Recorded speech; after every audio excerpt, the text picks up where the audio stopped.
Chapter 272, Avery Happy New Year, A Mysteriously Strong and Foolish Boss _2. Ni Yang first hired the strong workers in their village for jobs and then bought aloe vera from the villagers, helping everyone to earn a little extra. This enabled everyone to have a prosperous new year.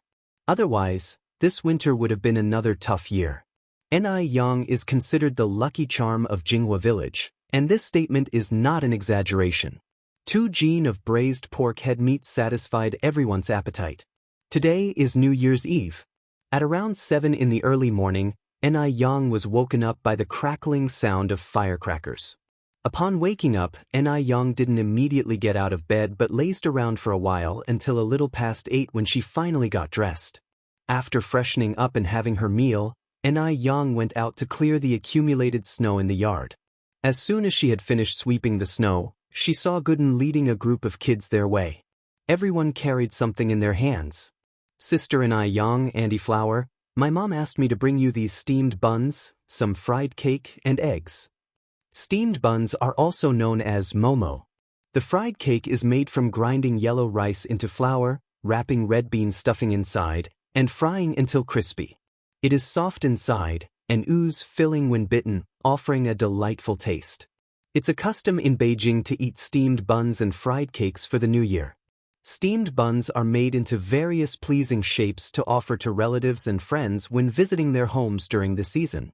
Under normal circumstances, they would not readily give away significant items like momo and fried cakes. However, they chose to give them to Ni Yang as everyone regards Ni Yang as a small lucky star in the village. Ni Yang didn't decline everyone's goodwill and accepted the gifts with a smile. She then reciprocated by placing some slices of bread, fruit candies, and other return gifts in the children's baskets. The children all said thank you very politely. Putting up couplets and cutting paper decorations during the new year is an indispensable part of the celebration. Ni Zihua brought red paper and scissors, busying herself with cutting paper decorations. Ni Yang's eyes were filled with smiles. How many years has it been since she had last experienced such a scene? In her previous life, she became the head of Ning Corporation and lived a lonely life.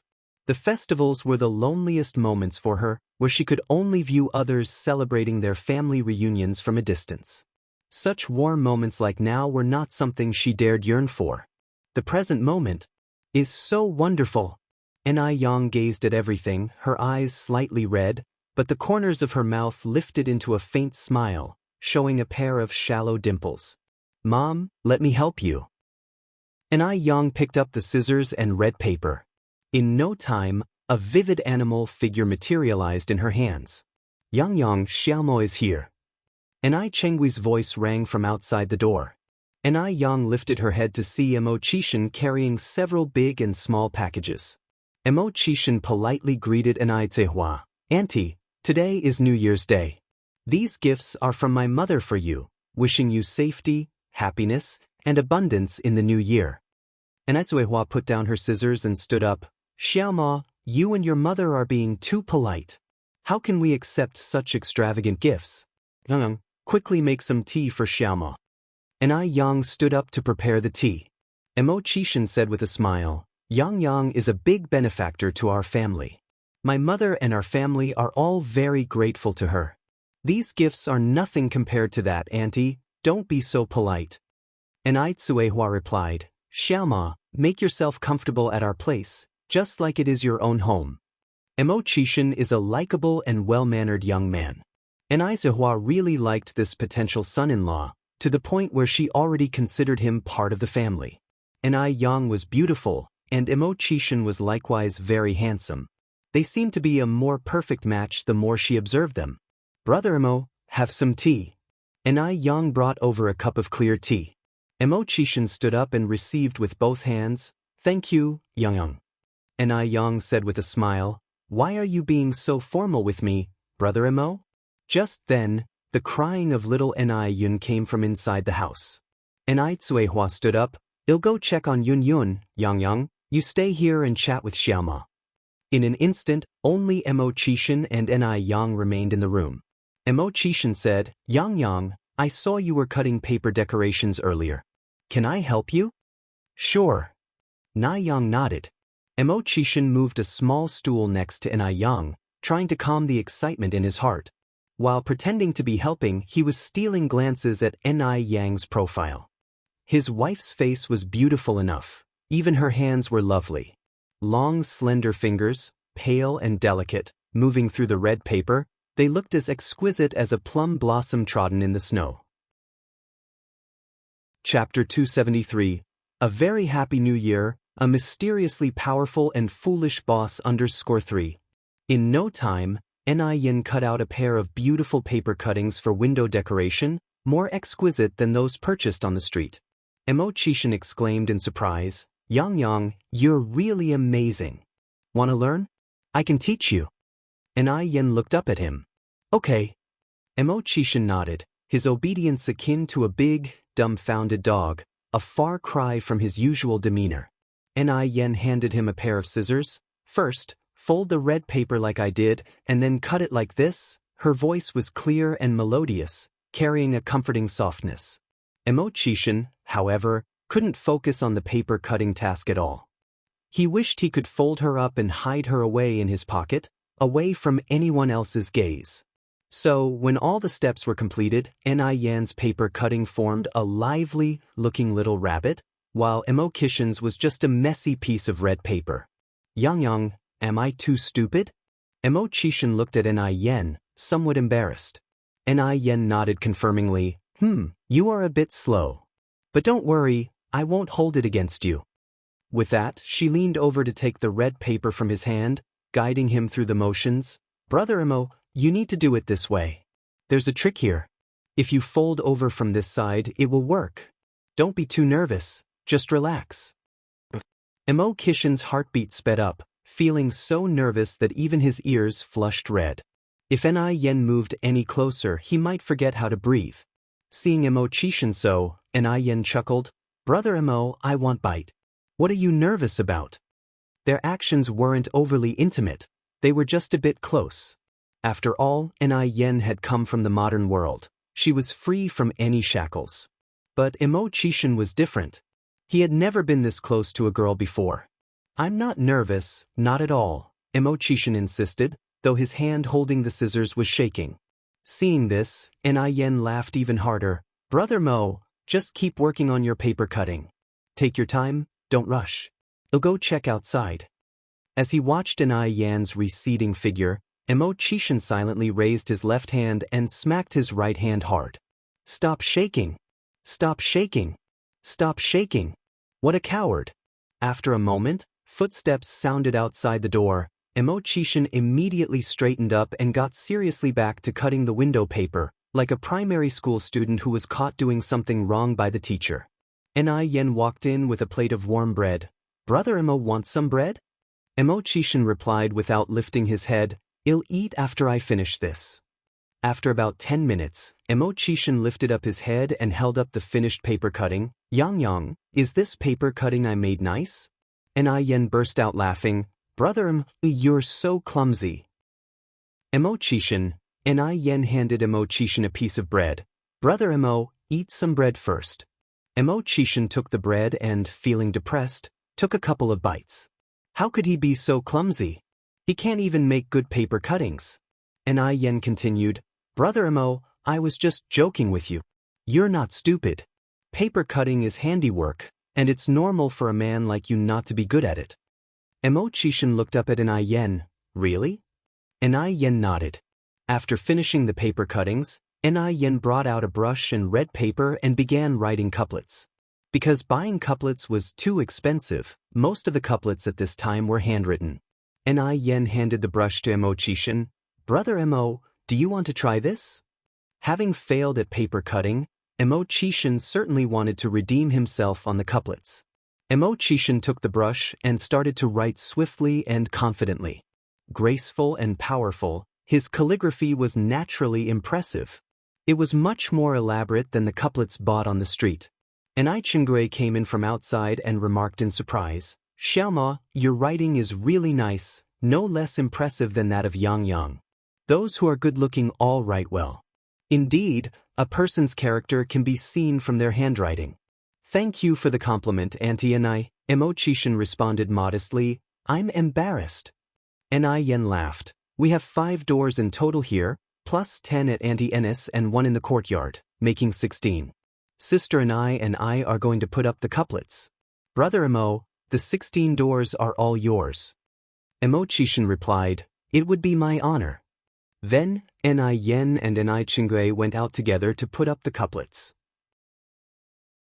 Chapter 274. A Very Happy New Year, a Mysteriously Strong and Foolish Tycoon _4. During the process of pasting the couplets, Ni Chingui kept praising Mo Chishan. After pasting the couplets, Mo Chishan proposed to leave. As it was New Year's Eve, Ni Yang didn't wish to keep him for dinner, so she walked him to the door. Be careful on your way, brother Mo. Mo Chishan was still riding his semi-old bicycle. It's cold outside, Yang, you should go back quickly. Ni Yang nodded. Mo Chishan pushed his bicycle for a few steps, then as if remembering something called out, Yang. Ni Yang turned back.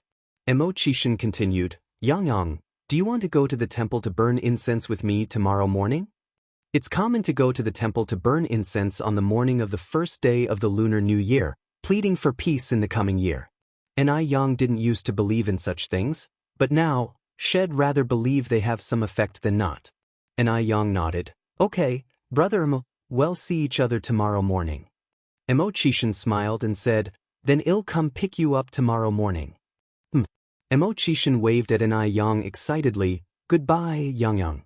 Li Xianxian was an orphan without parents, and old Mrs. Mo, fearing that she'd be lonely, specially asked Mo Baichuan to bring her to the Mo family for the new year. This was the first time Li Xianxian was celebrating the new year at the Mo family. She was very excited, busily helping old Mrs. Mo out. Just at this moment, Mo Chishan walked in from the door. It had started snowing heavily without notice. Some snowflakes were stuck on his messy hair. He was originally handsome, but now, with his thin lips tightly pressed together, it seemed like a thin layer of ice had formed on his face. He was elegant and noble, like a crowned jade. Li Xianxian's heartbeat missed a beat at the sight. But Li Xianxian quickly recovered, realizing that it was all just a facade. He was 27 and had accomplished nothing. He certainly wasn't worth a second glance. Though Mo Baichuan might not look as handsome, he was far more capable than him. The look in Li Xianxian's eyes gradually turned into disdain, but she still greeted him politely, Uncle Mo. Mo Chishan just nodded lightly in response. Old Mrs. Mo teased with a smile, Oh 6, come over. We still haven't written our couplets. We're waiting for you to do it. Mo Chishan collapsed onto the sofa. I can't, I'm too tired today. Let me rest a while. Li Xianxian saw an opportunity to speak. Grandma, I remember Baichuan also writes very well. Shall I call him down? Certainly, the task of displaying talents like writing couplets should be performed by Mo Baichuan. How could they let a good-for-nothing like Mo Chishan take advantage of the opportunity? Old Mrs. Mo nodded. You go.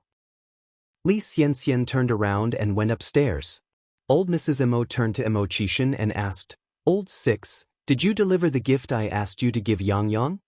Mo Chishan lazily responded with a sound, appearing nonchalant about it. Old Mrs. Mo shook her head helplessly. At this moment, Li Xianxian and Mo Baichuan came down. Mo Baichuan politely greeted old Mrs. Mo and Mo Chishan. Old Mrs. Mo smiled and said, Chuan, you and Xianxian will write the couplets. I'll go to the kitchen. Mo Baichuan was really not interested in dealing with Li Xianxian, but he also didn't want to give her the cold shoulder. Firstly, because Li Xianxian had been invited by old Mrs. Mo and his father. Secondly, he wanted to use Li Xianxian to make Ni Yang jealous. The two of them stayed in the living room to write the couplets. While praising Mo Baichuan's handwriting, Li Xianxian talked to him about the business world. Upon hearing a certain business term, Mo Chishan, who had been napping with his eyes closed, opened his eyes and asked, What were you just saying? Li Xianxian gave a faint smile, sarcasm hidden in the depths of her eyes. Uncle Mo, Baichuan and I were discussing matters about the business world, stuff you wouldn't understand. He was nothing more than a good-for-nothing. Even if they explained it to him, it would be like playing a lute to a cow. Li Xianxian couldn't understand how someone as useless as Mo Qishan could appear in a distinguished family like the Mo's. Even if not everyone could be as excellent as Mo Baichuan, surely they wouldn't be someone who had accomplished nothing. It was indeed Mo Qishan's fortune to be born into the Mo family. If he were born into an ordinary family, he might have starved to death by now. Mo Baichuan didn't say a word. Mo Qishan didn't get angry either. He continued to nap with his eyes closed, not showing the slightest bit of annoyance. The Ni family. After Mo Qishan left, Ni Zhihua immediately unpacked the gifts he had brought. She found not only a lot of imported snacks in the parcels, but also a folded stroller. Ni Zhihua had never seen a stroller and didn't recognize it, so she called Ni Yang over. Chapter 275. A Very Happy New Year, a Mysteriously Strong and Foolish Tycoon under Sky 5. Ni Yang looked surprised. Isn't this a baby stroller? She didn't expected that there were foldable strollers in this era. Seeing this stroller gave Ni Yang a feeling of being back in her future life. Baby stroller? Ni Zhihua looked puzzled. Ni Yang explained, a baby stroller is for children as big as Yun to sit in. You'll understand once I assemble it. The packaging of the stroller had all French markings. This was obviously a stroller imported directly from F country. Imported goods were scarce at this time. Even if you had money, you couldn't get it. You needed foreign exchange coupons. Even with foreign exchange coupons, you couldn't necessarily buy the baby stroller from F country. You had to rely on connections and find someone to get you one. Ni Yang quickly assembled the stroller. Mom, go bring Yun over to try it. Okay. Ni Zhihua nodded and went inside to fetch the baby. Little Ni Yun was riding in such a luxury stroller for the first time. She was so excited that she burst into laughter. Ni Yang wanted to hold her, but she refused to get up. This was the first time Ni Zhihua and Ni Qinggui had seen a luxury stroller like this. They were both amazed. The person who invented the stroller is really smart. Why don't we have this kind of brain? Ni Zhihua held Ni Yang's hand and said, Yang, you must thank Xiaoma properly. Yes, Mom, I know. Ni Yang nodded. Because it was New Year's Day, they had a simple lunch. The focus was on the reunion dinner in the evening. After eating lunch, Ni Yang went into the kitchen to prepare the reunion dinner. Ni Zhihua and Ni Qinggui were both in the kitchen, ready to lend a hand. The kitchen was filled with laughter, very lively. Ni Zhihua cradled the baby and sat near the stove to make the fire. The flames were very vigorous. The fire shone on Ni Qihua's smiling face. Her life was like this firewood, the more it burned, the more prosperous it got. In Beijing, it was customary to offer dishes to the heavens and the earth on New Year's Eve. Out of respect for the heavens and earth, it was important to prepare the tribute dish first. There were 6 bowls of tribute dish in total. The first 3 bowls were dragon and phoenix beads. The last 3 bowls were vegetarian dishes. The so-called dragon and phoenix beads were fish, rooster, and pork. There were no specific requirements for vegetarian dishes, as long as they were entirely plant-based. The chicken and the fish could not be cut, they had to be cooked whole, and there were 6 large pieces of fat meat. Ni Yang was quick at her task. She quickly prepared the 6 tribute dishes and put them aside in a pot to keep them warm. Then she started preparing the dishes for the reunion dinner. Since it was the new year, fish and meat were a must. They were tired of sour fish, grilled fish, and red braised fish. So Ni Yang decided to cook a squirrel fish. The squirrel fish was made from carp. The rivers were not polluted during this era. The taste of the carp was very delicious, even better than the yellow river carp. The squirrel fish was a bit complicated. First, Ni Yang removed the fishbone, then cut the fish into spikelets, rolled the fish in cornstarch, fried it in a pan until both sides were brown, stir-fried the seasoning in the pan, and finally poured the fried seasoning on the fish. A dish of squirrel fish with attractive color, aroma, and taste was done. The squirrel fish looked great, like a dish served at a state-owned restaurant. Ni Qinggui was amazed. Yang, you are truly amazing. Ni Yang laughed modestly. After the squirrel fish, Ni Yang took out the marinated rooster and roasted it in the bread kiln. Next, Enai Yang began making several small dishes. Chives fried with shrimp. Chives had a warming effect. In the middle of winter, eating chives could dispel external cold and relieve cold in women's uterus. Women tend to be more beautiful when they're warm. Braised duck feet with quail eggs. Quail eggs contained high amounts of protein, lecithin, iron, and vitamins. They were nutritionally rich and perfect for nourishing lustrous black hair. Beauty is from head to toe. It was not enough just to have a pretty face. The hair must also be glossy. Braised pig's feet with soybeans. Pig's feet and soybeans were good for enhancing the breasts. In order to maintain a perfect bust, Enai Yang ate breast-enhancing foods almost every day. Her efforts proved effective. Every night when Enai Yang took a bath, she would marvel quietly. Thus, it was important to maintain. Sweet and sour pork with pineapple. According to the Compendium of Materia Medica, pineapples could clear heat, promote digestion, reduce inflammation, and remove dampness. In addition, pineapples contained sugars, starch, protein, B vitamins, etc., which could prevent sagging buttocks. Chapter 276, A Very Happy New Year, A Mysteriously Strong and Foolish Tycoon _6. So, sweet and sour pork with pineapple is also very good for toning the glutes. As all of the dishes had some meat in them, Enai Yang made vegetable tofu soup. The vegetable tofu soup not only dissipates the heaviness, but also has excellent slimming effects. Busy till a little after 5 in the afternoon, Enai Yang finally prepared a table full of dishes. By then, Enai Zhehua and Enai Chingay were already setting the table outside in the yard for the ritual offering to heaven and earth. Enai Yang placed 3 meat dishes and 3 vegetarian dishes on the table, setting 9 pairs of chopsticks and 9 wine glasses, each filled with wine. After the offerings were arranged, Enai Zhehua and Enai Chingay burnt incense sticks and spirit money on the side while Enai Yang threw out a string of lit firecrackers. The red paper from the firecrackers dropped onto the white snow, resembling red plums blooming fiercely against the snow, appearing rather picturesque. Then, the sounds of firecrackers began to be heard all around. The sound of firecrackers represents bidding farewell to the old and welcoming the new. So no matter how poor a family is, they would set off a string of firecrackers at this time. After setting off the firecrackers, it is customary to bow in reverence to heaven and earth. Enai Yang took this act seriously and performed a few deep bows. Having paid their respects to heaven and earth, they all went back inside to enjoy their meal. It seemed as if little Enai Yun could sense the festive atmosphere. Sitting in her stroller, she excitedly watched Enai Yang and Enai Chingay moving dishes from the kitchen to the living room. With a table full of food and smiles on their faces, the new year had arrived.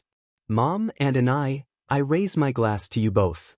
May you both become increasingly youthful and beautiful, and find happiness soon, said Enai Yang, standing up with her wine glass in hand. Enai Chingay laughed and replied, and Auntie wishes that your business will boom even more, and you'll become a wealthy woman one day. Little did Enai Chingay realize that what she said would actually come true. Not only did Enai Yang become a wealthy woman, she became the most eyed among them.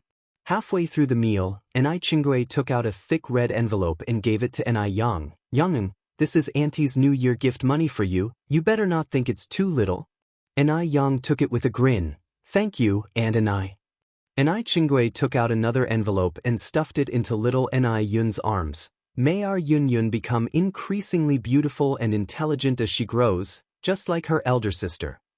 Little Enai Yun, holding the red envelope, started to giggle happily. Our little money lover. Enai Yang lightly tapped little Enai Yun's nose. Enai Zhehua said, Sister Chingay, you're really too kind. Enai Chingay laughed and said, we are all family. So drop your formalities. And Enai, this is my New Year gift to you. I hope you'll like the style. Enai Yang handed Enai Chingay a prepared jewelry box. When Enai Chingay opened the box, she was totally stunned. She saw earrings, a ring, and a necklace inside it. No woman can resist jewelry. When Enai Chingay got married, she dreamed of buying a complete 3-piece gold set. She thought that if she couldn't get the 3 pieces, just one would be good enough. But life was hard at the time. Forget about gold, Even affording food was a struggle. Even now, Enai Chingare still couldn't bear to buy the 3 pieces of gold. She only makes 30 yuan a month. Even with the extra income from helping Enai Yang sell skincare products, her monthly income is nearly 200 yuan. She would need to save for a long time to afford something that costs several thousand yuan. Yang, how can auntie accept such an expensive gift from you? You should give them to your mom to wear. Enai Chingue immediately refused. Enai Tsuehua responded by saying, Sister Chingue, like you said, we're family, there's no need for formalities. Plus, Yang bought a set for me too. I'm just one person, how much could I possibly wear? Enai Yang grabbed the necklace and assisted Enai Chingue to put it around her neck. And my mom has no other siblings, you are her only sister. Please accept this as a token of my filial piety. See how good you look wearing this necklace. Every New Year's Eve was the toughest for Enai Chingue. Every time, she found herself reminiscing about her deceased husband and her married-off daughter, which would uncontrollably bring her to tears. But this year was different. The arrival of Enai Tsuehua and her daughter Enai Yang brought her a sense of hope. Yang, thank you. Enai Chingue gripped Enai Yang's hand, fighting back the urge to cry. Enai Yang offered Enai Chingue a hug. When they were almost done with the New Year's Eve dinner, Enai Yang grabbed the fireworks. Mom and Enai, shall we set off the fireworks? Sure, both Enai Chingue and Enai Tsuehua agreed. Chapter 277, Avery Happy New Year. A mysteriously strong and foolish tycoon _7 3 adults and a child stepped out of the courtyard with fireworks. Enai Yang lit the biggest firework. Bang! At its highest point, the firework burst into a dazzling display, one after another, unmatched in radiance. At this time, no other fireworks could be seen in the village, leaving the fireworks from Enai Yang's side to captivate many children. Wow, the fireworks are breathtaking. Gooden replied, the fireworks are beautiful, but can they compare to my sister Enai Yang? Of course, Sister Enai Yang is the most beautiful. In the hearts of these children, Sister Enai Yang was always the prettiest. She could be the sun as well as the moon. Enai Yang distributed spariders and firecrackers to Gooden and the other kids. Shall we set off the fireworks together? Yes. Thank you, Sister Enai Yang. The children all jumped with glee. Enai Yang held a lit sparkler, darting around with the children in the snow. Her dark eyes reflected brightly, Happy New Year, everyone! Happy New Year, Sister Enai Yang. The light from the fireworks reflected on the laughing faces of the children, and even the adults standing by smiled. What is Chinese New Year? This scene before us was Chinese New Year. After the fireworks display, Enai Yang and the children lit a bonfire in the snow. They brought stools from their homes, sat by the bonfire, and chatted and laughed together. In that moment, Enai Yang felt as if she had returned to her childhood. Before the children left, Enai Yang brought out more than 20 red envelopes from her home to give to the children. Gooden secretly opened his red envelope. Struck gold. There was a whole 2 yuan in there. The red envelopes from his grandparents and parents combined didn't have this much. Sister Enai Yang is the best. No, he must hide it so the adults wouldn't find out. But the next morning, the New Year 1's money Gooden had stashed away had disappeared. Angry, he confronted his parents. Dad, Mom, did you take my New Year's money? Han Xiaoqin grinned. Don't you need to pay tuition fees when school starts? Yes. Gooden nodded. Han Xiaoqin continued. Well, then Mom will help you save the money. It isn't safe for a child to carry so much money. Gooden. He felt something was off, but he couldn't put his finger on what was wrong. So, the matter of the New Year's money had to be dropped. Although Enai Yang didn't sleep until the early hours of the New Year's Eve, she got up early the next day. The breakfast was prepared by Enai Chingue. The customs in Beijing were different from those in Dam Village. On the first day of the Chinese New Year in Dam Village, they ate dumplings, but in Beijing, they ate noodles with marinated eggs. However, here the marinated eggs are not called marinated eggs, but ingots. So, the following dialogue ensued. Yang, how many ingots do you want? Enai Yang replied, I want one. Enai Chingay smiled and said, good things come in pairs, take two. Then he ladled 2 marinated eggs into Enai Yang's bowl. Enai Yang, could she refuse? The family of 3 and a guest sat around a table eating noodles. In front of the village, a black luxury car was parked on the road. The man in the back seat was holding a red paper and scissors, absorbed in what he was cutting. After a while, the man put down what he was holding, got out of the car. You can go back first, don't come to pick me up this afternoon. Also, cancel all meetings for the next few days. Yes, sir. Morris nodded respectfully. Watching the man's figure disappear into the village ahead, Marcus started the engine and left. Morris, can you guess why Mr. Mogg comes to such a desolate place? Morris shrugged. More than that, I'm more curious about when Mr. Mogg started getting obsessed with folk art. He finished speaking and picked up the paper cutout from the back seat. Although it was Mr. Mogg who had cut the paper, Morris still had to say, it was really ugly. Marcus frowned slightly. Is that a paper cutout? Yes. Morris nodded. Marcus rubbed his chin.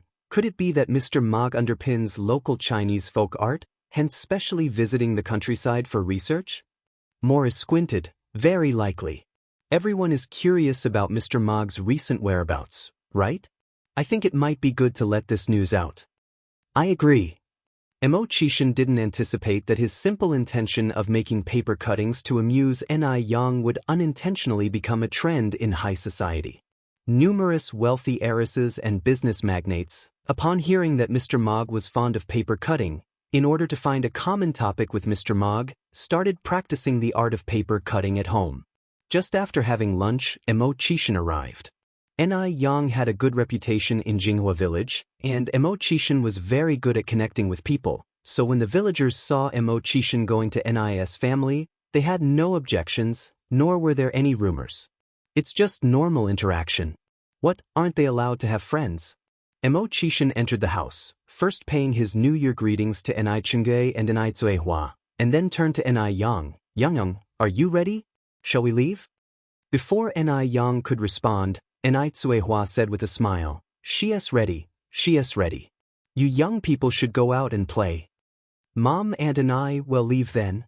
Enai Yang looked at Enai Zuehua and Enai Chingay. Go ahead, it's alright if you don't come back for lunch. Your aunt and I can enjoy something special at home. Sure, off you go. Enai Yang followed Mo Chishan and they left the house together. As they walked side by side, Enai Yang asked unexpectedly, Mo brother, didn't you ride a bike today? Mo Chishan explained, the Nyowang temple is on the top of the mountain, so it's not convenient to ride a bike. Enai Yang raised her eyebrows slightly, so we have to walk there? Mo Chishan nodded, smart. Before she could respond, he added, if you're worried about being tired, I can carry you. After all, I'm a bit slow but very strong. As Mo Chishan was speaking, he glanced curiously at Enai Yang. Enai Yang chuckled, so, isn't Mo brother's nickname Big Stupid? Seeing that Enai Yang wasn't angry, Mo Chishan let out a sigh of relief. Yang, you're really smart. As long as he could win over his sweetheart, even if he had to work like an ox or a horse, what did it matter even if his nickname was Big Stupid? Today was the first day of the new year, and there were many people going to the temple to worship. Along the way, Enai Yang met countless people, even some regular customers who often ate at the noodle restaurant. Chapter 278. Strolling together in the temple fair, elderly Zheng begins the investigation. Although Nyowang Temple was located at the top of the hill, Enai Yang didn't feel tired at all on the way up. Mo Chishan was secretly surprised. Oh my God! His wife was too strong. She climbed such a high mountain without even a trace of blush on her face. He had been waiting for Enai Yang to become unable to keep climbing, so he could step in and play the hero to save his damsel in distress. But now it seemed that he had thought too much. Looking down from the high vantage point of the mountain, there was a boundless white as far as the eye could see, which was extraordinarily spectacular. The temple at the top of the mountain was still crowded with various vendors. Sugar dolls, candied hawthorns, sugar canes, Buddha beads, bracelet, and other knickknacks were all present, making it a paradise for children. This scene could not be found in the future life. Yang, shall we go over there for a look? Mo Chishan suggested. All right. Yang nodded. The two went inside. Mo Chishan bought 2 sticks of candied hawthorn and handed one to Yang. Yang reached out and took it, peeled off the sugar paper, bit into it lightly, and found it was sour, sweet, and very delicious. The air in this era had not yet been polluted, so even the candied hawthorns tasted much more delicious than those of the future. This was Yang's first time at such a temple fair. She was overjoyed like a child, buying and eating whatever she saw, not hesitating to spend money at all. Mo Chishan followed behind her, and before a moment had passed, his hands were filled with belongings. Li Xianxian and Mo Baichuan also came. Although the two walked shoulder to shoulder, they lacked a natural feeling. Mo Baichuan always had a cold expression, while Li Xianxian was cautiously trying to please him, creating a feeling like a warm face pressed against a cold butt. Yet, Li Xianxian thoroughly enjoyed this feeling. After all, Mo Baichuan was a mysterious big shot, and it was normal for him to have his own temper. She certainly couldn't expect him, a big man, to sweet-talk her, right? In this world, how many successful men are willing to humble themselves to coax women? None at all, right? As long as Li Xianxian knew that she was in Mo Baichuan's heart, that was more than enough for her.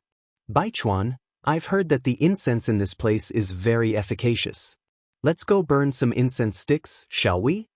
Li Xianxian looked up at Mo Baichuan, her eyes full of infatuation. Mo Baichuan glanced at the surging crowd and impatiently responded, "You go by yourself." Just then, a familiar figure crossed his line of sight. She wore a knee-length red down jacket, her black, glossy hair tied in a bun, revealing a delicate, fair neck. Her adorable smile and beautiful eyes made her look extremely attractive. The usually bulky down jacket didn't look bulky at all on her, but rather accentuated her tall figure and slim waist. The red color was ordinarily gaudy, but on her, it only emphasized her youthful beauty, outshining everything else around. Mo Baichuan was suddenly reminded of the first time he saw her in Dam Village.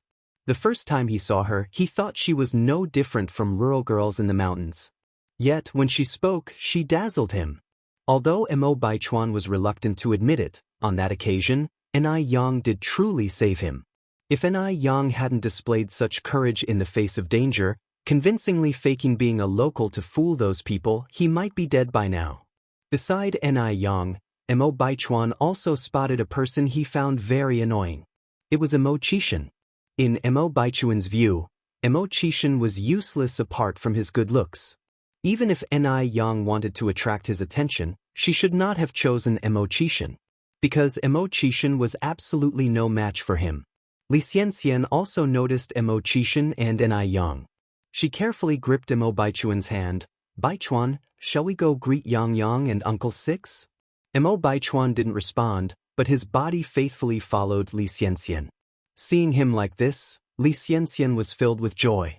She felt that the only reason Mo Baichuan agreed to extend a greeting was because of her. Knowing uncle and nephew didn't get along, and that as far as she knew, Mo Baichuan didn't have a good impression of Yang and even disliked her. Yang, Uncle Six, Happy New Year, Li Xianxian took the initiative to greet. Yang seemed to have become even more beautiful after not seeing her for a month. She was so beautiful that it made one jealous. But what use was beauty? Could beauty be eaten? Now that Yang had chosen to be with a useless man like Mo Chishan, suffering was undoubtedly waiting for her in the future. Because in Li Xianxian's memories of her past life, the one who ended up inheriting the Mo family was not Mo Chishan at all. Chapter Strolling together in the temple fair, elderly Zheng begins the investigation. In the end, Mo Chishan seemed to have evaporated from the world, and no news of him could be traced. For a good-for-nothing like Mo Chishan, if he didn't have the support of the Mo family, he would be left to sit and wait for death. Maybe he didn't even make it to the next lifetime. Mockery filled Li Xianxian's eyes. Yang replied to her with a good-natured smile, "Happy New Year." Her harmless demeanor was as if she had never had any issues with Li Xianxian. "Yang, are you and Uncle Six also here to burn incense?" Li Xianxian asked. and Yang nodded. Li Xianxian continued, since we're all here to burn incense, why don't we do it together? Buddhist temples were places of tranquility, and Yang wasn't interested in mingling with Li Xianxian or Mo Baichuan. As if sensing Yang's thoughts, Mo Qishan immediately declined, no, Yang and I have other things to do. Right. Yang nodded, brother Mo, let's go. The two of them turned and walked away. Watching their retreating figures, Mo Baichuan's eyes hinted at a storm brewing.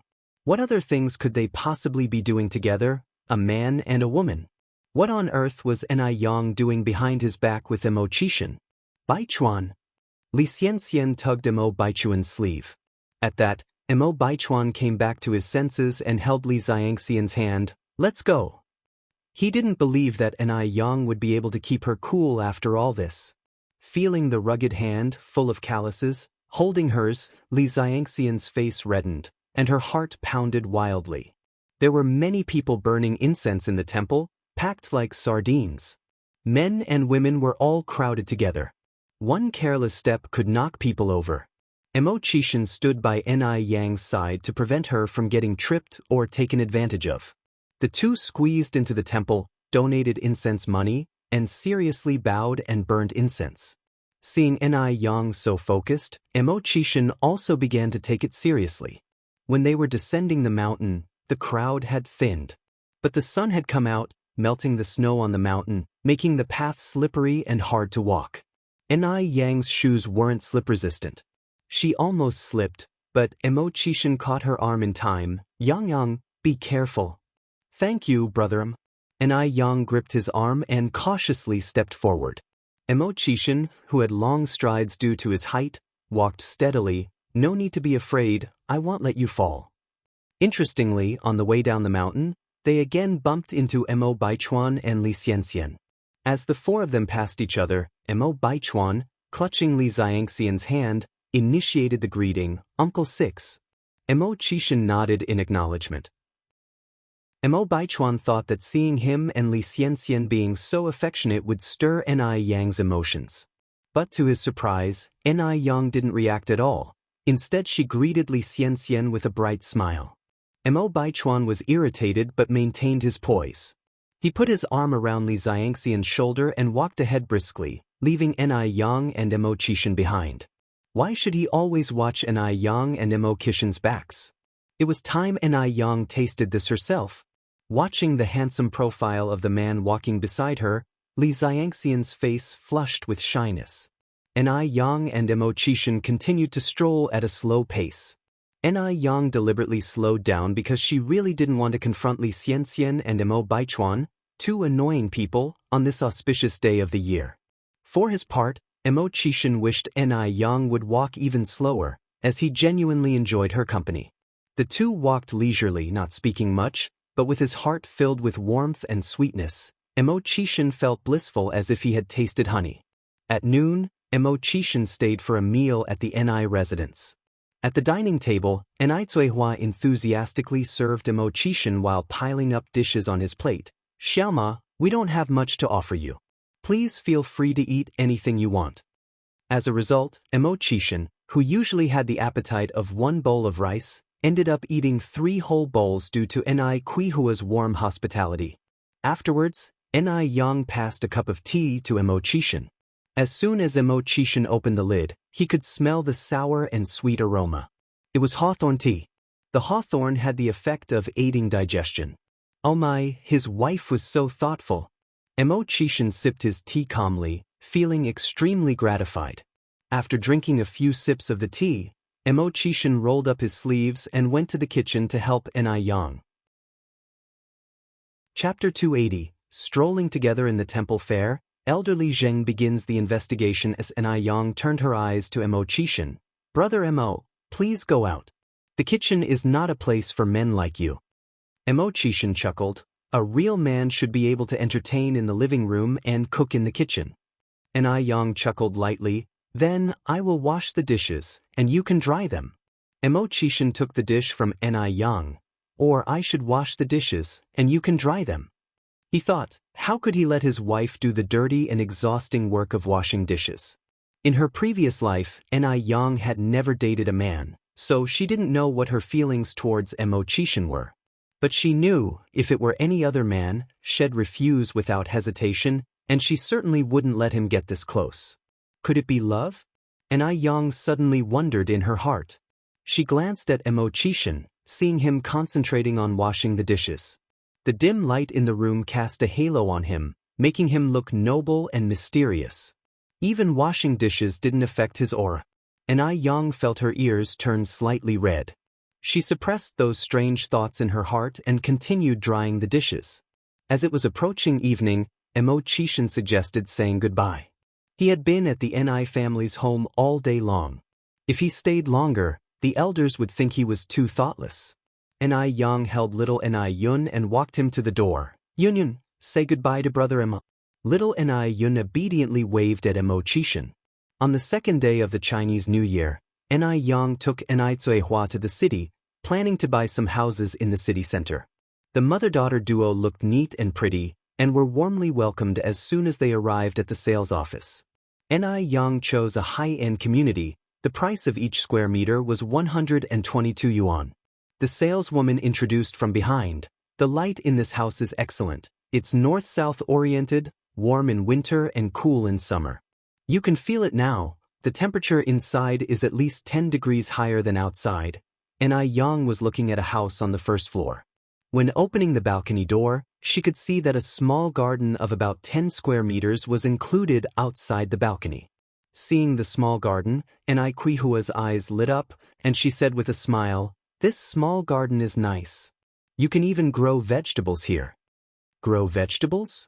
The saleswoman, who had been hoping to sell a house, was discouraged. Who among those rich enough to buy a house would want to grow vegetables? It became clear that these two women were not here to buy a house, but to put on airs. She sighed. All her efforts were in vain.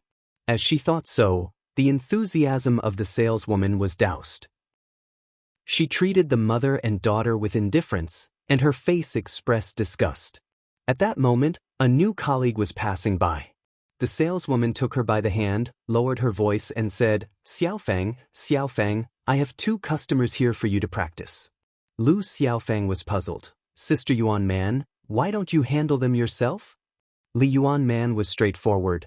"These 2 obviously can't afford a house. I don't want to waste my time on them. I have to go now." Lu Xiaofang smiled and said, "Okay, thanks Sister Yuan Man." She was a new employee and could be fired if she didn't do well. Lu Xiaofang really had no reason to refuse. Ni Yang didn't notice that the saleswoman had been replaced in a short while. She turned around and asked with a smile, "How many units per floor do you have in this building?" Lu Xiaofang was still enthusiastic and explained, "There are 2 units on each floor of this building, and the number 8 block next to it has 4 units per floor." Ni Yang nodded and then said, "I'll buy the whole 1st to 3rd floor then." "Buy the whole 1st to 3rd floor?"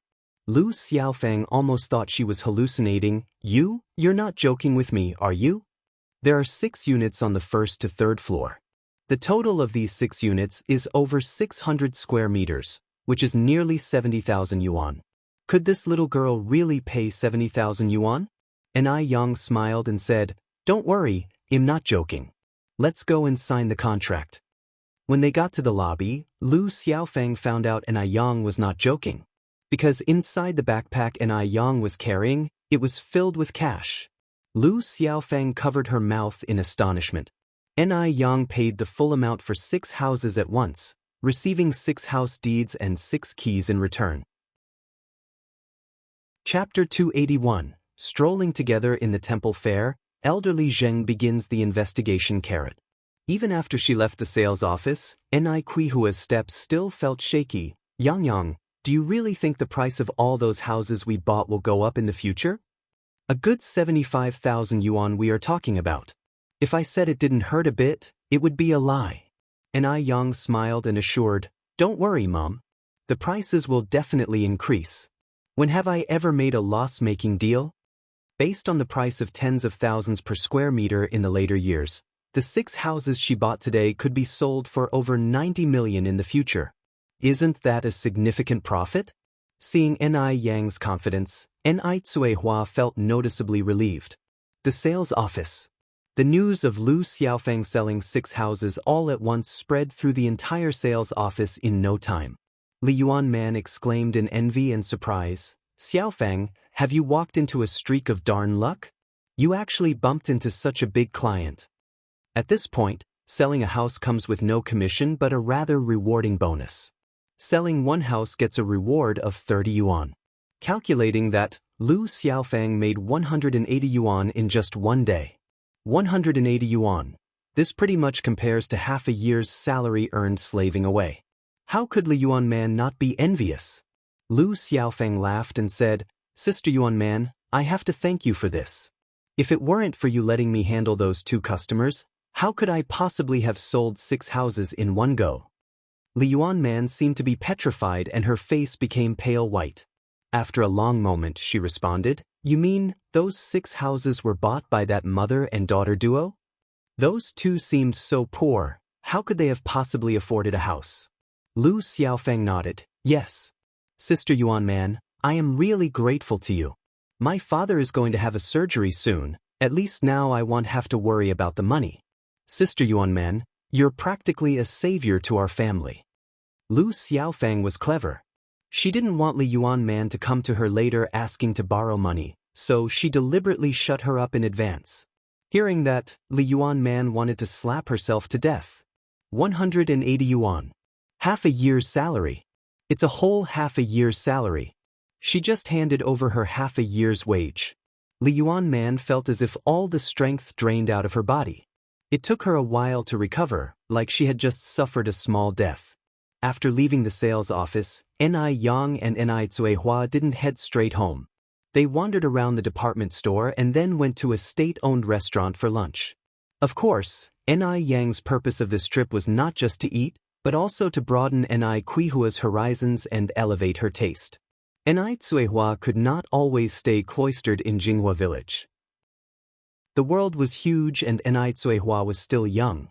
Ni Yang wished that she could find her own happiness. The state-owned restaurant was beautifully decorated, shiny and luxurious, leaving Ni Zuihua in awe. 3 people, 2 adults and a kid. Ni Yang ordered 5 dishes in total. There were sea cucumbers, abalones, and a pot of bird's nest soup. All were high-end dishes, and naturally quite expensive. Just a small pot of bird's nest soup cost 35 yuan. A dish of sea cucumber was 25 yuan and 1 abalone cost 15 yuan. Also, there was the so-called most expensive mushroom, the white truffle, just a small dish cost 58 yuan. If it were Ni Zuihua half a year ago, she would never have dreamed that one day she would sit in a state-owned restaurant, enjoying such extravagant meals. It felt like a dream. Ni Yang patiently explained these dishes to Ni Zuihua. "Mom, let's have the bird's nest soup before the meal." "Okay." Ni Zuihua nodded, scooped up some bird's nest soup with a spoon, and drank it leisurely. The way she was now, you could hardly tell that Ni Zuihua was a country girl. She was like a gem dusted with dirt, now cleaned up, presenting an elegant and charming side.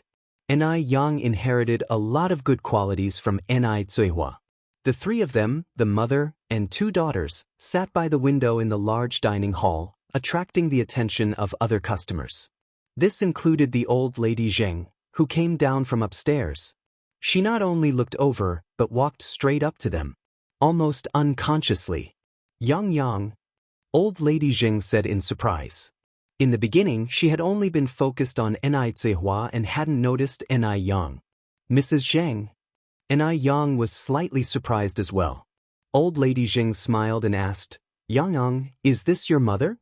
Ni Yang nodded and introduced, "This is my mom, and this is my little sister, Yun. Mom, this is old lady Zheng." Holding little Ni Yun, Ni Zuihua stood up, "Hello, Mrs. Zheng." Old lady Zheng looked at little Ni Yun. "Hello, may I hold her?" Chapter 282, Strolling together in the temple fair, elderly Zheng begins the investigation as Ni Zuihua nodded. "All right, but this child is a bit shy." Before Ni Zuihua could finish her sentence, little Ni Yun in her arms reached out towards Granny Zheng, mumbling indistinctly, "Hold." The scene in front of her seemed to overlap with one from over 30 years ago. bringing a tingle to Granny Zheng's nose as she reached out to take little Ni Yun. Today, little Ni Yun was not only not shy, but he also constantly giggled at Granny Zheng, seeming very happy. Even Ni Zihua on the side was astonished by this. Moreover, she couldn't understand why every time she saw this old lady, she'd feel so familiar and warm. Very strange. While holding little Ni Yun and containing her inner emotion, Granny Zheng asked softly, "How old is this child?" "Over 7 months," replied Ni Zuehua. Granny Zheng nodded and continued playing with the child in her arms. Just then, both Zheng Lingling and Zheng Xianjing stepped out from an upstairs room. As soon as they descended the stairs, they were struck by the sight before them. In Granny Zheng's arms was an adorable infant, 6 to 7 months old, while she had a warm smile spread across her face. This smile was too gentle. A smile that Granny Zheng never wore at the Zheng family residence. Instantly, Zheng Lingling sensed danger. If Granny Zheng could adopt her more than 30 years ago, she could also adopt others now. No way. She could not let Granny Zheng adopt anyone else. If Granny Zheng adopts another person, it means there would be one more person competing with her for inheritance. The Zheng family's wealth could only belong to her and her daughter. She absolutely wouldn't let anyone snatch away what belonged to her. Reading her mother's intentions, Zheng Xianjing gave a nod of agreement when Zheng Lingling signaled her with her eyes, "Let's go and call Grandma back." As she got closer, Zheng Xianjing noticed that Ni Yang was also present. Why was this annoying girl everywhere? "Grandma," Zheng Xianjing approached and squeezed Granny Zheng's arm, expressing surprise. "Sister Ni Yang is also here." Ni Yang greeted them in a polite manner, "Hello, Sister Xianjing auntie." Being an opportunist, Zheng Lingling wore a warm smile and said, "Hello, you must be Ni Yang, right? My mother always praises you. I'm glad to finally see you in person." Upon finishing, she turned to Granny Zheng. "Mom, it's getting late. Shall we go home?" Granny Zheng held little Ni Yun and looked at Zheng Lingling. "Lingling, don't you think this child is very cute?" Actually, there was another sentence that Granny Zheng didn't say out loud. This child really looked like Tingting when she was young. Zheng Lingling nodded with a smile. "Yes, he's adorable. Looks a lot like Ni Yang." Seeing that Granny Zheng was unwilling to let go of little Ni Yun, Zheng Xianjing suggested, "Grandma, let's hurry up. Uncle Lu has been waiting outside for a long time." Uncle Lu was the Zheng family's driver. Hearing this, Granny Zheng finally let go of little Ni Yun and handed him back to Ni Dihua. Ni Yang's mom, Ni Yang, will be heading home now. Goodbye, little Ni Yun. After Granny Zheng and others left, Ni Dihua asked Ni Yang about the old lady. "Ni Yang, how did you get to know Granny Zheng?" Ni Yang explained how she met Granny Zheng to Ni Zihua. Hearing this, Ni Zihua nodded. So Granny Zheng is an old acquaintance of Xiaomo's family. No wonder her temperament is different from ordinary grandmothers. Her daughter dresses like a well-to-do lady too. Ni Yang replied with a laugh, "Mom, one day you will be like Aunt Zheng too, becoming a lady." Ni Zuehua laughed softly, "I don't think that's my fate." Ni Yang held Ni Quihua's hand and said, "Mom, we should never feel resigned to fate, nor should we belittle ourselves. No successful person has never failed. Likewise, no lady is born a lady." If Ni Yang had given in to fate, she wouldn't have become Ni in her previous life. She had been lying low for 10 years before she made a name for herself. No one knew what she had gone through behind her glamorous exterior. Therefore, Ni Yang had to correct Ni Quihua's mistaken belief and let her know that nothing is impossible in this world. Ni Zuehua looked at Ni Yang and nodded earnestly. Following dinner, Ni Yang went to settle the bill. 5 dishes for 158 yuan. When the figure was announced, Ni Zuehua startled. 158 yuan. That's equivalent to an ordinary worker's salary for 5 months. Although she was taken aback, Ni Zuehua didn't say much about it. Chapter 283, Strolling Together in the Temple Fair, Elderly Zheng begins the investigation _6. After returning home, Mrs. Zheng took out a photo that she had treasured for over 30 years from the Bible. The child in the photo wore a small belly band, with a golden bracelet on his hand, looking adorably naive. It really does look like her. Mrs. Zheng's face was instantly flushed with tears. After a while, she called butler Lu Zhaokong. Lu Zhaokong was an old retainer of the Zheng family. He joined the family when he was 16 and now he was 56. His only son also worked as a driver for the Zheng family, so Mrs. Zheng trusted him. "Butler Lu, I need you to do something for me." Lu Zhaokong answered respectfully, "Whatever you say, madam." Mrs. Zheng said, "I need you to look into someone." She gave Lu Zhaokong detailed instructions and finally emphasized, "Get it done discreetly. It should only be known to you and me, so don't alert anyone." Lu Zhaokong nodded, "Madam, rest assured that I will handle the matter carefully. I guarantee that it will be done thoroughly and properly. I also wish you an early reunion with your daughter." Mrs. Zheng couldn't help crying again at his words and waved him off weakly. "Go ahead." Lu Zhaokong turned and left Mrs. Zheng's bedroom. On the third day of the new year, Lin Pingping and Wang Meifeng's family, carrying large and small bags, came to the Ni family to wish them a happy new year. The third day of the new year was a very significant day, usually reserved for visiting the most important relatives. But to Lin Pingping and Wang Meifeng's family, Ni Yang was like their lifesaver. There were no relatives more important than her. That's why they chose this day to visit Ni Yang's family to express their respect for her. "Sister Ni Yang, Auntie Hua, Auntie Ni, Happy New Year." Yang Guobao ran in cheerfully. "Oh, and little Yunyun, Happy New Year to you too." Little Ni Yun opened her arms, wanting Yang Guobao to hold her. Ni Yang, Ni Tsuehua, and Ni Qingre came out to greet them. "Sister Tsuehua, Sister Qingre." Lin Pingping embraced Ni Tsuehua and Ni Qingre excitedly. After exchanging New Year greetings, they all entered the house. Yang Guobao played with little Ni Yun. Ni Yang went to cook, while Lin Pingping, Ni Qingre, and Wang Meifeng helped her. Ni Tsuehua and Zhou Suhua were left in the living room for a chat. Although Zhou Suhua used to be a leader and used to put on airs when dealing with others, she was down-to-earth and friendly when interacting with Ni Tsuehua. They had many common topics and there were no obstacles in their conversation. With the help of Lin Pingping, Wang Meifeng, and Ni Qing, Ni Yang cooked a large table full of dishes. They all had a great time and stayed until evening before going home. On the 6th day of the new year, Ni Yang visited Tai Dan and Guochang's home in the village. Ni Yang went to invite their mothers to help in the milk tea shop and the noodle restaurant. In the new year, Ni Yang increased their wages by 5 yuan, from 60 yuan to now 65 yuan. Anybody would be a fool to decline such a high salary. Upon hearing this, Guochang's mother, Zhao Xiaolan, and Tai Dan's mother, Wang Yumei, were extremely grateful to Ni Yang.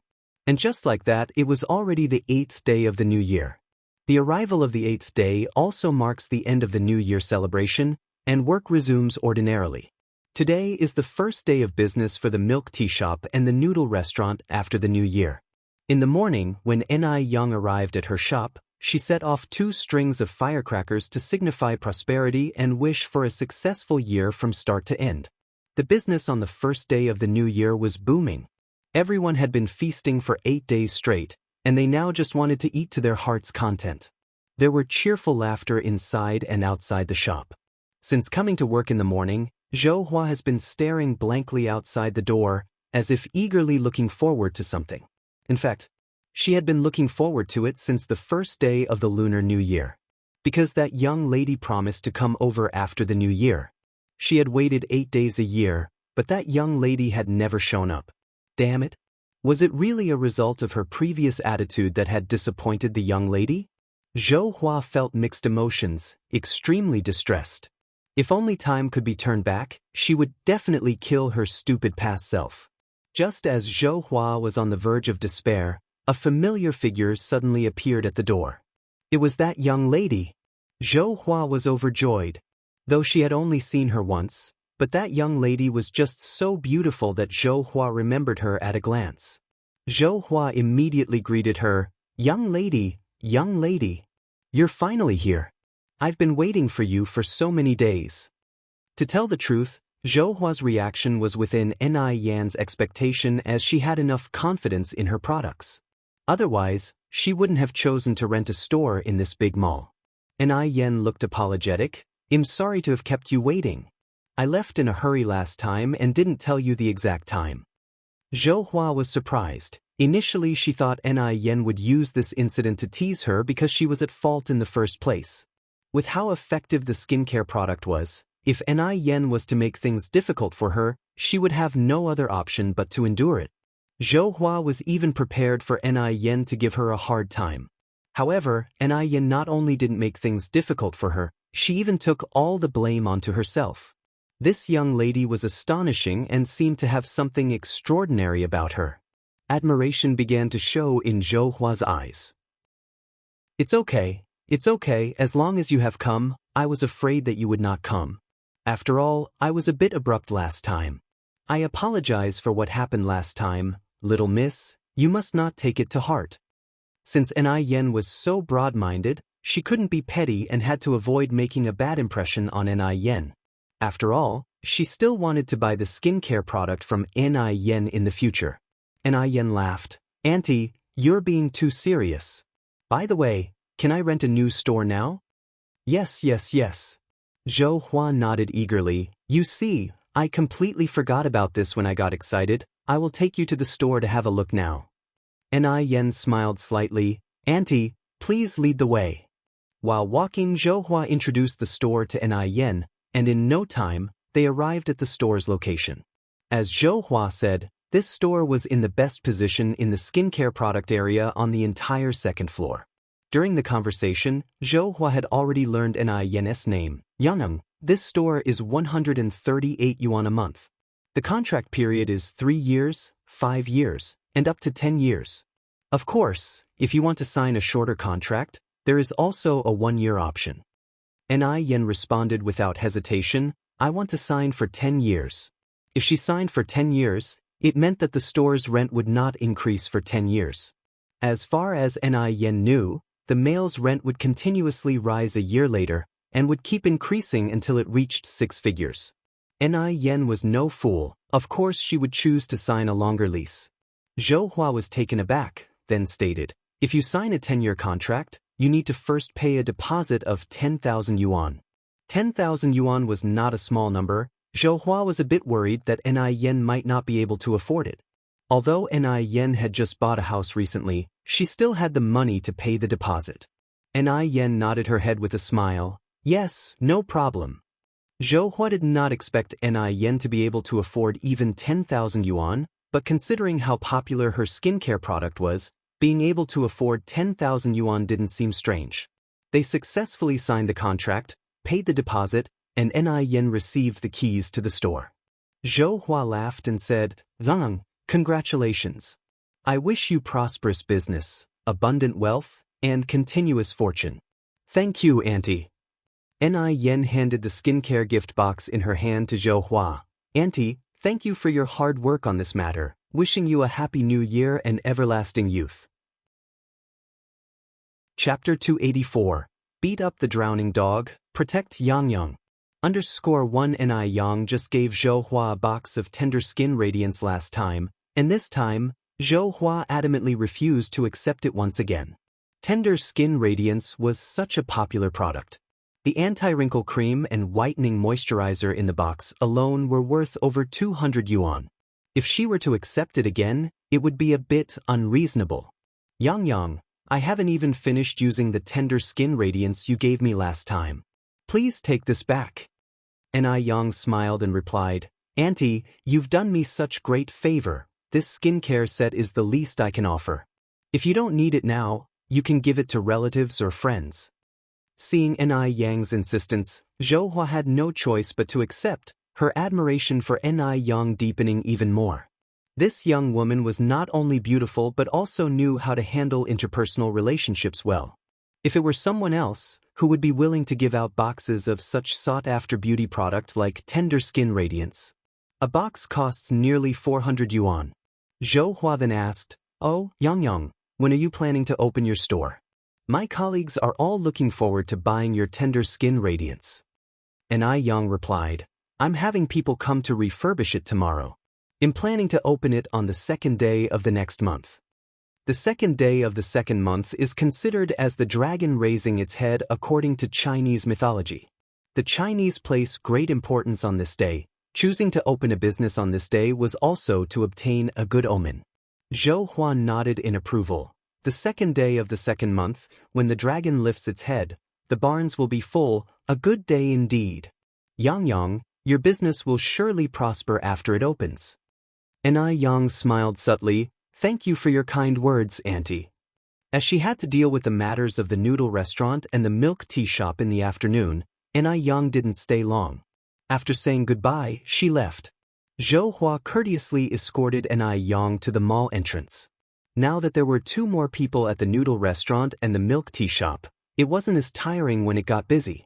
On the first day after the New Year's holiday, Yang's daily turnover reached 3,560 yuan. However, because she had just bought a house and paid a deposit of 10,000 yuan today, plus today's sales, Yang only had 5,000 yuan left over. 5,000 yuan might not mean much to Yang, but for the average family, it's a considerable amount. Yang went to Wang Tainia's house with 1,500 yuan, intending to hand over the renovation work completely to Wang Tiniu. Wang Tiniu was honest and serious about his work, so Yang trusted him a lot. Wang Tiniu warmly welcomed Yang. Yang, rest assured, just leave this matter to Uncle Tiniu. I promise to do a great job for you. Then it'll be imposing on Uncle Tiniu. It'll get going now. As Wang Tiniu escorted Yang out, he said, Yang, you're too polite. This is something I should do anyway. Yang was generous and considerate. She had given invaluable help to his family. Wang Tiniu was really grateful for her. After returning home, Yang began to prepare dinner. Every day during the Chinese New Year was feasting on rich dishes, so Yang decided to prepare something light. For the main course, she prepared mushroom and bok choy porridge. Mushroom and bok choy porridge is not only delicious and refreshing, but also has various health benefits. The Compendium of Materia Medica states, mushrooms are neutral in nature and sweet in taste. They can nourish and satisfy hunger, treat blood circulation and regulate energy, enhance appetite and control frequent urination. Modern medical research shows that mushrooms also have anti-cancer effects. Having a pretty face and a perfect body is not enough. One must also have a healthy body. In her previous life, there were many cancer patients, so Yang must take preventive measures. She let the mushroom and bok choy porridge simmer in the casserole. Then Yang began to prepare the stir-fry dishes. First, Yang made spicy pickled radish skin.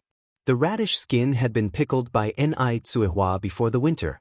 While Zuihua was not skilled at pickling sauerkraut, her pickled radish skin was crisp and delicious, good enough to go with several bowls of rice.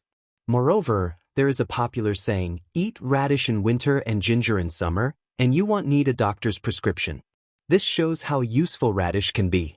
Next, Yang made asparagus and sautéed pork slices in sauce. According to traditional Chinese medicine, asparagus not only has the effect of treating spleen and stomach heat, thirst, urinary incontinency, and urinary tract pain, but also has the effect of treating hair loss and dry hair caused by blood dryness.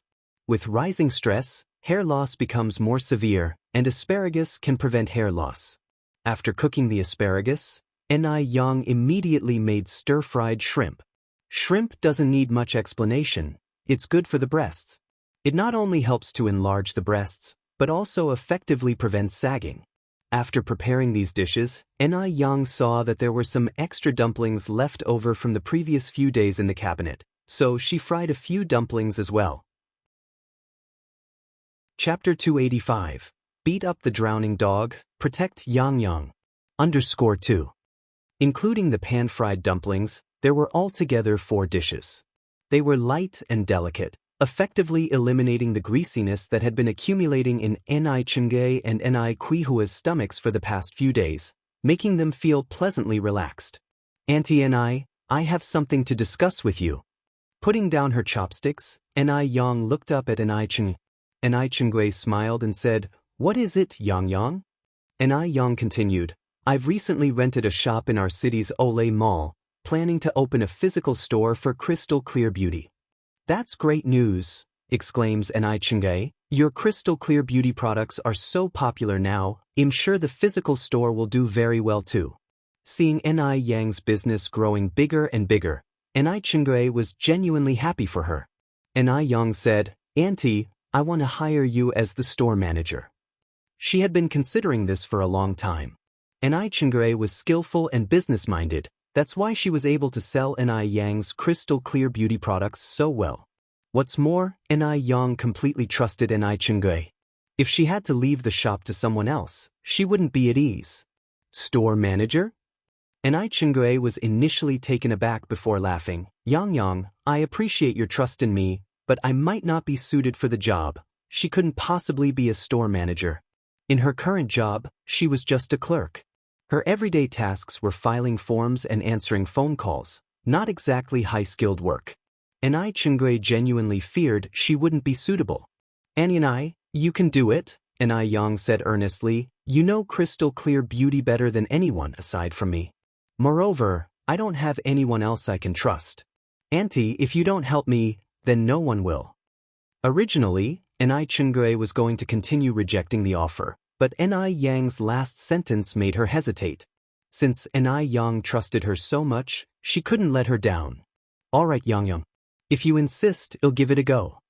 After a moment, Ni Chingay added, but I might not be able to start right away. I have to give my current employer a month's notice. Ni Yang smiled. There's no rush, the shop is still being renovated. We're looking to open on the second day of next month. That's good. Ni Yang then took out a prepared contract. Auntie Ni, if you agree with the terms, let's sign the contract.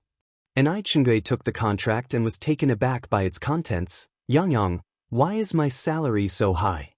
208 yuan a month. The contract also stated that for every skincare product she sells, she would get a 50-cent commission. Judging by the popularity of crystal clear beauty, she could easily earn 400 to 500 yuan a month. 4 to 500 yuan a month, it was a salary Ni Chingay couldn't even dream of. Ni Yang laughed. Because you're worth the high salary, Auntie Ni. Finding a good business partner isn't easy. If this were another time and place, Ni Chingay would definitely be a top salesperson. Ni Yang knew how to win people over and was willing to invest in them. Ni Chingay said, No way, Yang. Your salary offer is too high. I can't accept it. If you insist on this, I won't feel comfortable signing the contract.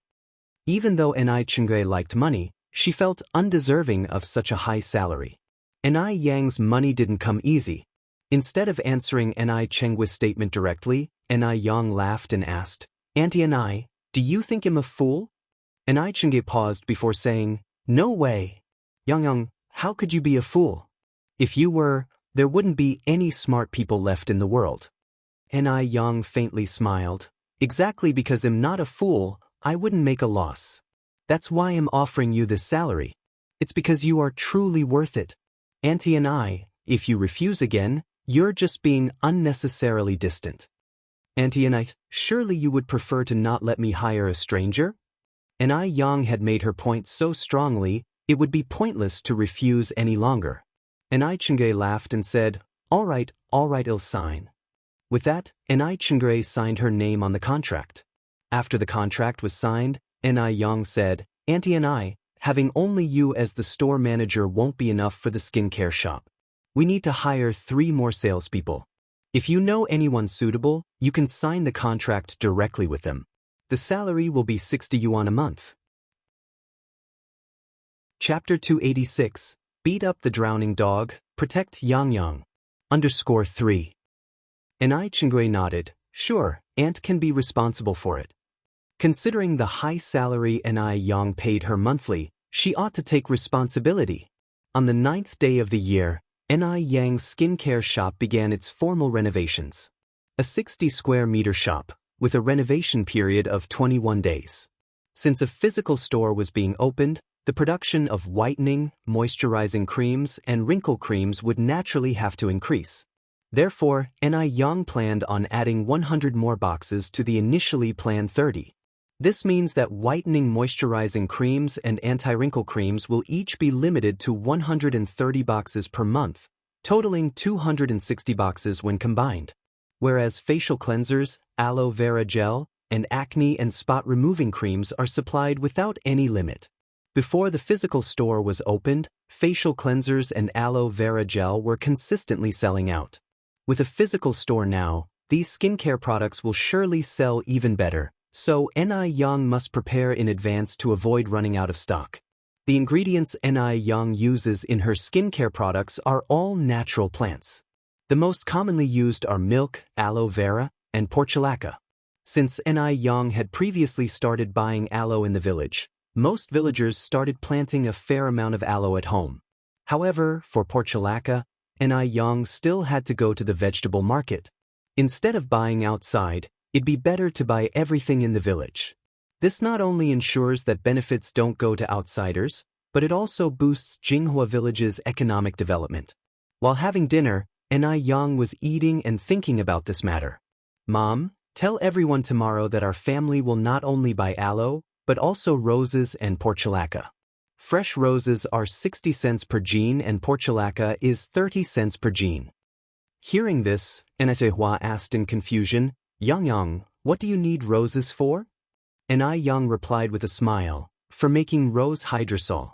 Our Ice Muscle Jade Skin physical store is about to open soon, and I want to develop a new product. Aside from making rose hydrosol, NI Young also wanted to make a high-end perfume with roses. But this plan had to be postponed because if roses were planted now, it would not bloom until May. NI Tsuehua nodded, all right, I will tell everyone tomorrow. The next day, when NI Tsuehua informed everyone about NI Yang's plan to buy portulaca and roses, everyone was thrilled. Firstly because portulaca and roses were easier to care for than rice plants, and many complicated procedures like plowing, planting seedlings, harvesting rice, drying rice, etc. were eliminated. Secondly, the price was higher. At this time, 100 jean of rice was only sold for 6 yuan at the grain station. No wonder the life of farmers was so tough. 100 jean of rice was sold for 6 yuan, but 100 jean of roses could be sold for 60 yuan. This increased the profits by tenfold.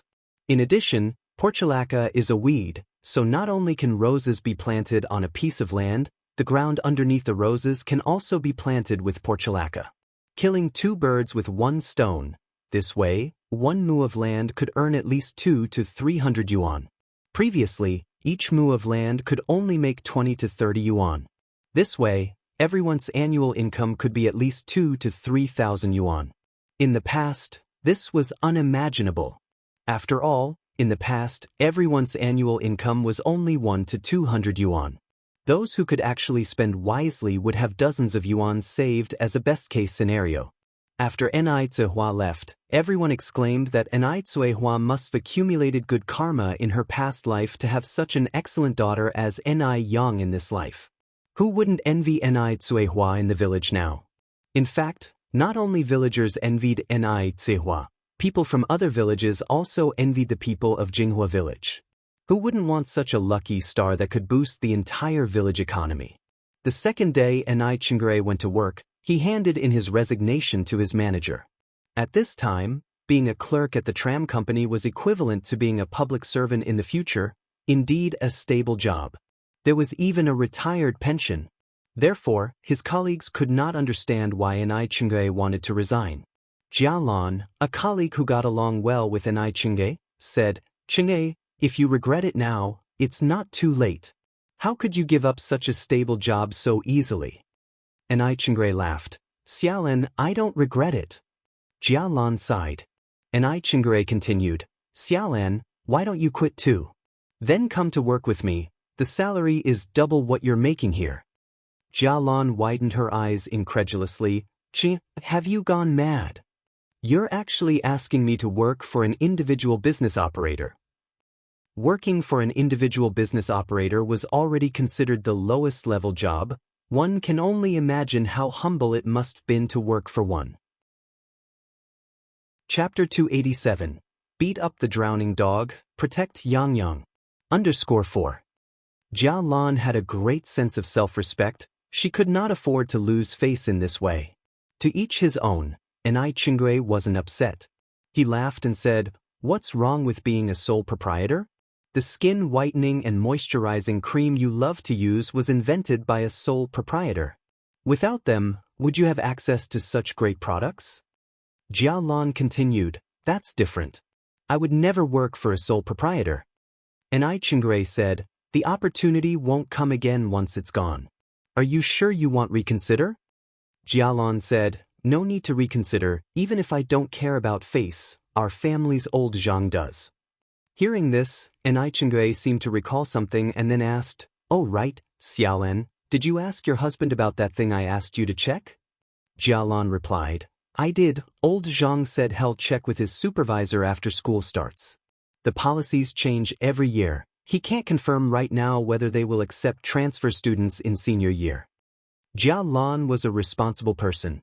Once she promised something to Ni Chingray, she made sure to fulfill it thoroughly. Ni Chingray nodded, you must take this matter seriously, our relative's child is waiting to take the college entrance exam next year. Sure. Jia Lan continued, speaking of, how old is that child of your relatives this year? Are they old enough to take the exam? Boy or girl? Are they smart? 18. Ni Chingray continued, it's a girl. Let me tell you, there's no smarter child around for miles. Jia Lan just thought Ni Chingray was bragging and chuckled. Rest assured, I've got this covered. Ni Yang didn't go to the noodle restaurant or the milk tea shop today. Instead, she stayed home studying eye cream formulas. The rose extract couldn't be made in a short time, so she had to create a new product to prepare for the grand opening. She planned to offer some promotional giveaways on the opening day. This way, she could win people's hearts and gain customers. Why not? It took Ni Yang 3 whole days at home to invent an eye cream intended to lighten dark circles. After she developed the product, as always, she first gave it to the people close to her to try before officially selling it. Time flew by and half a month had passed. The opening day of the skincare shop was approaching.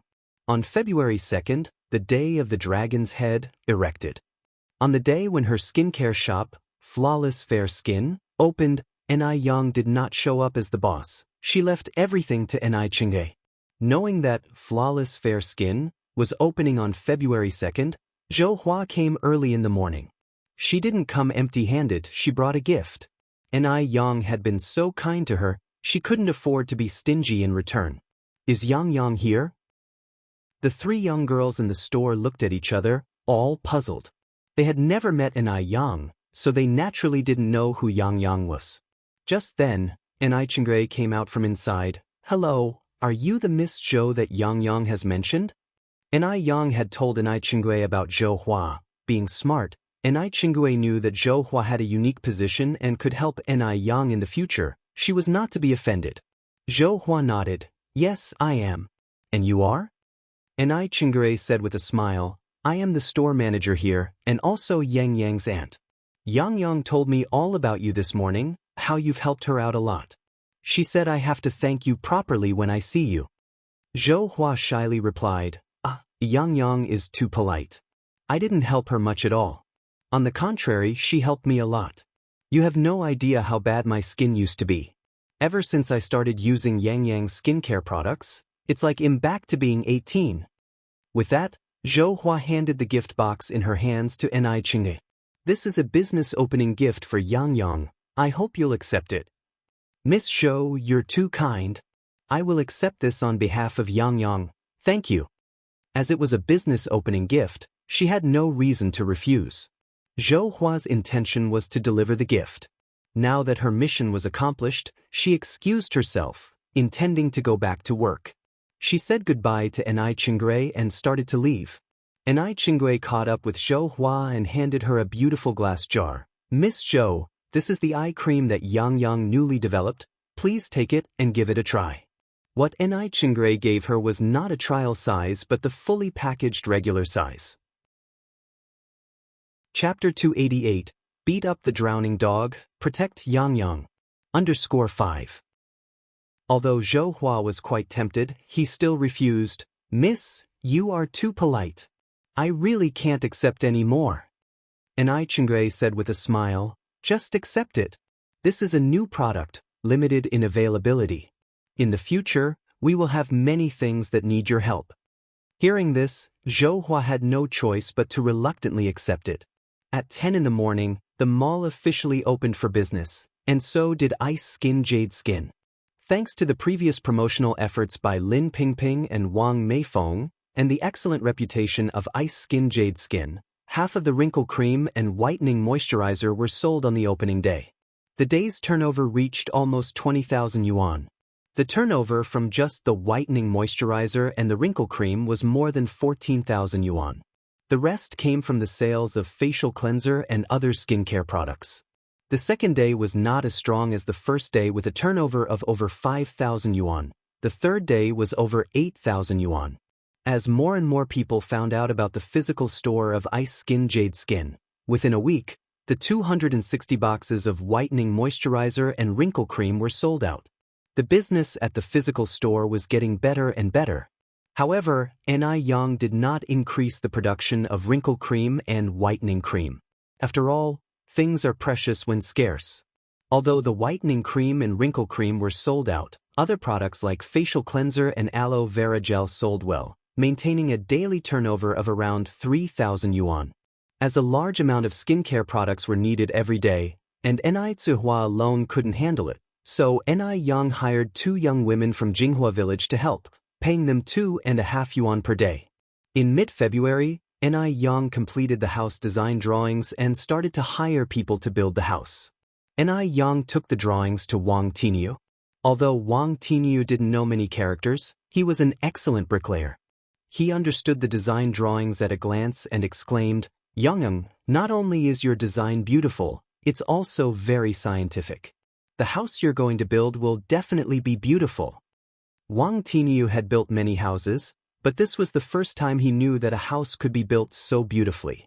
He didn't expect that Ni Yang, an 18-year-old girl, had broader experience and knowledge than an adult like him. It's truly remarkable. Wang Tinyu silently admired and also decided in his heart that he would build such a house when he had the money in the future. "Thanks, Uncle Tinyu," said Ni Yang. "By the way, how much does it cost to build a house like this? How long should the construction period last?" Wang Tinyu did a rough calculation and replied, "Yang, prepare around 20,000 yuan. The structure of your house is a bit complex. It will probably take about 4 to 5 months to complete." Ni Yang nodded. "Okay, no problem. Then Uncle Tinyu, let's start work tomorrow." "All right." Early the next morning, Wang Tinyu brought his workers. To invite good fortune, Ni Yang set off a long string of firecrackers. After setting off the firecrackers, Ni Yang gave each worker a pack of Dakianman cigarettes. Although other workers would also distribute cigarettes, they would hand them out one by one. It was unusual for someone like Ni Yang to distribute them by the pack. Everyone exclaimed that Ni Yang was indeed very generous. At noon, Ni Yang prepared a big table full of dishes, including fish, meat, and chicken. It was even more sumptuous than the New Year's meal. These workers are labor-intensive, and if they don't eat well, they simply have no energy to work. Ni Yang has never been the stingy type. People are reciprocal. If you treat me well, I will reciprocate. Not only does Ni Yang offer high wages, she also provides a wonderful meal. Naturally, they wouldn't dare disappoint Ni Yang in their work. They would work hard and conscientiously, as if they were doing the work of 3 people. Looking at Ni Yang opening a noodle restaurant and a milk tea shop, Sun Chuanxiang was burning with envy. If robbery wasn't illegal, she would love to just take all of Ni Yang's money. But now, she has a way to get the secret formula. Sun Chuanxiang carefully observed that at around 2 p.m. every day, Wang Jinfang would come to the dump to dump rubbish once. Wang Jinfang is stingy and greedy, so Sun Chuanxiang targeted her. At 1:50 p.m., Sun Chuanxiang came to the dump. By 1:58 p.m., Wang Jinfang arrived carrying 2 large bags of garbage. Sun Chuanxiang immediately stepped forward, enthusiastically took the garbage bags from Wang Jinfang's hand. "Big sister, you're here to dump the garbage again." Chapter 289. Beat up the drowning dog, protect Yang. _6. Wang Jinfang looked at Sun Chuanxiang apprehensively, Who are you? Sun Chuanxiang smiled and said, My last name is Sun. My family's shop is right on the snack street next door. Upon hearing that the person was also a businesswoman, Wang Jinfang's caution faded quite a bit. Sun Chuanxiang continued, I noticed that your shop has been busy until now. You must be very tired after a day of work, aren't you? Wang Jinfang laughed. It's okay, I'm not too tired. It's just a bit of handwork, much easier than farming. Besides, the salary that Ni Yang gave was high. She didn't feel the slightest bit tired. How can it not be exhausting with such heavy work? Sun Chuanxiang sighed and continued, Money is hard to earn these days. If it wasn't for providing for the family, which of us women would be willing to expose themselves like this? These words really hit Wang Jinfang's heart. She nodded, agreeing, Sister, what you said is absolutely right. Sun Chuanxiang looked around, lowered her voice and said, Little sister, I have a chance to make a fortune here. Are you interested? A chance to make a fortune? Wang Jinfang's eyes brightened. Who doesn't like money? Seeing Wang Jinfang's reaction, Sun Chuanxiang immediately believed she had a 50% chance. She took a stack of bills from her pocket and continued, Here is 1,000 yuan. If you can help me with something, this money is yours. 1,000 yuan was a huge amount to Wang Jinfang. After all, she only earned 65 yuan a month now. Wang Jinfang's eyes were about to be glued to that 1,000 yuan. Sister, what do you want me to help you with? As long as I can do it, I promise you. Sun Chuanxiang organized the money in her hand. Little sister, in fact, it's not difficult for you. Can you tell me the recipe for the sour fish? As long as you give me the recipe, this 1,000 yuan is yours. Wang Jinfang got the hint, so this Sun Chuanxiang was after the recipe. Wang Jinfang felt helpless. I'm just a worker, how would I know the recipe? Sun Chuanxiang continued, Little sister, I believe that if you want to know, you will find a way. Wang Jinfang was helping Ni Yang's noodle restaurant. If she wanted to know the recipe, she just needed to pay a little attention, it wouldn't be hard at all. After a pause, Sun Chuanxiang said, Little sister, if you think the money is too little, I can add another 500. 1,500 yuan was all of Sun Chuanxiang's savings. She was reluctant to part with it. But thinking about it from another angle, if she knew Ni Yang's recipe, not to mention 1,005, even 15,000 or 150,000 wouldn't be a problem. As the old saying goes, no pain, no gain. Wang Jinfang was greedy to begin with. This was sure to work. Wang Jinfang frowned slightly. Are you saying you want me to betray Yang Yang? Sun Chuanxiang laughed. How can this be considered betrayal? This is having everyone make money together. I sell noodles on the street over there, you sell here, it won't affect Ni Yang's business. Besides, my business can't compete with Ni Yang's. Furthermore, if you don't say anything and I don't say anything, who would know that you gave me the recipe? Little sister, you must think about it carefully, a total of 1,500 yuan. Once this village is passed, there will be no such shop. Seeing Wang Jinfang's indecisive look, Sun Chuanxiang changed her tone and continued, Little sister, you surely know how much Ni Yang's noodle restaurant earns. Think about it, how much does she give you a month? This young girl Ni Yang has absolutely no conscience. Could she earn that much money in a day without you? In my opinion, she should at the very least give you a monthly salary of 1,500 yuan. Since she is so heartless, you don't have to be generous to her. Sun Chuanxiang may lack many skills, but she's absolutely proficient at distorting facts and sowing discord. Seeing that Wang Jinfang's complexion sinking more and more, the smile on Sun Chuanxiang's face deepened. It was about time that contemptible girl Ni Yang got her comeuppance. Wang Jinfang pushed Sun Chuanxiang away and cursed, Go away, you nasty piece of shit. Shameless. With such poor skills as yours, you're trying to sow discord in front of me? Don't think that I don't know what you're up to. You're just jealous of Yang Yang. You want to steal Yang Yang's business.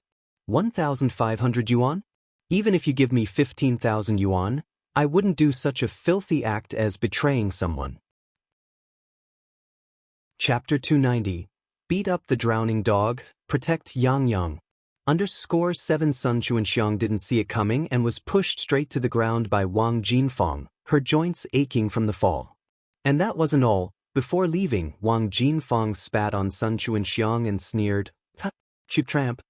Although Wang Jinfeng loved money, enjoyed taking advantages, playing little tricks, and behaved shrewdly and aggressively, it could never be possible for her to betray Ni Yang. Ni Yang was their village's lucky star. She may betray anyone, but not Ni Yang. Not only would she not betray Ni Yang, but she would also keep an eye on the business for her, guarding against anyone who might betray Ni Yang out of greed or temptation. If anyone dared to sell their conscience and do something treacherous to Ni Yang, she would tear them apart herself. Sun Chuanxiang hadn't anticipated such a reaction from Wang Jinfeng. Not only did she fail to get the lamb she wanted, but she also wound up in deep trouble. Had she not offered enough money? It was a full 1,500 yuan. For perspective, that was 50 times the monthly wage of an average worker and enough to pay for 4 years' wages. What exactly had Ni Yang done to make Wang Jinfeng so loyal to her? Infuriated, Sun Chuanxiang was almost bursting. Undoing the buttons of her coat, she took it off, soaked with spit, and walked away cursing obscenities. Initially, Wang Jinfeng didn't take it seriously, let her curse, it wasn't skin off her nose. But when Ni Yang's name was mentioned, she lost her cool. It was one thing to curse her, but to disrespect Ni Yang? She wouldn't stand for it. Wang Jinfeng quickly turned around and charged at Sun Chuanxiang, grabbing her hair. "Who the hell told you to insult Ni Yang? You cheap slut. Your whole family is trash." Wang Jinfeng was known for her many fights with the women in the village. Avoiding any visible areas like her face or head and aiming for the private parts, she hurt Sun Chuanxiang, who was screaming out in pain without leaving any trace of injury. It was afternoon, everyone was either resting or working and the dumping ground was remote. No one came to Sun's aid despite her desperate screams. "Stop, stop. I'll never do it again." In desperation, Sun Chuanxiang pled for mercy. Only then did Wang Jinfeng stop, feeling satisfied. "If I hear you bad-mouthing Ni Yang again, I'll tear your filthy mouth," she warned. I won't anymore." Sun Chuanxiang whimpered like a drenched dog. Wang Jinfeng dusted her hands off and walked away. Upon returning to the noodle restaurant, Wang Jinfeng stayed vigilant in case Sun Chuanxiang sought help.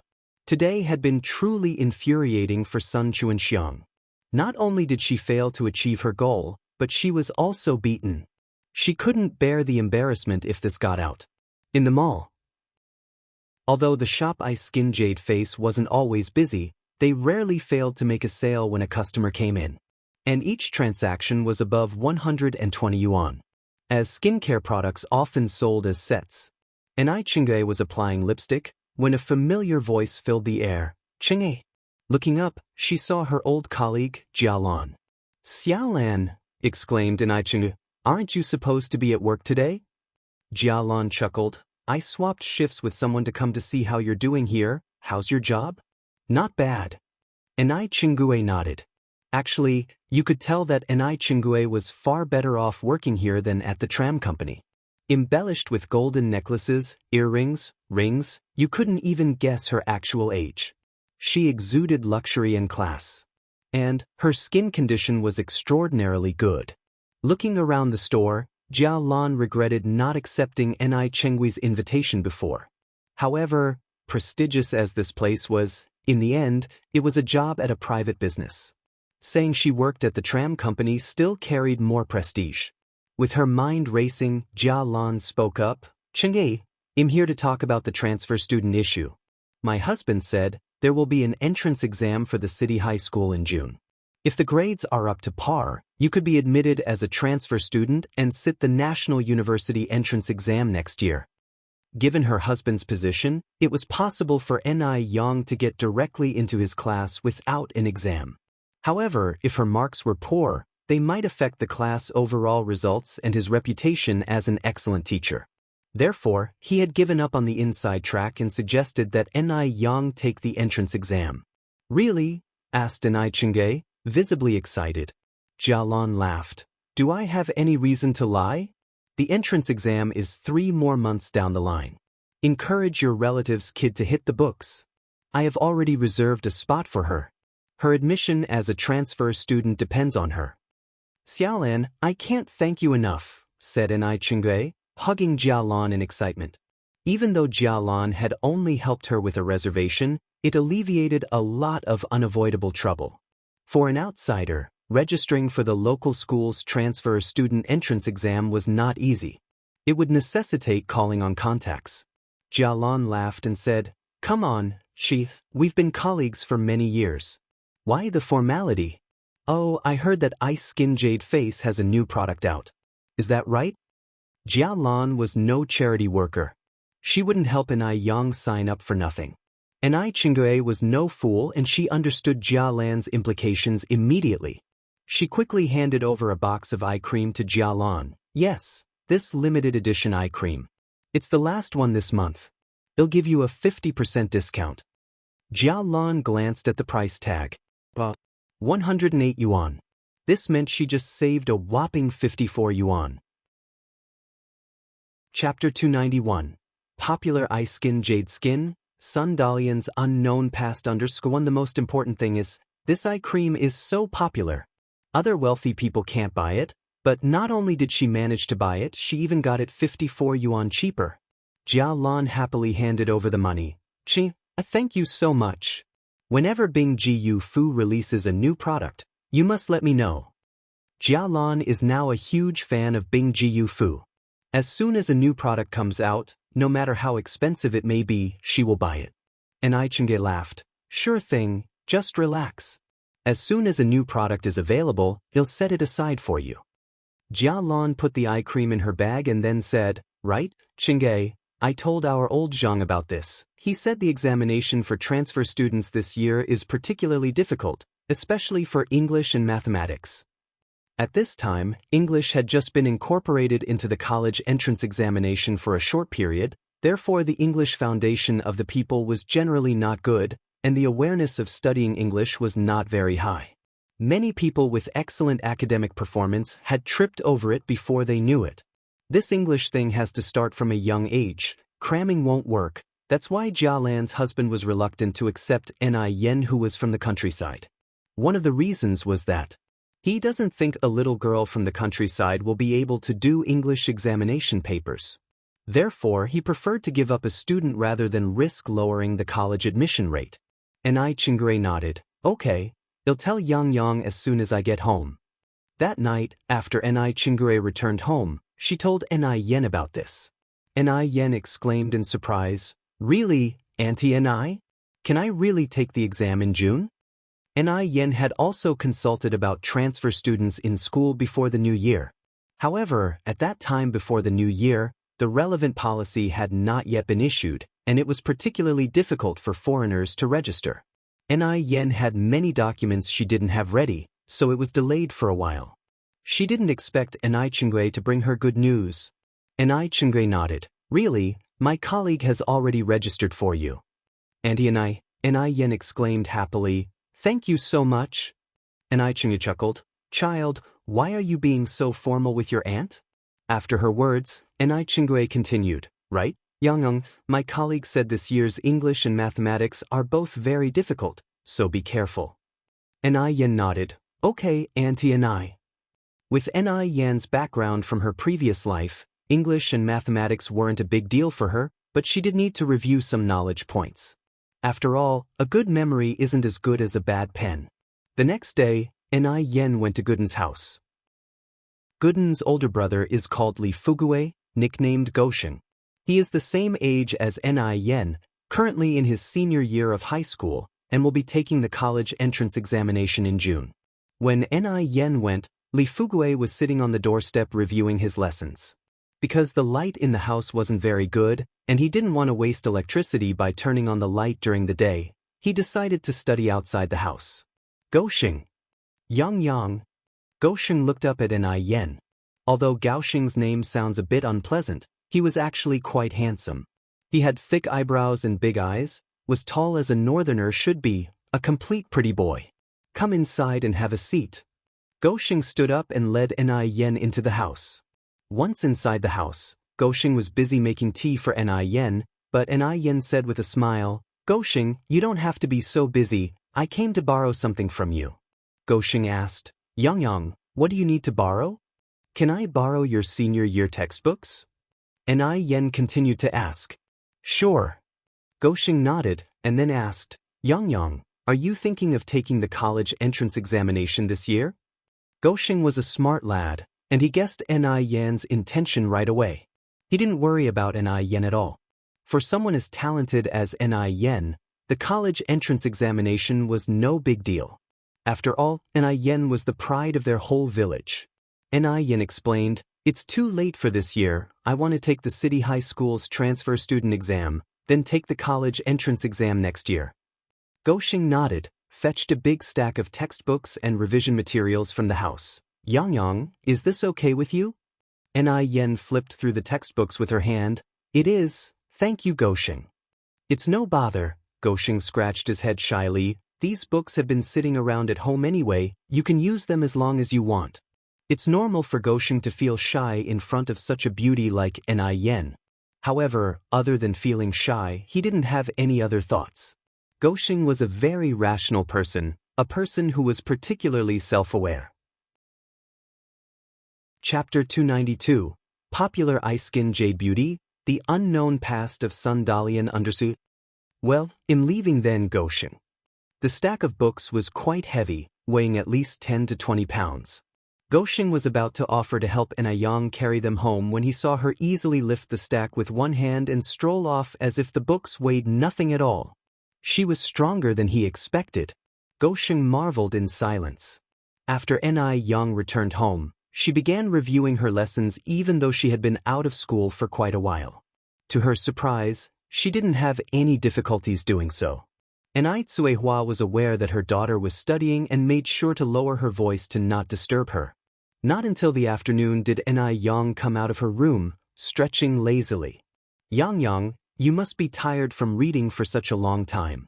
Have some milk tea first, Ni Tsuehua said, bringing her a cup of milk tea. Ni Tsuehua was intelligent. In less than half a year, she had already mastered the art of making milk tea and even created new flavors. "Thanks, Mom." Ni Yang took the milk tea and gulped down more than half of it in one go. After finishing her milk tea, she went to the kitchen to prepare a snack for the workers building the house next door.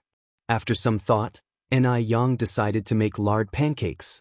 In a time when everyone lacked oil and fats in their diet, no one would appreciate any other kind of snack. An hour later, Ni Yang had prepared a basket full of lard pancakes. The lard pancakes were golden on both sides. They were crunchy and oily, winning everyone's approval. After several days of hard work, the basic structure of the house had taken shape and the walls were already half a meter high. Wang Tinyu, who was munching on a lard pancake, came over with the blueprint. Yang, I still don't quite understand this part of your plan. What is this pipe for?" Ni Yang glanced at the blueprint and explained with a smile. "This pipe is for drainage. This is the bathroom." "Bathroom?" The term was new to Wang Tinyu, leaving him a bit confused. Ni Yang paused to let Wang Tinyu finish his pancake before explaining, "The bathroom is where you take a bath and use the toilet. In rural areas, the toilet was just a toilet. For baths, people would simply fill a large wooden basin and wash up in their rooms." Wang Tinyu had never heard of bathing in the toilet before. "Yang, want it stink?" he asked. At this time, rural toilets were basically large pits surrounded by a wooden frame and covered with a cloth curtain for privacy. In winter, it wasn't so bad, but in the summer, it was unbearable. Not only did it smell terribly, but it was also full of flies and maggots. Every time Ni Yang had to use the facilities, it was a mental struggle for her. Wang Tinyu could not picture how one could possibly bathe there. Ni Yang explained further, "It won't stink. We will install a flushable toilet here. The waste will be flushed away immediately. There will also be a ventilation system and the bathtub will go over here." After listening to Ni Yang's detailed explanation, Wang Tinyu nodded, seemingly understanding some of it. "Okay, got it. I just need to make sure the drains and pipes are positioned correctly, right?" Ni Yang nodded in response. Yes, that's right." At the Zheng family residence. Zheng Lingling had noticed that Madame Zheng was acting strangely these past few days. More specifically, since the day they returned from the state-run restaurant, she had been out of sorts. She would stare vacantly at one spot, occasionally shedding tears for no apparent reason, and her appetite had waned. All these signs pointed to one fact: the old woman was thinking about her biological daughter again. Each time she thought about this, Zheng Lingling would grit her teeth in frustration. But she had taken care of the old hag for so many years, but the hag still couldn't forget the daughter who had been dead for years. Was she planning to adopt that little girl she saw at the state-run restaurant? Or had she heard news about her long-lost daughter? Zheng Lingling scrunched her brows and ordered the butler, Lu, to be called over. Zheng Lingling had been with the Zheng family for many years and knew that the person Madame Zheng trusted most was Butler Lu. Butler Lu would definitely know if something was amiss with Madame Zheng. If she wanted to find out something, she would have to start with Butler Lu. Chapter 293, Popular Ice Skin Jade Skin, Sundalian's Unknown Past _3. Madam, you called for me. Zheng Lingling stood up with a smile. Uncle Lu, you don't need to be so formal with me. Please, have a seat. Strictly speaking, Butler Lu could be considered someone who watched Zheng Lingling grow up, hence it was appropriate for her to address him as Uncle Lu. However, Butler Lu stood upright. Madam, without rules, things will not stand. It's not right for me to sit. Butler Lu was a very loyal person, but also had a peculiar temper. In his mind, a master was a master, and a servant was a servant. Where was the reason for a servant to sit with his master? Butler Liu's loyalty seemed to be seen differently through Zheng Lingling's eyes. She thought that Butler Lu was deliberately showing his displeasure to her because of his long tenure at the Zheng family, thus the refusal to sit. After all, she was only the adopted daughter of the Zheng family. From the elders to even the most ordinary servants, none of them ever took her seriously. How infuriating! Zheng Lingling suppressed the anger in her heart, deliberately probing, Uncle Lu, the matter my mother asked you to investigate some time ago, how are things going? Butler Lu asked in surprise. The old lady hasn't asked me to investigate anything recently.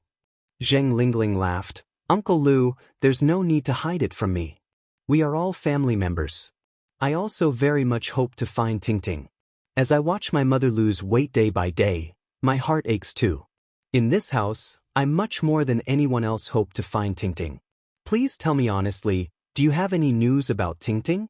It would be better for me to have some certainty, rather than being blindly anxious. Zheng Lingling's words were moving, and her eyes even began to redden, looking every bit the good daughter and good sister. Butler Lu, having the ability to be a butler, was not a pushover. He didn't reveal any emotions. Miss Tingting has been missing for 34 years, and the old lady has been looking for her for 34 years. But after all these years, there has been no news. The old lady has actually given up hope a long time ago. Zheng Lingling wiped her tears. Uncle Lu, did my mother really not ask you to look for Tingting? Really not. Zheng Tingting continued. After so many years, my mother has only me as her child by her side. I don't know if she would want to adopt another child. If she does, I have a suitable candidate. Butler Lu glanced at Zheng Tingting. Madam, you jest. Miss Sun is already 19 years old. How could the old lady still adopt children? Zheng Lingling separated from Butler Lu, realizing she wouldn't get any information from him, so didn't say much more. Butler Lu then said, Madam, if there's nothing else, I will take my leave. Zheng Lingling nodded. Please, take your time, Uncle Lu. Butler Lu turned and left. Zheng Lingling watched Butler Liu's retreating figure, a malicious gleam in her eyes. Mom, do you think we're overthinking? Zheng Xianjing came over from behind. Zheng Lingling curled her lips. That old man is just stubborn. Mom, Zheng Xianjing squinted her eyes. What do you mean by that? Zheng Lingling didn't directly respond to Zheng Xianjing's question. Instead she said, Go, call Xiaolu over. Xiaolu was Butler Liu's son. Despite being wise his entire life, his son was not half as smart as he was. Zheng Xianjing glanced at her watch. Mom, I don't have time. You can tell Ms. Li to call him. As she finished, Zheng Xianjing picked up her bag from the sofa and quickly walked outside. Xianjing, where are you going? Zheng Lingling stood from the sofa, looking seriously at Zheng Xianjing. Zheng Xianjing turned her head. I am just going out for some fun, Mom. What is it? Zheng Lingling asked with a frown. Are you going to see that worthless sixth son of the Mo family again? Zheng Xianjing said quietly, Mom, what are you thinking about? How could I possibly go and see that waste? Last time I was blind enough to mistake fish eyes for pearls. Don't worry, Mom. There won't be such a situation again. Zheng Lingling asked doubtfully, Is that true? Of course it's true. Zheng Xianjing nodded and then said, Mom, I now have a new goal, and I am determined to find you a son-in-law who's not a disgrace. Who? Zheng Lingling asked. Zheng Xianjing said, Mr. Mog. Mr. Mog? Zheng Lingling was startled. She walked over to Zheng Xianjing and said with a mixture of surprise and happiness, Xianjing, if you could actually catch Mr. Mog's eye, that would really bring honor to me. Zheng Xianjing confidently said, Mom, don't worry, I assure you, I won't let you down. Chapter 294. Popular Ice Skin Jade Skin, Sundalian's Unknown Past _4. Zheng Lingling continued, So, you've met Mr. Mog in person? Zheng Xianjing smiled. Even though I haven't officially met him yet, it's not much different from having done so. I'm privy to secrets that others don't know. Mr. Mog will sooner or later be at my mercy. Zheng Xianjing had never lacked self-confidence. After all, she was beautiful and from a good family. Who in all of Beijing could compare with her? Zheng Lingling looked at Zheng Xianjing, her face full of satisfied smiles. She was ambitious and aspired to greatness. This was her daughter, Lingling's daughter. Compared to a good-for-nothing like Emochishan, how could he ever be worthy of her precious daughter? Mom, I won't keep you any longer, I'm going. Zheng Xianjing turned to leave. Wait, Zheng Lingling called to Xianjing once again. What is it, Mom? Zheng Xianjing looked back. Zheng Lingling touched her face. If you're going to the mall, remember to bring back a box of anti-wrinkle cream and a moisturizing whitening cream for me. Oh, and my facial cleanser and aloe vera gel are also running out. Get me a bottle of each. No woman lacks a love for beauty, and Zheng Lingling was no exception. For the past half a year, she had been using the Ice Beauty skincare products, and her skin was in very good condition. Not only Zheng Lingling, pretty much the entire circle of elites was using Ice Beauty. Zheng Xianjing said helplessly, Mom, are you kidding me? The whitening moisturizing cream and anti-wrinkle cream are all limited edition products. It's the end of the month, how could there possibly be any left? Zheng Lingling sighed. Then just get the facial cleanser and aloe vera gel. The whitening moisturizing and anti-wrinkle creams can wait until the beginning of next month. They'll have Mrs. Li pre-order them. All right, I got it. Zheng Xianjing nodded and left. After Zheng Xianjing left, Zheng Lingling had someone to bring Xiaolu. Compared to his father, the butler Mr. Lu, Xiaolu was far from competent. He was like a mouse in front of a cat when he saw Zheng Lingling. Zheng Lingling grilled him for a long time, but Xiaolu only managed 2 sentences. No, I don't know. Zheng Lingling was so angry but didn't show it. She waved her hand to dismiss Xiaolu. No way. It seemed she had to hurry up and get that old man to make a will. Otherwise, she wouldn't have a day of peace. Thinking this, Xinjing put her anger aside and headed to the kitchen. In the kitchen, several servants were chatting. Seeing Zheng Lingling, they all flattered with smiles. Madam is here to make chicken soup for the old lady again. Madam is so filial. Zheng Lingling's filial piety was evident to everyone in the Zheng family. She not only personally did the laundry for Mrs. Zheng but also personally made chicken soup and all kinds of tonics for her every day. A few days studying at home, Ni Yang found an opportunity to visit the noodle restaurant and the milk tea shop.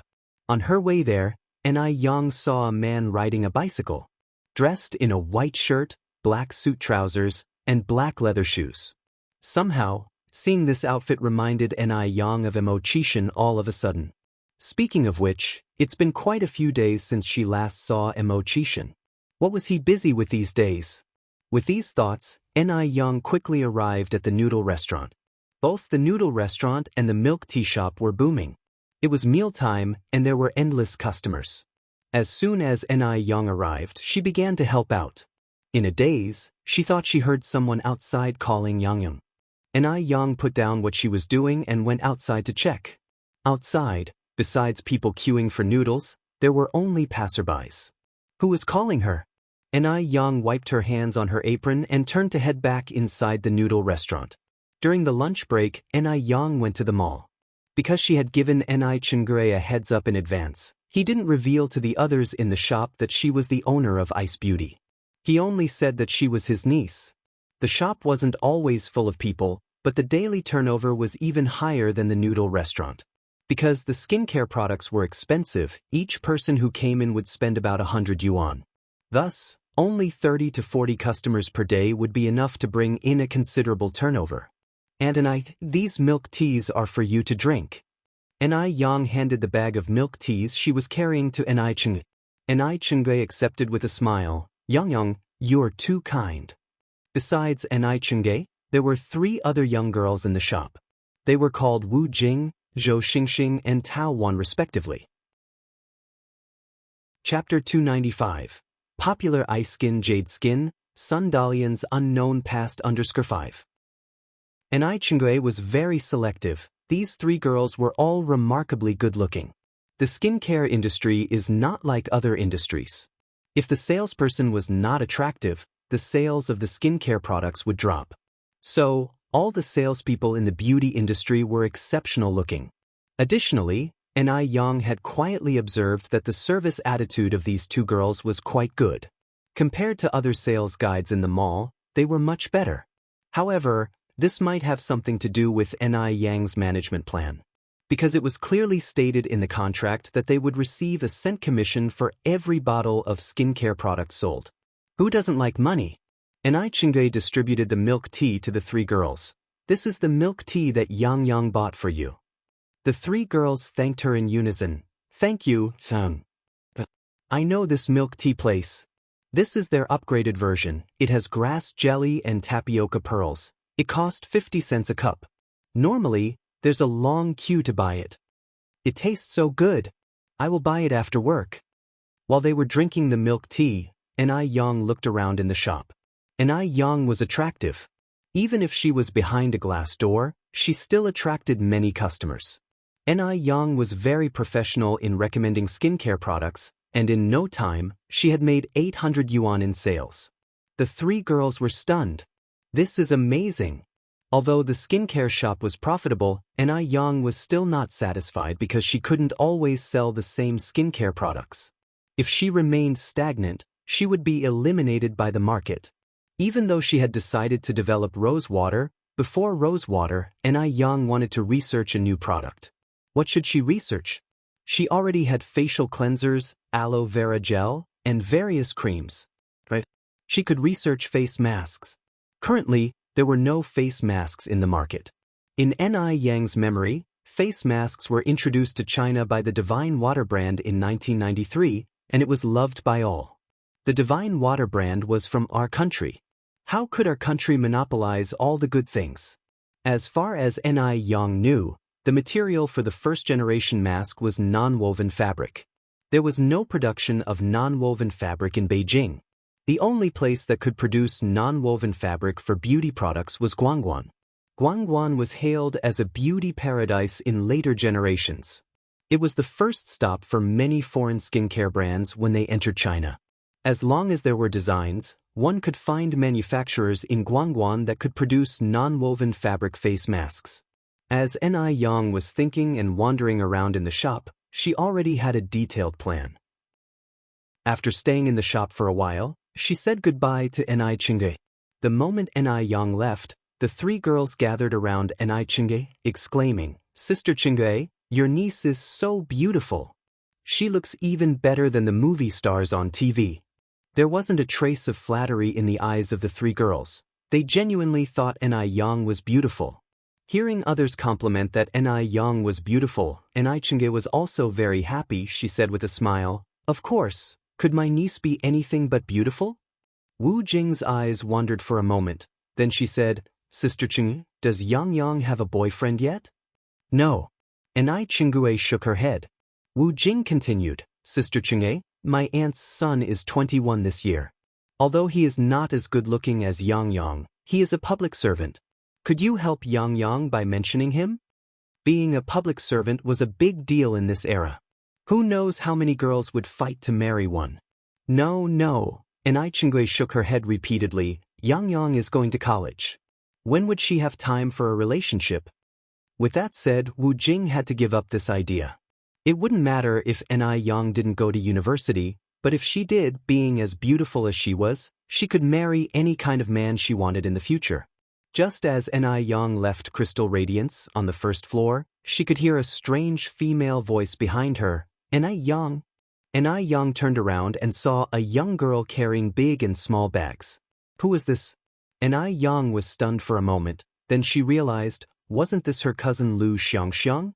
Enai Yang, long time no see. Lu Xiangxiang stood in front of Enai Yang in a haughty manner. Her eyes were full of endless mockery and disdain. Enai Yang responded in a neutral tone, do you need something? Lu Xiangxiang said, Enai Yang, let me tell you.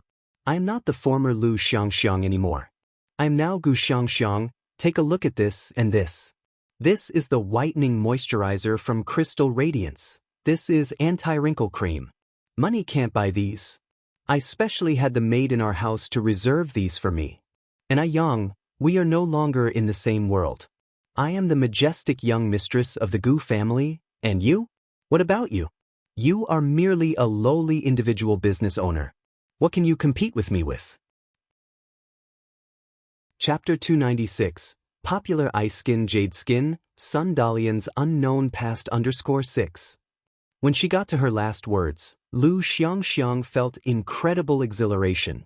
She could finally trample all over this country bumpkin who came from the rural areas. Lu Xiangxiang, having been a common worker's daughter for over a decade, had finally turned her life around and became a lady of wealth, and of course, she wanted to show it off. Your mom remarried? Enai Yang raised her eyebrows slightly. For someone like Lu Wan who was money-obsessed, it wasn't surprising that she chose to remarry. It seemed like Lu Wan had latched onto some kind of rich big shot this time. The Gu family. Enai Yang frowned slightly. There were not many people with the last name Gu in Beijing's circle of wealthiest families. Moreover, Lu Wan was not young and had a daughter. It was unlikely that she would have many suitors. My mom married into the Gu family. Lu Xiangxiang did not feel that there was anything low about her mother's actions. In fact, she was rather proud of it. Do you know the Gu family? One stomp of my father's foot, and Beijing would tremble. Enai Yang, if you kneel down now and bow your head 3 times, you'll forget about the times you've wronged me in the past. Otherwise, I will have my father chase you out of Beijing. Your stepdad is Gu Yaozu? Enai Yang continued. It seemed like her father was quite famous. Even a country bumpkin like Enai Yang knew about him. Feeling even more triumphant at this moment, Lu Xiangxiang thrust out her chest and said, That's right, Gu Yaozu is my dad. So what, are you scared now? If you are, you should kneel down before me at once. Enai Yang laughed lightly. Are you sure Gu Yaozu is your father? Of course. Lu Xiangxiang lifted her head arrogantly. Enai Yang then said, That's strange. Isn't Gu Yaozu old enough to be your great-grandfather? He's not 90, he's at least 80, right? Lu Xiangxiang, you flaunting the benefits your mother gets for selling her youth and her body, it's really quite disgusting. Enai Yang's tone was light, however every word stabbed deep into the heart, like a sharp sword slicing open Lu Xiangxiang's outer layer of pretense, exposing her most corrupt side to the air. Lu Xiangxiang was thrown into a panic immediately. How would Enai Yang, a mere individual business owner, know about the age of Gu Yaozu, a social elite? Having said that, Enai Yang turned around to leave. Lu Xiangxiang screamed in frustration, Enai Yang, stop right there. Aren't you afraid that my father will come after you? So what if Gu Yaozu is old? A skinny camel is still bigger than a horse. Besides, Gu Yaozu is already 80 years old this year. He won't live for many more years, and he doesn't have any biological children. She was his only daughter. When Gu Yaozu dies, She would inherit all the wealth of the Gu family. By then she would still be superior to others, while Ni Yang would merely be a noodle seller.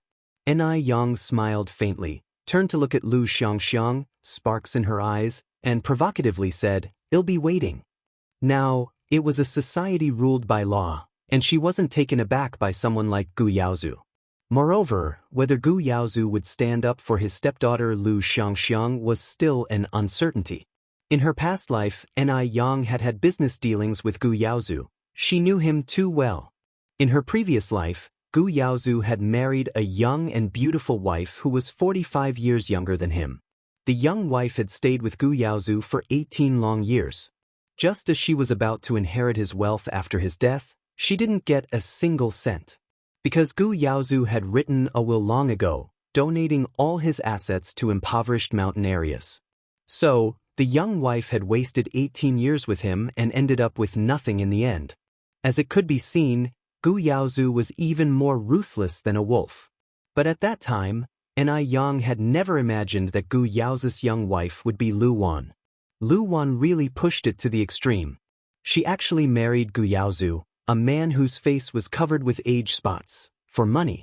As Ni Yang walked, she kicked the small pebbles on the lane, a faint smile playing on her lips, her dimples showing slightly.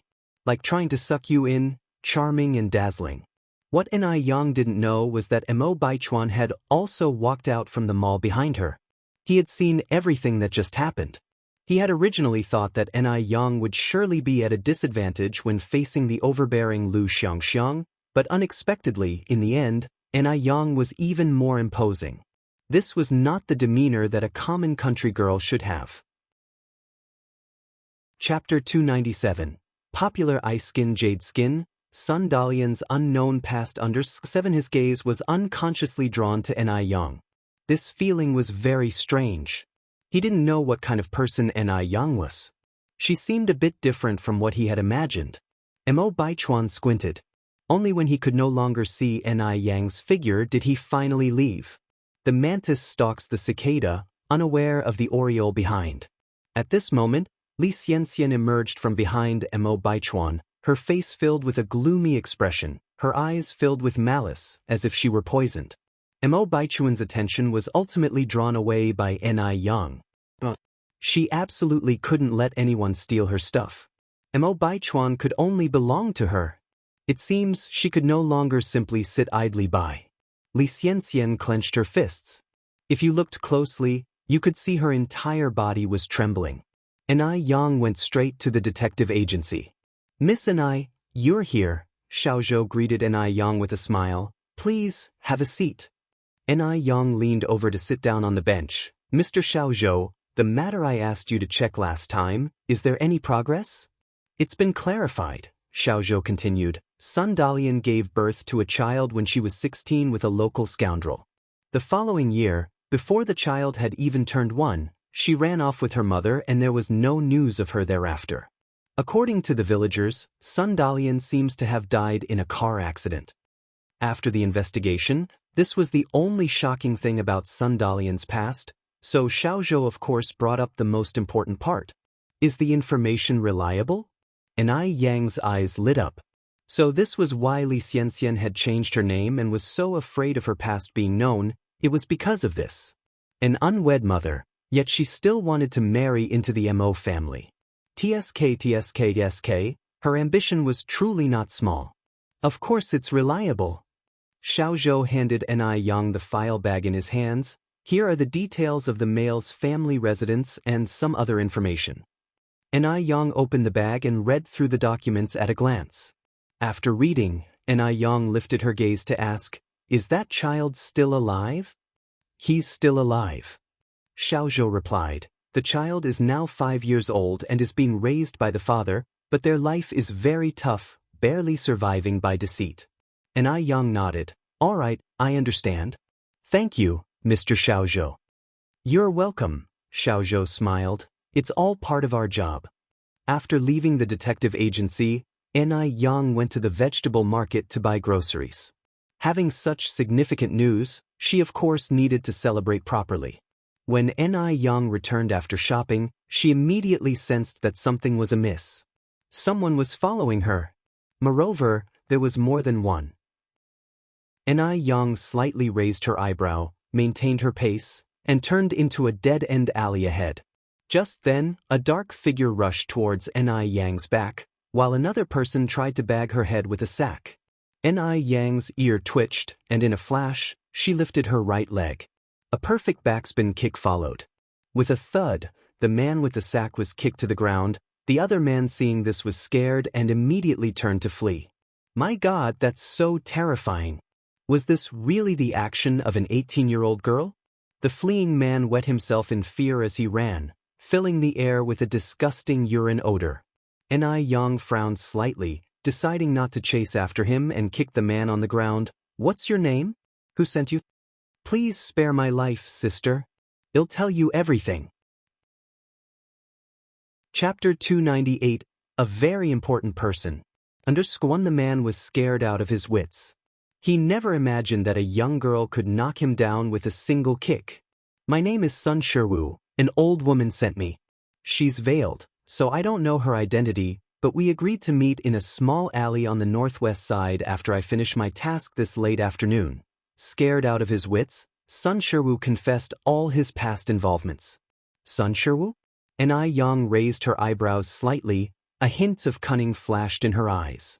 It was a good thing she had previously done a background check on Li Xianxian, otherwise she would have missed this critical figure. Ni Yang's face changed instantly. She quickly squatted down to help Sun Shiwu up. Turns out you're Uncle Shiwu. What a case of not recognizing one's own kin. I am Yang Yang, don't you remember me? Sun Shiwu looked at Ni Yang in confusion and fear, worried that if she were displeased she might kick him again. He did not remember Ni Yang. He was very sure that he had never seen Ni Yang before. Because Ni Yang was too beautiful, and if he had met this attractive girl, he would definitely remember. However, he had absolutely no impression of Ni Yang. Seeing Sun Shiwu's reaction, Ni Yang continued, Uncle Shiwu, I used to play with Dalian all the time. Do you remember me? I was the Yang Yang who always had a runny nose. Which village doesn't have a few little girls who love having runny noses? To convince Sun Shiwu, Ni Yang was willing to damage her own image. After hearing this, Sun Shiwu seemed to recall something. There were a few little girls in the village who loved to follow Sun Dalian around. 2 of them always had runny noses. Could Ni Yang be one of those 2? Women sure do change a lot when they grow up. He never expected that snot-nosed girl to become so pretty. Sun Shiwu was secretly astonished. Ni Yang continued, Uncle Shiwu, do you remember now? Sun Shiwu nodded his head. I seem to have some impression. Ni Yang laughed. Uncle Shiwu, it's good that you remembered. When did you come to Beijing? How are Aunt Ashu and Dalian now? Upon mention of Li Shu and Sun Dalian, a strong resentment appeared on Sun Shiwu's face. His face distorted instantly, as if he wished he could kill the mother and daughter right away. Those shameless bitches are already dead. Nobody should mention those bitches in front of me ever again. As soon as he finished speaking, Sun Shiwu realized his mistake and immediately apologized to Ni Yang. I'm sorry, Yang Yang, I wasn't yelling at you, I was yelling at those 2 bitches. Ni Yang's kick just now had left a deep impression in Sun Shiwu's heart. Even though Ni Yang was always smiling and kindly calling him Uncle Shiwu, Sun Shiwu was still very scared. The fear was uncontrollable. It's fine, it's fine. Ni Yang continued, Uncle Shiwu, what exactly is going on? Aunt Ashu and Dalian are really that flirtatious bitch? Sun Shiwu spat on the ground. She ran off with that little harpy. No man could endure the betrayal of his own woman. In the countryside, having your wife and child run away was humiliating, and therefore, Sun Shiwu was forced to make his way to Beijing by begging. It's obvious how much Sun Shiwu hated the mother and daughter pair, Li Shu and Li Xianxian. Ni Yang hid a smile, and began comforting him. Uncle Shiwu, don't be angry. Perhaps there has been some misunderstanding? Aunt Ashu and Dalian are such good people, they couldn't possibly do such a thing. Ni Yang's words were like pouring oil on a fire, completely igniting Sun Shiwu's anger. How could it be a misunderstanding when 2 people are gone? Those shameless bitches. They've completely lost face for our Sun family. When I find them, I will skin them alive. And Yang continued, Uncle Sherwoo, you must be hungry, right? How about we find a place to eat and chat? Sun Sherwoo hadn't had a proper meal for many days, otherwise he wouldn't have resorted to such desperate measures. But hearing that Yang wanted to treat him to a meal, Sun Sherwoo was still wary. He had treated Yang so badly, would she still be kind enough to invite him for a meal? Could it be a trap? Even though Sun Sherwoo wasn't sharp, he also wasn't a fool. Chapter 299. A very important person. _2. Yang seemed to discern Sun Shiwa's wariness, and continued, Uncle 15, it's kismet that we fellow townsfolk bumped into each other in such a large city like Beijing. You're my elder, so it's only right that I treat you to a meal. I know of a restaurant with amazing braised pork ahead.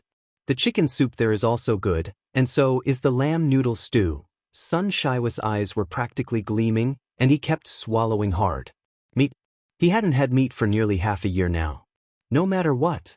As long as he could devour some meat, even dying wouldn't matter. Even in death, he'd be a spirit satiated by meat. Sun Sherwoo squared his courage and continued walking with Yang. Yang took Sun Sherwoo to a small restaurant, and together, they ordered a full 10 dishes, all of them hearty meat dishes. Even before the food was served, Sun Sherwoo was drooling. So much food, can we finish it all? Yang just smiled. This place is delicious. Well, definitely finish everything. Before long, all the dishes were served. Yang continued, Uncle 15, dig in. You don't have to stand on ceremony with me. At her words, Sun Sherwoo didn't even bother reaching for the chopsticks. He just grabbed a chunk of fatty meat with his hand and began wolfing it down. Delicious. So incredibly delicious. Sun Sherwoo was so touched he almost shed tears. After half a year, he was finally eating meat. He had suffered a lot for sure. Yang sat across Sun Sherwoo and spoke, Boss, a bottle of Baijiu please. The boss was quick to serve a bottle of erguota liquor. Yang personally served Sun Sherwoo a cup. Uncle 5, eat slowly, let's have a drink first. Sun Sherwoo mumbled his thanks and then downed the entire drink. Great liquor. Really great liquor. Young, I won't lie to you, ever since that damned woman ran off with that little bastard, I haven't had a drink. Sun Sherwoo felt like he was dreaming. Not only did he have meat, but now he was drinking as well. Yang said, Uncle 15, drink slowly. Don't rush, all this liquor is yours. After devouring all 10 meat dishes, Sun Sherwoo was left satisfactorily burping. It was amazing. The food was absolutely amazing. Yang, thank you so much. Sun Sherwoo gratefully looked at Yang. I've never been as satisfied as I am today in my entire life. Yang laughed. Uncle 15, you don't have to be so polite. After all, Sister Dalian and I grew up together. You're her father, so that makes you my elder. Thanking me would be too formal. Even an outsider like Yang knew how to respect elders. What about his own daughter? She ran off with that flighty woman. The little wretch. If he knew where that wretch and the old hag were, he would make sure they wouldn't have it easy. Thinking about it made Sun Sherwoo increasingly agitated. Knowing when to stop, Yang didn't say anything more. She turned to look at the restaurant boss. Boss, bring 2 bowls of braised pork and 2 grilled chickens please. Sun Sherwoo immediately said, Yang, there is no need to order any more, Uncle is already full. Yang smiled faintly, Uncle, this is for you to take home and eat. Sun Sherwoo, feeling a lump in his throat, didn't know what to say. Yang was such a good girl. How did he end up raising an ungrateful daughter? The restaurant's boss soon brought the packed braised pork and grilled chicken. Sun Sherwoo took it with heartfelt gratitude towards Yang. Yang smiled and dismissed his thanks. Uncle 15, where do you live? I'll visit you sometime. Sun Sherwoo didn't hesitate. I live at number 18 in the alley behind the street. The residents of 18th alleyway were all people struggling to get by. It was clear Sun Sherwoo wasn't lying. Yang nodded. All right, I will surely visit when I have time. Leaving the restaurant, Ni Yang took Sun Shiwu to a roadside stall and bought him 2 sets of new clothes. When he got home, Sun Shiwu found 50 yuan in the pocket of the clothes. 50 yuan. Not only had Ni Yang treated him to a meal and bought him clothes, but she had also given him money. She was several times better than his own daughter. Thinking of Sun Dalian and Li Shu, Sun Shiwa's eyes filled with a vengeful glare. Wait and see, you wretches. One day he will ensure their painful demise. As night slowly deepened, Sun Chuanxiang anxiously waited in the courtyard. She had no idea if those 2 had succeeded yet. They should have been successful, right? After all, Ni Yang was just a young girl, and the 2 she had sent were robust men. Chapter 300. A very important person. _3. With that in mind, Sun Chuanxiang felt considerably relieved. She turned around and headed back to her room. After putting on a mask and a hat, she walked out. She had already coordinated with those 2 individuals. Once the job was done, they would meet in the dead-end alley in front of number 18 on the back street. When Sun Chuanxiang arrived at the dead-end alley, no one was there. Just then, everything went black before her eyes as she was hooded with a sack. Then came a flurry of punches and kicks raining down on her. Sun Chuanxiang rolled on the ground in pain. Unfortunately, this dead-end alley had been meticulously chosen by her. It was rarely traversed by anyone. Ni Yang wielded a wooden stick yet displayed no signs of holding back. Sun Chuanxiang had tried to take her life. Why should Ni Yang show her any mercy? She certainly wasn't a saint. Help! Help! Someone help me! Sun Chuanxiang, unable to see anything, cried out in desperation. Above every head, there watches a god. Sun Chuanxiang, this is your retribution. Ni Yang's red lips barely moved. From them came a resonant masculine voice. It echoed faintly in the alley, resembling the voice of a bodhisattva from a TV show. People were somewhat superstitious those days. Upon hearing these words, Sun Chuanxiang got so frightened she wet herself. Spare my life, bodhisattva. Spare my life. I will burn incense for you once I go back. I swear I'll never do bad things again. Let me mend my ways. Please give me another chance. Sun Chuanxiang managed to struggle up and started kowtowing on the ground. Each kowtow resulted in the sack being smeared with more blood. I'll let you off today. Ni Yang tossed the wooden stick on Sun Chuanxiang's body and walked away. Her footfalls were light, so light that they were practically silent. How could anyone walk without making a sound? This only served to reinforce Sun Chuanxiang's belief that the individual was a bodhisattva. Too terrified to move, Sun Chuanxiang knelt on the ground. It was terrifying. Truly terrifying. She vowed never to do anything wrong again. Sun Chuanxiang, tears of pain streaming down her face, dragged her battered body and limped away. As she emerged from the alley, Sun Chuanxiang saw a person she did not expect. Ni Yang. It was March, and she was wearing a beige cheongsam with a dark blue coat draped over. Her hair was half tied up with a blue hairpin matching the coat. She exuded a radiant aura of beauty, like a figure stepping right out of a painting in the dusk. Having just done something wrong, Sun Chuanxiang did not dare to spare Ni Yang a glance. With a benevolent smile, Ni Yang approached and took the initiative to say hello, Aunt Sunday. Pale-faced with fright, Sun Chuanxiang collapsed to the ground, sobbing, I'm sorry, Ni Yang. I was wrong. I shouldn't have been led astray and engaged those 2 to hurt you. Can you forgive me? Ni Yang gently helped her up. Aunt Sun, what happened? Somebody wanted to hurt me? I don't understand what you're talking about. Right? Ni Yang still didn't know about it. Hastily, Sun Chuanxiang covered her mouth. Nothing. Nothing. I didn't say anything. And with that, she scampered off, a picture of embarrassment. Watching her retreating figure, Ni Yang's lips curled slightly into a faint smile. Innocent and harmless, nobody could connect her to the violent girl swinging a wooden stick 10 minutes prior. Due to the enormous shock she had experienced, Sun Chuanxiang fell seriously ill that night. Ni Yang, on the other hand, made a hearty meal. Delicious dishes such as steamed mandarin fish, tender ginger stir-fry, anti-aging yam lamb, and many others. Of course, not forgetting the breast-enhancing sweet rice balls. Breast enhancement was a long-term project, and it couldn't be relaxed at all times. The three of them cleaned up the entire spread without leaving a crumb. While some found joy, some found sorrow. Ni Yang had a satisfying meal and a comfortable hot bath, but Jing Xianjing didn't fare as well. She was thinly dressed, standing in the freezing wind outside the racecourse, shivering from the cold. She was waiting for someone. She was waiting for Mr. Mogg. There were rumors that Mr. Mogg would definitely leave the racecourse tonight. Jing Xianjing wanted to have a coincidental meeting with Mr. Mogg, while she also wanted to confirm if Mo Baichuan was indeed Mr. Mogg. Just then, a tall and upright figure gradually walked out of the racecourse. Chapter 301. A very important person. _4. He was dressed in a black trench coat, a subtly glowing cigarette dangling from the corner of his mouth. His chiseled features concealed in the darkness of the night were somewhat elusive, but his entire being radiated a sense of mystery and elegance. It was Mr. Mogg. It was him. Emotions surged in Jing Xianjing.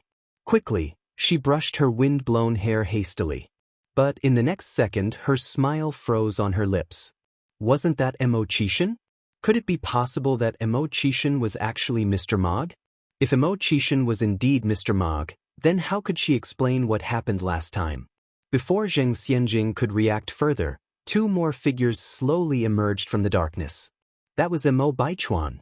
Relief washed over Jing Xianjing. She had known all along that a useless man like Mo Qishan couldn't possibly be Mr. Mogg. The real Mr. Mogg must be Mo Baichuan. Ignoring Li Xianxian, Jing Xianjing walked directly up to Mo Baichuan. Brother Baichuan. Xianjing, why are you still here this late? Mo Baichuan frowned slightly. Jing Xianjing was 6 years younger than Mo Baichuan. Plus, the Mo and Jing families had always been close. Hence, she and Baichuan had practically grown up together and shared a sentimental bond. Mo Baichuan had always treated Jing Xianjing like a younger sister. Jing Xianjing continued, our car broke down, and the driver has gone to get it repaired. Could you give me a ride home, Brother Baichuan? As she finished her sentence, she gently pulled Baichuan's sleeve, looking like a helpless kitten. With her decent looks, this gesture only heightened her appeal. Li Xianxian, standing next to Mo Baichuan, was left grinding her teeth in irritation. She was a woman. Couldn't she see what Jing Xianjing was trying to do? How shameless! She, the legitimate girlfriend, was standing right next to Mo Baichuan, yet this little wench Jing Xianjing had the audacity to flirt with him. Had Jing Xianjing stopped considering her, the official girlfriend, at all? Let's go. I'll take you home. Mo Baichuan cast a glance at Jing Xianjing. Thank you, Brother Baichuan. Jing Xianjing sidestepped Li Xianxian, reaching out to hold onto Baichuan's arm directly. Jing Xianjing had no fear of Li Xianxian. Li Xianxian was just an unwanted orphan, not worth Jing Xianjing's consideration at all. When it was time to board the car, Li Xianxian made the first move, opening the front passenger seat and hopping in, leaving the back seat to Jing Xianjing. Once her seat belt was fastened, Li Xianxian turned to Mo Baichuan, demonstrating her understanding. Baichuan, a guest is a guest. Why don't we drop Xianjing off at home first? Mo Baichuan nodded in agreement. What a considerate guest. Jing Xianjing looked at the back of Li Xianxian's head, narrowing her eyes slightly. It turned out she had underestimated Li Xianxian. This woman was much more cunning than she had imagined. The jeep sped along the highway when a black sedan whisked past them. The car window was half open, and for a moment, Jing Xianjing thought she spotted a familiar profile. Was it Mo Qishan? By the time Jing Xianjing looked up, the black car had already disappeared. She must have seen wrong. The car that had just sped past was a luxury imported car. Even the Zheng family didn't have the means to acquire such a vehicle. Could a small fry like Mo Qishan afford one? With that thought in mind, Jing Xianjing's eyes filled with contempt once more. In fact, Jing Xianjing was right. The man in the car was indeed Mo Qishan. The driver was Wu Daming. Sixth brother, you won't be leaving again after this trip, will you? Mo Qishan flicked his cigarette lazily. Who knows? Has your family's house been built yet? Wu Daming shook his head. It's under construction. Expected to be completed by June. By the way, 6th sister-in-law's house is also under construction. Have you decided on a gift yet? Wu Daming was trying to remind Mo Qishan that Ni Yang had not bought a house but was building one instead. Only a simpleton like Mo Qishan would have bought a house. The thought of Ma Shinshan pouring so much money into it made Wu Daming's heart ache. During the time Mo Qishan was away from Beijing, he was oblivious to Ni Yang's situation. He didn't miss her till now, but the moment she was mentioned, every part of Mo Qishan started to ache. He hadn't seen his wife for so long, how could he not miss her? Mo Qishan took a deep puff of his cigarette, exhaling a ring of smoke. Look out for imported refrigerators and washing machines. His wife's beautiful hands certainly wouldn't be subjected to the rough job of washing clothes. A refrigerator was also indispensable. With summer approaching, having a refrigerator would not only be convenient but would also allow access to cold drinks. Chapter 302. A very important person. _5. After some thought, Mo Qishan added, also, keep an eye out for window units. In this era, air conditioning did not exist yet, but window units did. A window unit functioned in the same way as an air conditioner and was its predecessor. However, it was a self-contained unit that provided cooling, but not heating. During this time, window units were generally imported from our country and were pricey. Ordinary households could only afford to look on from a distance. Even wealthy families needed to use their connections to get one. However, Mo Qishan could easily obtain as many of these units as he wanted by simply asking for them. Understood, Brother Six. Wu Daming nodded, then asked, Brother Six, where will we be heading tonight? Mo Qishan rubbed his temples, showing signs of fatigue. Let's go back to the manor. Wu Daming had originally planned to discuss the house matter further with Mo Qishan. Seeing Mo Qishan's fatigue, however, he decided against it. The noodle restaurant and milk tea shop were still doing an excellent business with daily profits being quite substantial. This instilled in Ni Yang the idea of opening more branches. If you want to multiply money, opening more branches is essential. Sticking to the status quo means never earning more. Although Ni Yang did not have a lot of extra cash, she did have enough to buy a shop. Ni Yang walked down the street and cast her gaze on Sun Chengxiang's sour fish stall. While Sun Chengxiang's pickled fish noodles were not tasty, their reputation for deliciousness had already spread in the vicinity. With Ni Yang's shop often experiencing long queues, Sun Chengxiang managed to earn some money every day. But, if a shop was opened directly across from Sun Chengxiang's stall, would people still go to her noodle stall? Ni Yang had no intention of letting Sun Chengxiang off easily. Ni Yang gave a slight smile and turned to walk towards the opposite shops. There is a row of shops here. Some were in business, and some vacant shops were for lease. Ni Yang took a fancy to two adjacent shops. One of the shops was 65 square meters, and the other was 20 square meters. The larger one would be used to sell sour fish, while the smaller one would sell milk tea. Just as Ni Yang was surveying the surroundings, an elderly man with white hair approached her and asked softly, Young lady, are you thinking of buying these two shops? Ni Yang nodded, Yes, old man. Upon hearing this, the old man immediately became agitated and shook his head, repeatedly saying, You can't buy them, absolutely not. These two shops mustn't be bought. Ni Yang asked curiously, Why not? The old man whispered, Young lady, let me tell you, these two shops are notorious. Before you, there have been 3 buyers. They sold fruits, clothes and even rice, but they all ended up closing. These shops have bad feng shui. Ni Yang smiled slightly, Thank you for your warning, old man. But my luck is very strong. Don't worry, I will be fine. Even though she had gone through reincarnation, Ni Yang still didn't believe in feng shui. Even if someone gave you a place with excellent feng shui, if you don't know how to do business, you would still end up closing in the end. Everything is up to oneself. In this world, there are only useless people, there are no useless things. Upon hearing her words, the old man could only shake his head and sigh, Not taking advice from seniors, you'll suffer in front of your eyes. Ni Yang didn't mind the old man's words. She paid over 40,000 yuan and got the property certificate.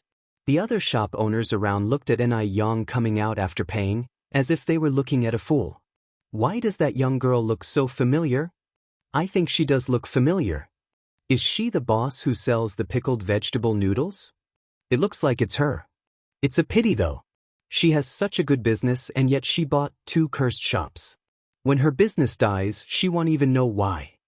Young people these days sure have guts. Ni Yang didn't care about their regretful words and continued walking calmly. Suddenly, a familiar voice rang out from behind. Yang. Was it my imagination? Ni Yang's steps faltered. She turned around and looked back. Mo Chishan was standing under the sunlight, smiling gently at Ni Yang.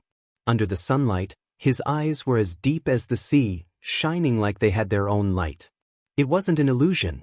Ni Yang gave a slight smile, her dimples barely showing on her cheeks. She walked quickly towards Mo Chishan. Brother Mo, it really is you. I thought I heard wrong. Chapter 303. A very important person. _6.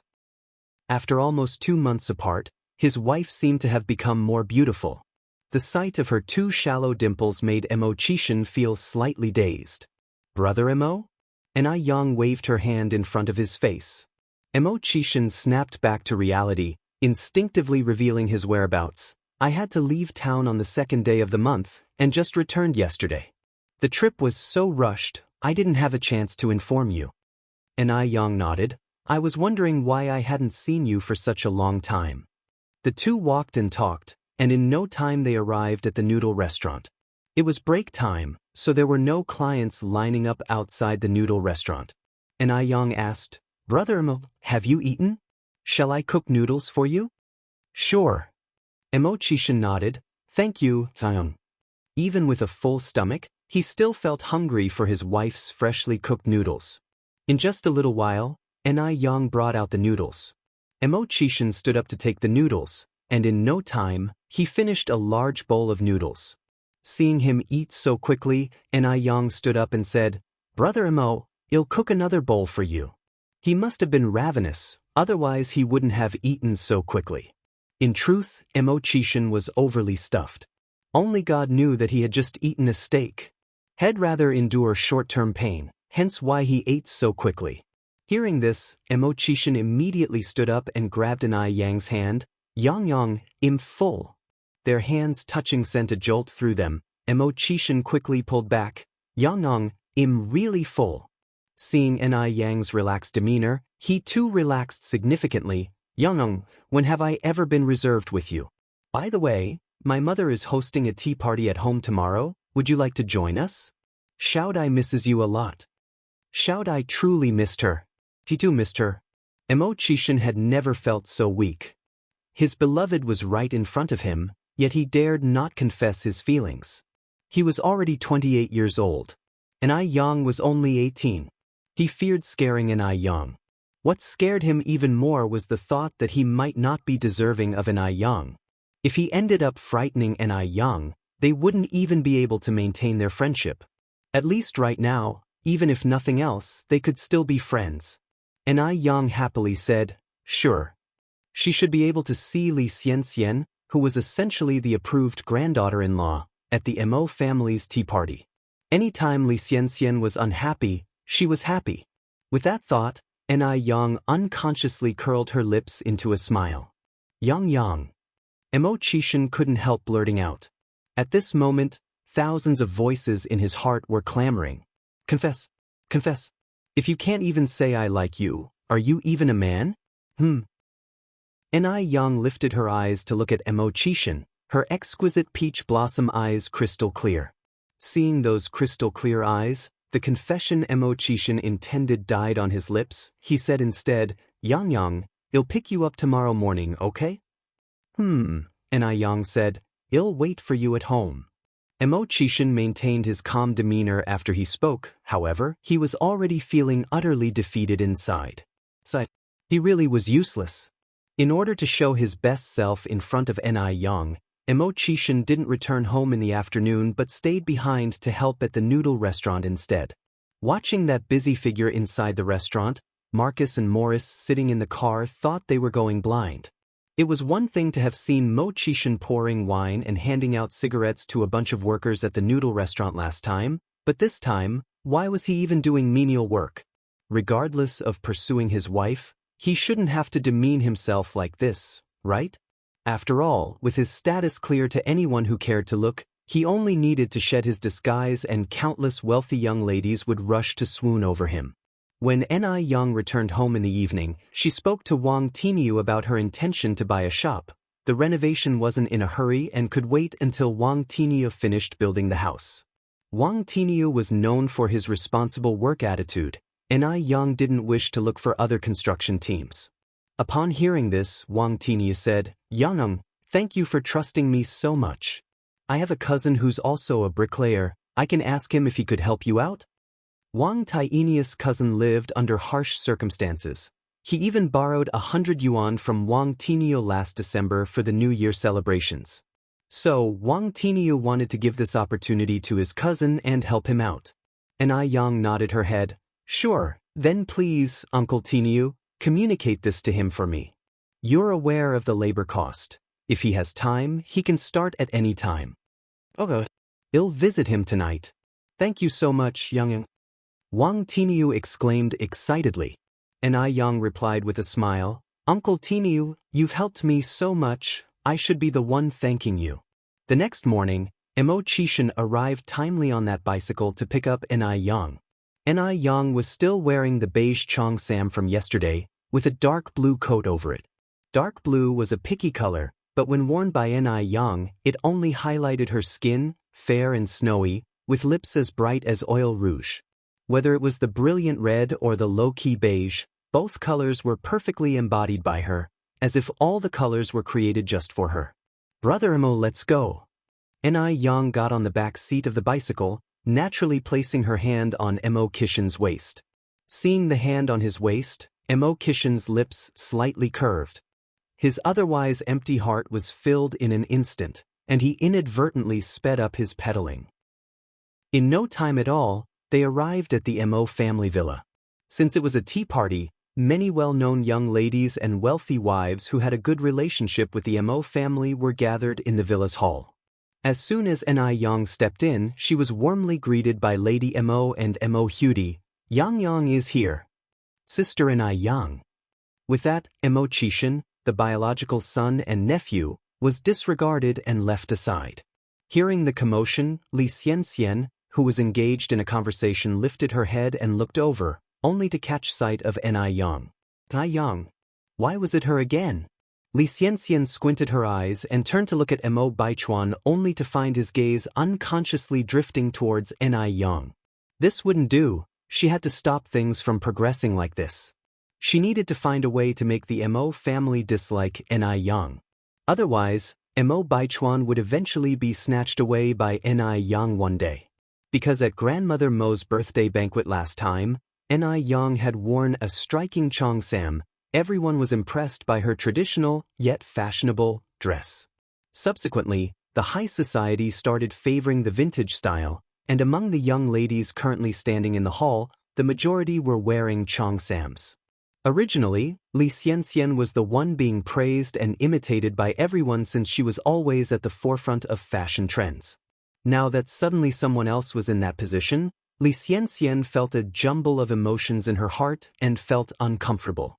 Despite her feeling uncomfortable, Li Xianxian still warmly went up to Ni Yang and said softly, "Sister Yang." Chapter 304. Defeating Li Xianxian, gaining little fangirls _1. Li Xianxian was still at the forefront of fashion today. She wore a black two-piece doll collar knitted blouse underneath, paired with a figure-hugging mini leather skirt, nude tights, and topped with a pure white fur mini coats. It was a dazzling and beautiful outfit, but standing next to the understated elegance of a cheongsam, it seemed somewhat vulgar. Especially since Ni Yang was naturally a clothes horse with a good figure and exquisite facial features. Even with minimal makeup, her beauty was captivating. In fact, Li Xianxian was quite attractive herself, or else she wouldn't have caught Mrs. Mo's eye. Before Ni Yang appeared in the Mo family, She was definitely considered outstanding among the society ladies and young misses. But everything changed since Ni Yang made her appearance. Even the popular elements within their circle had changed. How is it that her trendy attire couldn't compare to the outdated Chong Sam? A flash of jealousy swiftly passed through Li Xiangxian's eyes, wishing she could scar Ni Yang's face. Ni Yang pretended not to see the look in Li Xiangxian's eyes, holding Li Xiangxian's hand. Sister Xianxian. Li Xianxian was already acting very cordially, but Ni Yang was even more enthusiastic. To outsiders, the two of them seemed like close sisters. If it's acting, who couldn't? A smile danced in Ni Yang's eyes. Li Xianxian pulled Ni Yang to sit down on the sofa. Yang, we've known each other for so long, but I still don't know where you're from? Ni Yang gave a small smile. I'm from Dam Village in Haicheng City. Dam Village? A calculating glint surfaced in Li Xiangxian's eyes. How honest of her. She's still young and naive. I will make sure she won't know what hit her. Dam Village. Li Xianxian acted as if she had discovered something astonishing. So you really are from Dam Village, Yang? Ni Yang nodded, confusion flickering in her eyes, playing along with Li Xianxian. Soon, she'd make Li Xianxian dig her own grave. Sister Xianxian, do you know who I was before? Li Xianxian smiled. It's not that I know you, but one of my classmates saw you and felt like she knew you. However, she said your name was Mu Yang back then, so I wasn't sure. There was a hint of contemplating in Li Xiangxian's voice as she trailed off. Mu Yang? Upon hearing this, both Mrs. Mo and Lin Pingping looked over in their direction. Ni Yang didn't deny it, her smile remained. Yes, my last name used to be Mu. Everyone has a past, and Ni Yang wasn't someone who would cover up. Moreover, she hadn't done anything shameful. Li Xianxian hesitated. I also heard from my classmate that your parents seem to have divorced? Yang, couples quarrel all the time. No matter what, you can't just abandon the family.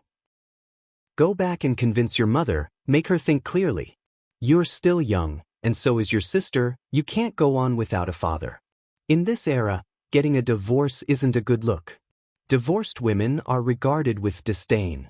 The Grandemo family, how could they tolerate a granddaughter-in-law with such a stain?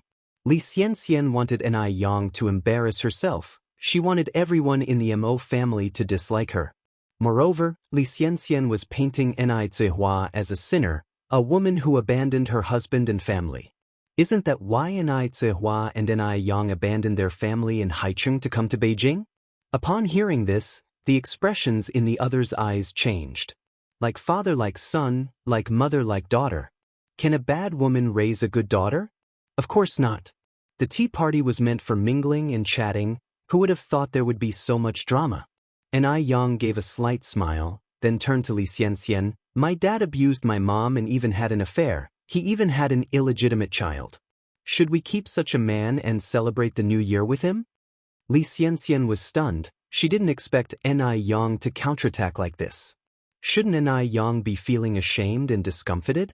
Is divorcing something to be proud of? But that's okay. The more agitated Ni Yang becomes, the more she'll embarrass herself. Li Xianxian sighed, then continued, Yang, I think you're being too radical. As a child, you should try to look at things from your father's perspective and understand why he sought other women. Long live understanding.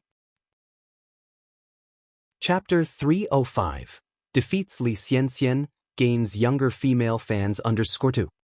Understanding.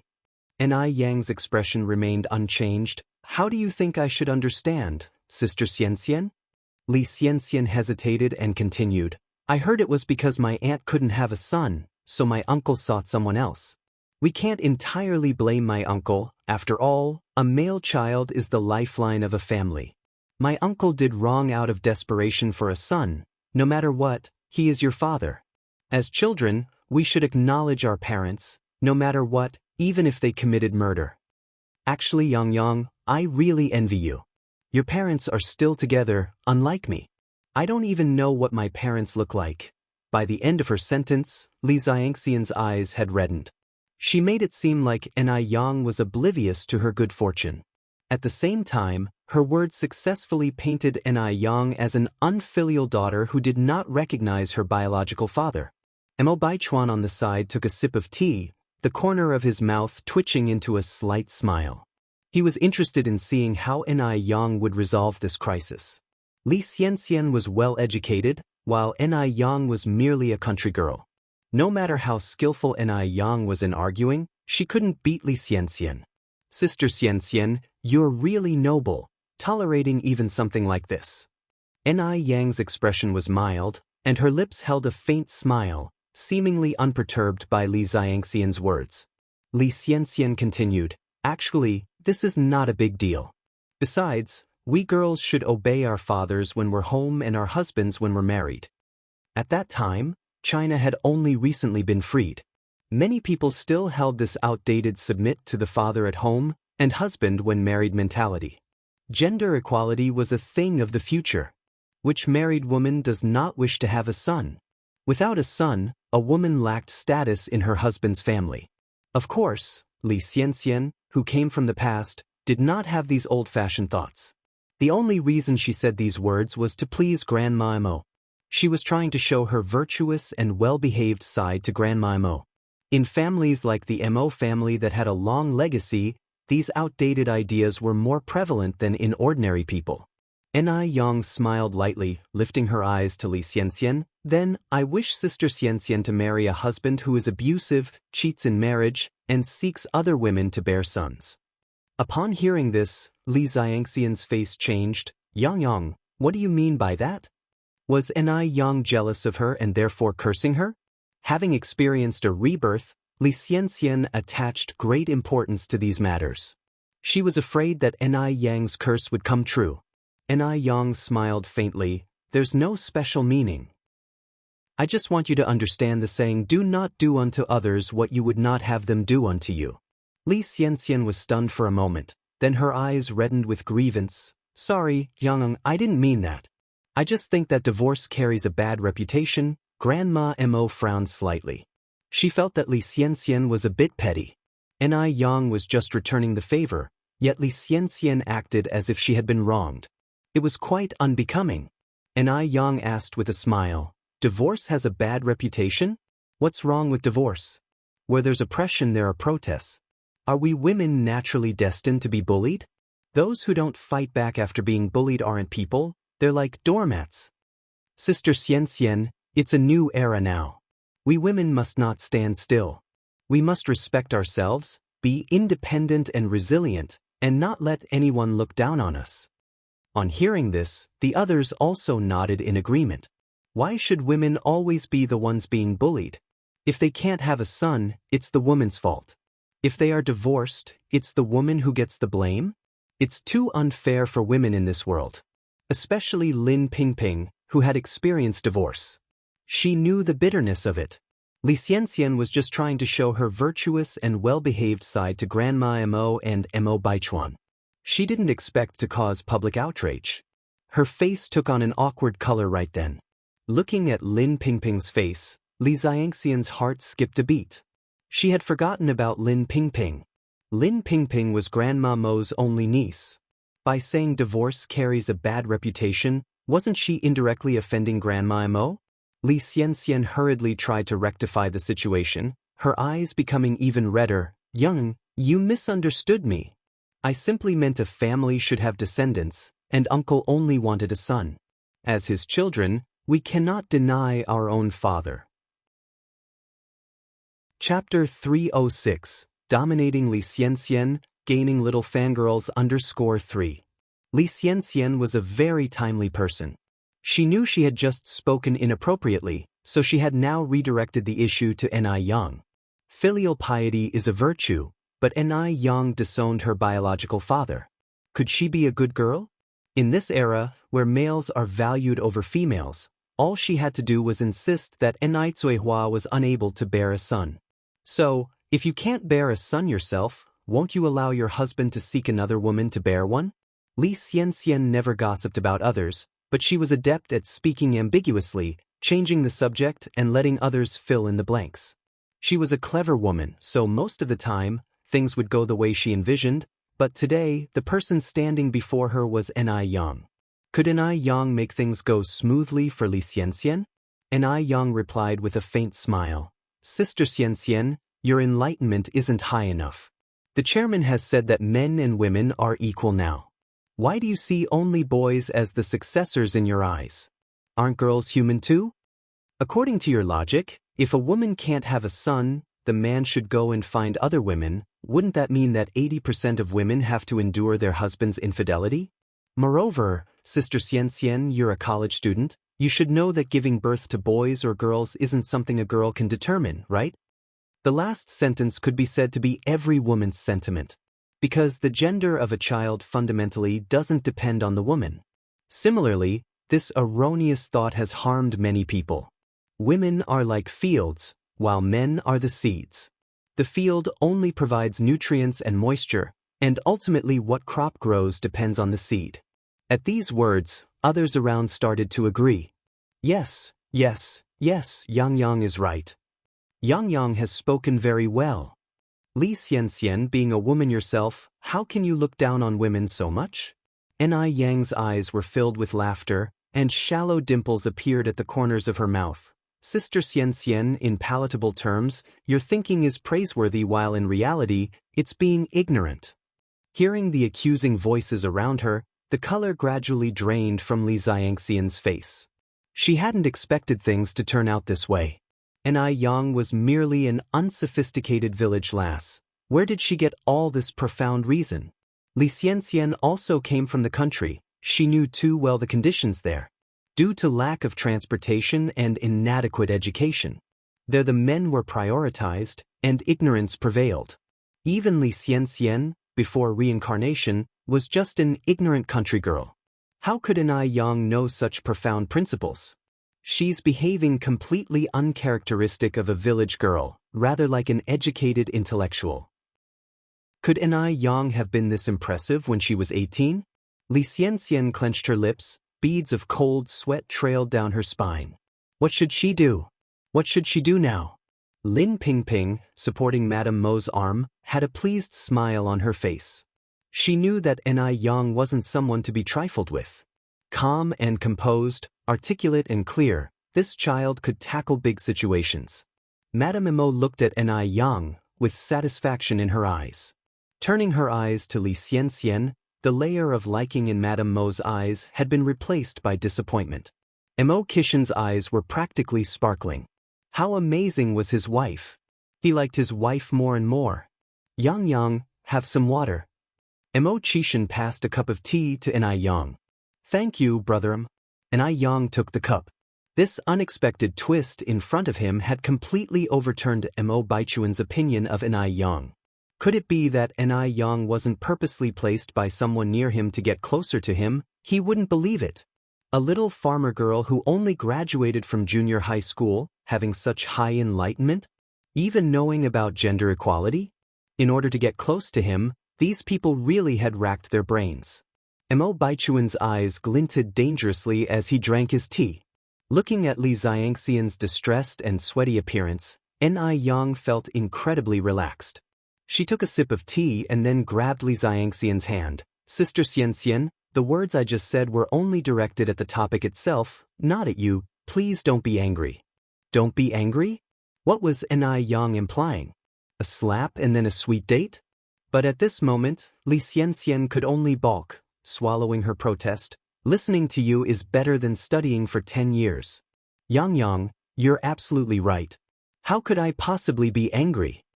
Ni Yang gave a small smile. I knew Sister Xianxian is magnanimous and wouldn't be mad at me. Chapter 307. Defeating Li Xianxian, Gaining Little Fangirls _4. Li Xianxian managed to keep a smile on her face, though she was so angry that her fingertips were shaking. Oh! Ni Yang exclaimed in surprise. Sister Xianxian, why is your hand shaking? She did it on purpose. Ni Yang absolutely did it on purpose. As Li Xianxian looked up, she met Ni Yang's peach blossom eyes overflowing with laughter, the corners of her mouth lifted in a faint dimple. It was blinding. Ni Yang feigned concern. Sister Xianxian, are you not wearing enough clothes?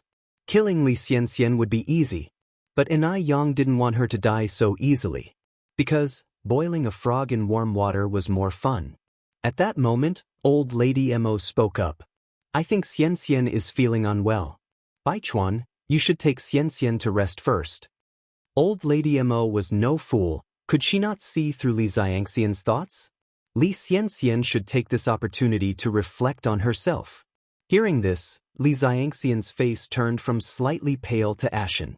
Old Lady Mo's words seemed caring on the surface, but they were, in reality, driving her away from the Mo family. Li Xianxian never imagined that things would turn out this way. The person who should have been driven out of the Mo family should have been Enai Yang. Why was it her? Though Li Xianxian was utterly unwilling, she had no choice but to maintain a decorous and graceful front. Any further fuss would only be counterproductive. Thank you for caring, Grandma. I do feel a bit of a headache. Then I will leave first. Li Xianxian rose to her feet, her face pale, her body shaky. It was pitiful to watch. Old Lady Mo nodded. Go. Baichuan rose to his feet, following Li Xianxian's steps. He took an extra glance at Enai Yang before leaving, but Enai Yang remained nonchalant about him helping Li Xianxian home. Baichuan curled his lips. She was playing quite the part. Once Li Xianxian left, the atmosphere lightened considerably. Everyone was chatting and laughing. These wealthy ladies were normal folks after all. With Enai Yang's vast experiences, it was effortless to communicate with them. She even gained a little admirer. The little admirer was Li Yanran, a 19-year-old freshman. She admired Enai Yang to the fullest. Yang, are you really from the countryside? Yanran asked curiously. Enai Yang knew she meant no harm, and nodded with a smile. Yes. You are incredible. Yanran exclaimed excitedly. You have no idea how awful Li Xianxian's face looked just now. Initially, Yanran thought Enai Yang was just a beautiful face. She didn't expect such a powerful spirit concealed beneath that gorgeous surface. She was simply a role model for modern women. If the term goddess existed in this era, Enai Yang would undoubtedly be the unrivaled goddess in Yanran's heart. Enai Yang modestly touched her nose. I'm just average. Yanran clung to Enai Yang's arm. Yang, you're too humble. Let me tell you, I've been disliking Li Xianxian for a long time. She's sour, always tries to show off in public, and acts differently behind our backs. She's so fake. And all she does is disgrace our Li family. Before Enai Yang could answer, Yanran continued, Yang, where do you live? Can I visit you in the future? Of course, Enai Yang wouldn't refuse a kind social invitation, and she nodded with a smile. Of course, I live at 58 Jinghua Village. Yanran said, we live in Wanqing Villa, Block 68. You should come and visit me when you have time as well. For the entire afternoon, Yanran stuck to Enai Yang. It was hard for Mo Qishan to even say a word to Enai Yang. Fortunately, Yanran was a girl. Otherwise, Mo Qishan would have thought Yanran was taking a liking to his wife. Only when the tea party finally ended and Yanran left was Mo Qishan able to chat with Enai Yang. After the tea party ended, Enai Yang bid old lady Mo farewell, preparing to go home. The duty of sending Enai Yang home naturally fell on Mo Qishan. The same familiar bicycle. Enai Yang sat on the back seat, her lips curved in a faint smile, her dimples shallow. The setting sun stretched their shadows long. Brother Mo, stop at the vegetable market up ahead. I want to buy some groceries to take home. Okay. This was Mo Qishan's first time visiting the vegetable market. Although it was winter, the smell inside was less than pleasant. Mo Qishan was tall and lanky, with handsome features adorned with a touch of elegance. Standing in the bustling vegetable market, he attracted a lot of attention. Countless young women stole glances at him, their eyes gleaming with curiosity. Chapter 308. Defeating Li Xianxian, Gaining Little Fangirls under 5. Enai Yen walked up to a vegetable stall. Aunt Lu, could you please weigh 3 pounds of bean sprouts for me and then 3 pounds of kelp? The stall owner, upon looking up and seeing Mo Qishan standing next to Enai Yen, his eyes sparkled. Yang, is this your boyfriend? He's quite a looker. Boyfriend. Somehow, upon hearing these words, Mo Kishin's face flushed red, bubbling a pleasant feeling within him. Ni Yen gave a slight smile. Aunt Lu, you've misunderstood, he's not my boyfriend, just a good friend. The stall owner laughed. Young, stop beating around the bush, look at how red this young man's face has become. Still saying he's not your boyfriend? Hearing this, Ni Yen decided not to explain any further. The more she explained, the more unclear it became. But why was Mo Kishin's face so red? As a grown man, his skin seemed too thin. Ni Yen then went with Mo Kishin to buy some beef, lamb, and pork. She bought a lot, at least 3 pounds to start off with. Mo Kishin, intrigued, asked, Yang, can you finish all this? Ni Yen replied, I'm planning to go to Guangguan tomorrow, so I'm buying a bit more. It's inconvenient for my mom to go grocery shopping with the kids. Going to Guangguan? What time is your train? Mo Kishin asked next. Ni Yen shook her head, I haven't bought the train ticket yet. I'm not in a rush, I'll just get one tomorrow whenever it's available. Mo Kishin said, train tickets to Guangguan are not easy to get. It just so happens that I have some matters to attend to there as well. I can accompany you. Guangguan is near the border and it's not safe for a young girl like you. Leave the train tickets to me, I'll get the ones for tomorrow morning at 8 o'clock. Guangguan indeed was in an unrest state, with gangsters running rampant, and Ni Yen drawing attention due to her looks. Although he knew Ni Yen was well capable of defending herself, she was after all a girl. If anything were to happen, it would indeed be her at loss. Ni Yen quirked an eyebrow. Didn't you say train tickets are hard to get? Mo Kishin smilingly said, I happen to have a classmate who's a ticket seller. All right. Ni Yen nodded. Thank you then, brother. You agreed, Yang. The sudden surprise caught Mo Kishin off guard. He had assumed that Ni Yen, given her personality, would certainly reject his offer. Ni Yen laughed. Why wouldn't I agree if I have a free bodyguard? She didn't dislike Mo Kishin. Quite the contrary, she enjoyed the feeling of being with him. Life is short. If you like someone, why not accept their offer? Given a second life, Ni Yen did not want to compromise her happiness and satisfaction. Mo Kishin masked his excitement, responded, All right, I'll wait for you at the station tomorrow morning. Sure. Ni Yen nodded in agreement. After dropping Ni Yen off, Mo Kishin arrived at a building. Just as he arrived at the entrance, Morris and Marcus hurriedly greeted him. Sir, the plane tickets are booked. When do we depart? Walking while removing his windbreaker, Mo Kishin said, No longer going to F country, go book me 2 train tickets to Guangguan for tomorrow morning at 8. The assistant following behind immediately reached out to take the windbreaker from him. No more F country? Going to Guangguan? Taking the train? Did the boss get a fever? Morris and Marcus looked at each other, both seeing the doubt and confusion in the other's eyes. After a moment of thought, Mo Kishin added, Oh right, the tickets need to be for a soft sleeper berth, preferably side by side. Soft sleeper place? Isn't it always the plane when Mo Kishin travels? What on earth is a soft sleeper berth? After a bit, Morris finally asked, Sir, are you sure you no longer wish to go to F country? Your vineyard and castle wait there for you, needing your attention, no longer going. Mo Kishin unbuttoned his cuffs. Go buy the tickets right away. Could a vineyard and castle be more important than his darling? Of course not. All right, Morris said. The boss word is final. At this time, Ni Yen was in the kitchen cooking.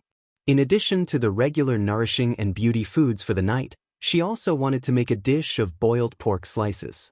After she had fried everything else, Ni Yen began preparing the boiled pork slices. The best-tasting boiled pork slices are made with loin meat. Ni Yen had good knife skills. She cut the pork into evenly thick slices, then coated them with egg, flour, and left them to marinate for 10 minutes in a dish. While the pork was marinating, Ni Yen began to cook the base ingredients. Chapter 309. Defeating Li Xianxian, Gaining Little Fangirls _6. First, heat up the rapeseed oil, then add in the broad bean sauce to bring out the reddish oil, followed by a fragrant blend of green onion, ginger, garlic, star anise, cinnamon bark, and Sichuan pepper. Soon, the kitchen was filled with a tantalizing aroma. Once the base sauce was ready, add water and bring it to a boil. Add the marinated meat slices, then place the pre-boiled bean sprouts and tofu skin in a large bowl and ladle in the boiled meat slices. The meat slices should not be boiled for too long, otherwise they will become stiff and tough, which will affect the texture. Then, sprinkle roasted sesame seeds, green onions, cilantro, and Sichuan pepper on top of the meat slices. Finally, pour the heated rapeseed oil over it. With a sizzling sound, a large bowl of appetizing boiled meat slices was ready. Yang could control the heat perfectly, so the texture of the boiled meat slices was superb. It had a spicy, fresh scent and was incredibly tender. It was so good that one could hardly stop eating. With a piece of boiled meat slices, one could eat several mouthfuls of rice. Delicious, it's so delicious. Chingue excitedly said, Yang, what is this dish called? Yang replied with a smile, this is called boiled meat slices. Boiled meat slices? Where does this dish come from? Chingue asked. Yang replied, this is a dish from Sichuan and Chongqing. I saw it in a food recipe. Chingue nodded, Yang, you are amazing. After dinner, Yang told Tihua that she was going to be out of town the next day. Tsuehua expressed her concerns, Yang, is it safe for a girl like you to travel that far? Chingue said, Yang, if you like, I can go with you. The shop will be fine with Jean, she has 2 others to help her. I heard that Guangguan can be quite chaotic. Guangguan is near our country, where it has always been rather turbulent, with a mix of different types of people and plenty of hooligans. Yang smiled and said, don't worry. We are living in a society governed by law now, and besides, I am not alone. Brother Mo is coming with me. Upon hearing that Mo Chishan would be accompanying her, Zihua and Chingue were immediately relieved. When will you be back then? Zihua asked. Yang answered, it takes 2 days to travel from Beijing to Guangguan by train, and you'll need some time to run errands. All in all, it'll take about a week to return. Knowing that Yang had important things to do, Zihua did not say more, and simply nodded, all right, Yang, you can go without worries. Your auntie and I will take care of the home. Don't stay up late tonight, rest early. You'll need to get up early tomorrow. The next morning, Yang woke up at a little past 5. By 7:30, when she arrived at the train station, she saw that Mo Chishan was already waiting for her on the platform with his suitcase. Brother Mo. Mo Chishan raised his eyes and saw the girl running towards him. Yang, no need to run, we still have plenty of time. Mo Chishan extended his hand to steady Yang's arm. Shall we go into the station? Yes. Mo Chishan nodded and reached out to take her suitcase. The 2 of them walked side by side to the sleeper car. A sleeper car compartment had 4 beds. When Mo Chishan and Yang entered, the 2 upper bunks were still unoccupied. Yang stowed her suitcase under the bed, then took out some money from her bag. Brother Mo, erased the money for the train ticket. Mo Chishan was about to refuse. After all, what's wrong with buying a train ticket for his future wife? All his money would be hers in the future anyway. But then Yang continued, Brother Mo, if you don't accept it, I won't travel with you next time. Inherently, Yang was never one to depend on men. Though it was true that she had feelings for Mo Chishan, never did she have the thought of relying on him. Upon hearing her words, Mo Chishan had no choice but to accept. Even though it was time for the train to depart, the 2 people who were supposed to occupy the upper bunks had not arrived. But Yang didn't think much of it, maybe those 2 berths simply were not sold. After all, sleeper tickets were quite expensive. It was quite warm inside the car, and Yang removed her jacket, revealing a loose-fitting white knitted sweater underneath. Despite the oversized fit, it couldn't hide her curvaceous figure, particularly when she bent over to adjust the blankets. Mo Chishan uncomfortably averted his gaze, his ears turning slightly red, and silently pulled the blanket over himself. Brother Mo, do you want to eat something? Yang offered him a bag of sunflower seeds. Mo Chishan cleared his throat with a light cough. No. Yang then handed over a cup of milk tea. Then have a cup of milk tea, your throat sounds a bit uncomfortable. The tips of Mo Kishin's ears went red again for an instant. He reached out to take the milk tea. Thank you. And Yang chuckled lightly. Brother Mo, when did you start being so polite to me? Mo Kishin stopped talking, put the straw in, and began to drink the milk tea. The cool milk tea soothed his throat, seemingly easing the heat in his heart. With Mo Kishin's company, the train journey was not boring at all. They chatted all the way until the afternoon when Yang, leaning against the wall, yawned lazily. I'm feeling a bit sleepy, Brother Mo, are you tired? Her eyes were sparkling with a soft glint of water, making Mo Kishin's heart skip a beat. I'm all right, Mo Kishin's voice was low. You go ahead and sleep. Yang crawled under the blanket. I'll take a nap then. Before long, even breaths could be heard from under the blanket. When Yang fell asleep, she also pulled her head under the blanket. Mo Kishin had once read a psychology book. The book stated that those who liked to sleep this way often lacked a sense of security. Mo Kishin pulled back the blanket and walked over to Yang. He gently pulled back her blanket, revealing a face with exquisite features. Pretty girls, even their sleeping expressions are beautiful. Mo Kishin gazed at her attentively, reached out, and touched the thick eyelashes that looked like a fan. Yang, can I give you a sense of security from now on? Yang, who was in deep sleep, seemed to sense something and rubbed her eyes. Mo Kishin was startled and quickly jumped back onto the upper bunk. Seeing that Yang didn't make any further movement, he finally breathed a sigh of relief. He truly liked her a lot. Just being with her, even if they did nothing, made his heart sweet as honey. Yang slept until a little past 5 in the evening. When she woke up, Mo Kishin had bought some box meals back. Yang, now that you're awake, we can have dinner. Emchim. Yang nodded. I'll go wash my face first. It was nearing evening, and the lights in the train's aisles were dim. When Yang arrived at the lavatory, she bumped into a little girl. The girl's father, who was following behind, immediately apologized. I'm sorry, comrade. Mimi, quickly apologize to your sister. Chapter 310, Righteous Yang, Mystery Boss Confession _1. The little girl, wearing a white shirt and denim overalls, with red little leather shoes and 2 small braids, was quite eye-catching. Her large watery eyes were absolutely beautiful. Upon hearing this, she immediately bent over to apologize. I'm sorry, sister. I didn't mean to. Yang bent down to pat the little girl's head, laughing as she said, It's all right. The father and daughter left the aisle and Yang turned into the restroom. The little girl whispered softly, Dad, that lady just now was so pretty. Even prettier than Mom. Shush. The man made a quiet gesture. Meme, lower your voice.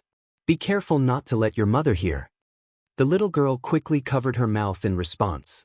The father and daughter moved towards the sleeping car. As they passed a tall, slender woman, her originally tired expression instantly brightened up. Adorable. This little girl was just so adorable. Not just adorable but pretty as well. The tall, slender woman reconsidered her path and headed into the compartment. Inside the compartment, various voices of snoring could be heard. The tall, thin woman slapped the sleeping man beside her. Wake up already, there's business to be had.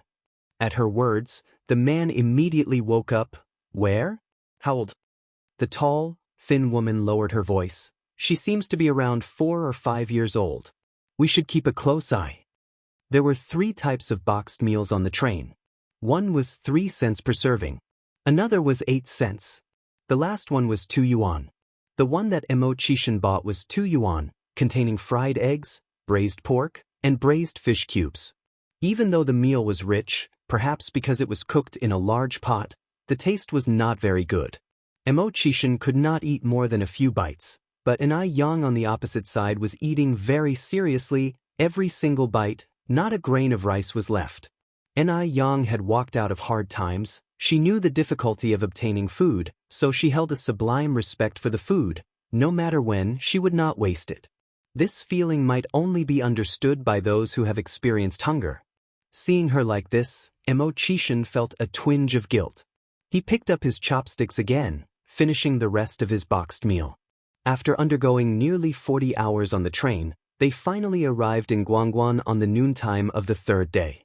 Guangguan is a coastal city near Hong Kong and our country. Compared to the often bustling mainland, Guangguan had many skyscrapers, fashionable young people, and some even using pagers. At the same time, the temperature in Guangguan was much higher than in Beijing. The current temperature in Beijing was 10 to 12 degrees Celsius, needing a cotton-padded jacket and a coat. But on the streets of Guangguan, people were in short sleeves and jeans, wearing sunglasses as if it were still summer. At this time, the jeans trend had just come over from abroad, so every young person on the street was wearing jeans. Yang knew that the temperature in Guangguan was much higher than in Beijing, so when she got off the train she was particularly wearing just a thin knit sweater. But unexpectedly, it still felt scorching. Yang, Emo Chishan looked at Yang. Shall we look for a clothing store first? Yang nodded, sure. The two entered a clothing store they found. Yang didn't bother to choose, she randomly grabbed a set of clothes and headed to the changing room. However, when she came out of the changing room, Emo Chishan was dazzled. At this moment, Emo Chishan suddenly remembered a phrase. When a person is good-looking, they'll look good in anything, even a rag. A simple light pink top and a pair of black baggy pants brought out a unique charm on her. The shopkeeper immediately went to meet her. "Miss, you look absolutely stunning in this outfit." Usually, shopkeepers say things that are half-truths, but today, she had not uttered a single false word. Throughout her time selling clothes, she had never seen such a beautiful girl. Yang smiled slightly. "Thank you, how much is this set?" 28 yuan. Yang took out the money and handed it to the shopkeeper. There were many factories in Guangguan, among them plenty produced non-woven fabrics. However, due to the large area of Guangguan, finding manufacturers that produced non-woven fabrics was a bit challenging.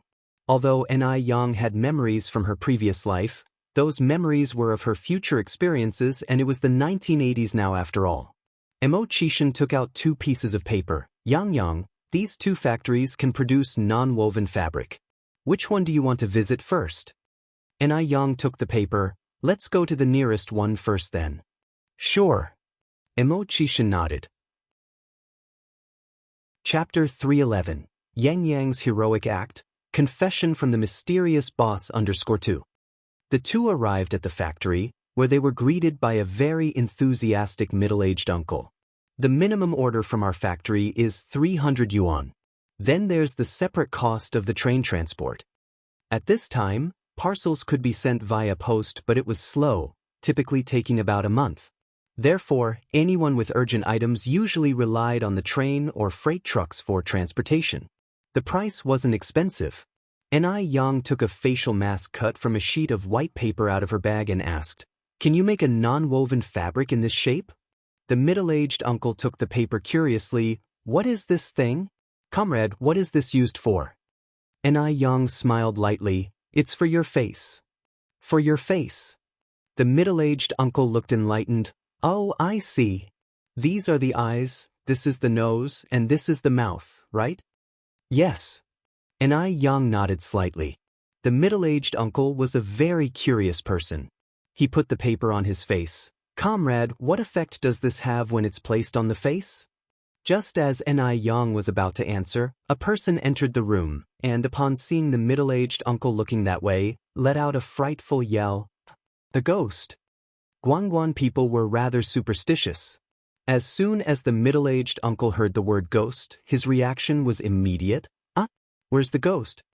Upon hearing his reaction, the person breathed a sigh of relief. "Li Ku! It's you. What are you doing with this on your face? You scared me." The middle-aged uncle turned to look at Yang. "Comrade, you haven't told me yet, what's the use of this on the face?" Not only was the middle-aged uncle curious, Emo Chishan was also curious. Yang didn't hide anything. She laughed and explained, "I plan to use it to make a skincare product, which after being manufactured, could be adhered to the face for skin maintenance." The concept of a facial mask only reached China in the 1990s, so it was normal for people to not know about it. The middle-aged uncle laughed. "Interesting, This is the first time I've seen such a skincare product. Oh, Xiaochen, you came just in time. You work in the technical department. Can you check if our non-woven fabric can be made in this shape? Xiaochen took the paper was in the shape of the mask and frowned slightly. We may not be able to make this. The middle-aged uncle looked regretfully at Enai Yang. Comrade, why don't you check another factory? Enai Yang nodded. I've troubled you. Watching Enai Yang and Emo Chishan disappear through the door, the middle-aged uncle turned to Xiaochen. With your technical department skills, you all can't make something as simple as this shape. Xiaochen replied, it's not that we can't make it, it's just slightly more complex in terms of the process. We need to recast to make a new model. If there's a big order, it's okay, but for small orders, we can hardly make any money because we can only break even. Factories prioritize profits. No one would generate power out of love for no reason. Enai Yang only ordered a few hundreds worth, which was not even enough for the recasting cost. The middle-aged uncle nodded. As Enai Yang and Emo Chishan walked out the door, they brushed past a man with a look of urgency on his face. He seemed a little familiar. But by the time Enai Yang looked back, the man had already disappeared around the corner. The two visited 3 factories in one afternoon, and all 3 factories said they couldn't do it. Enai Yang's brow furrowed slightly. This result was too different from what she had imagined. Emo Chishan comforted her. Yang, don't worry. Guangguan has many factories, and it's the birthplace of skincare products. We are sure to find a factory that can make facial masks. Enai Yang nodded. It's getting late. Shall we go eat something? Sure, Emo Chishan said. I know there's a street with lots of food nearby. Shall we eat there? Okay. The food street was located in the center of Guangguan. Plastic cloth covered the large sheds overhead, illuminated by hanging lights. Many street food stalls had long lines. Noodles, 50 cents a bowl. Dumplings, 30 cents for a large bowl. Seafood fried noodles, teppanyaki squid, pot stickers. The cries of the vendors and the alluring scent of food filled their ears and noses. Enai Yang looked at this dish, then at that one, unsure of what to eat. Emo Chishan suggested, Guangguan is a coastal city, and seafood is their specialty product.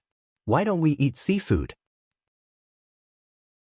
Chapter 312. Righteous Yang Yang, Mystery Boss Confession Understood. In fact, Emo Chishan wanted to take Enai Yang to a fancy restaurant, but he was afraid that she would feel distanced because of it. He wanted to get closer to Enai Yang. As it turned out, compared to fancy restaurants, Enai Yang preferred this place. Great, I want teppanyaki squid. Teppanyaki squid is a common street snack in later times. Enai Yang didn't expect that it was already available here in Guangguan during the 1980s. The two of them sat at a seafood stall, and besides teppanyaki squid, they ordered other seafood dishes. It was essential to accompany seafood with beer. At this time, Yanjing beer was the most popular.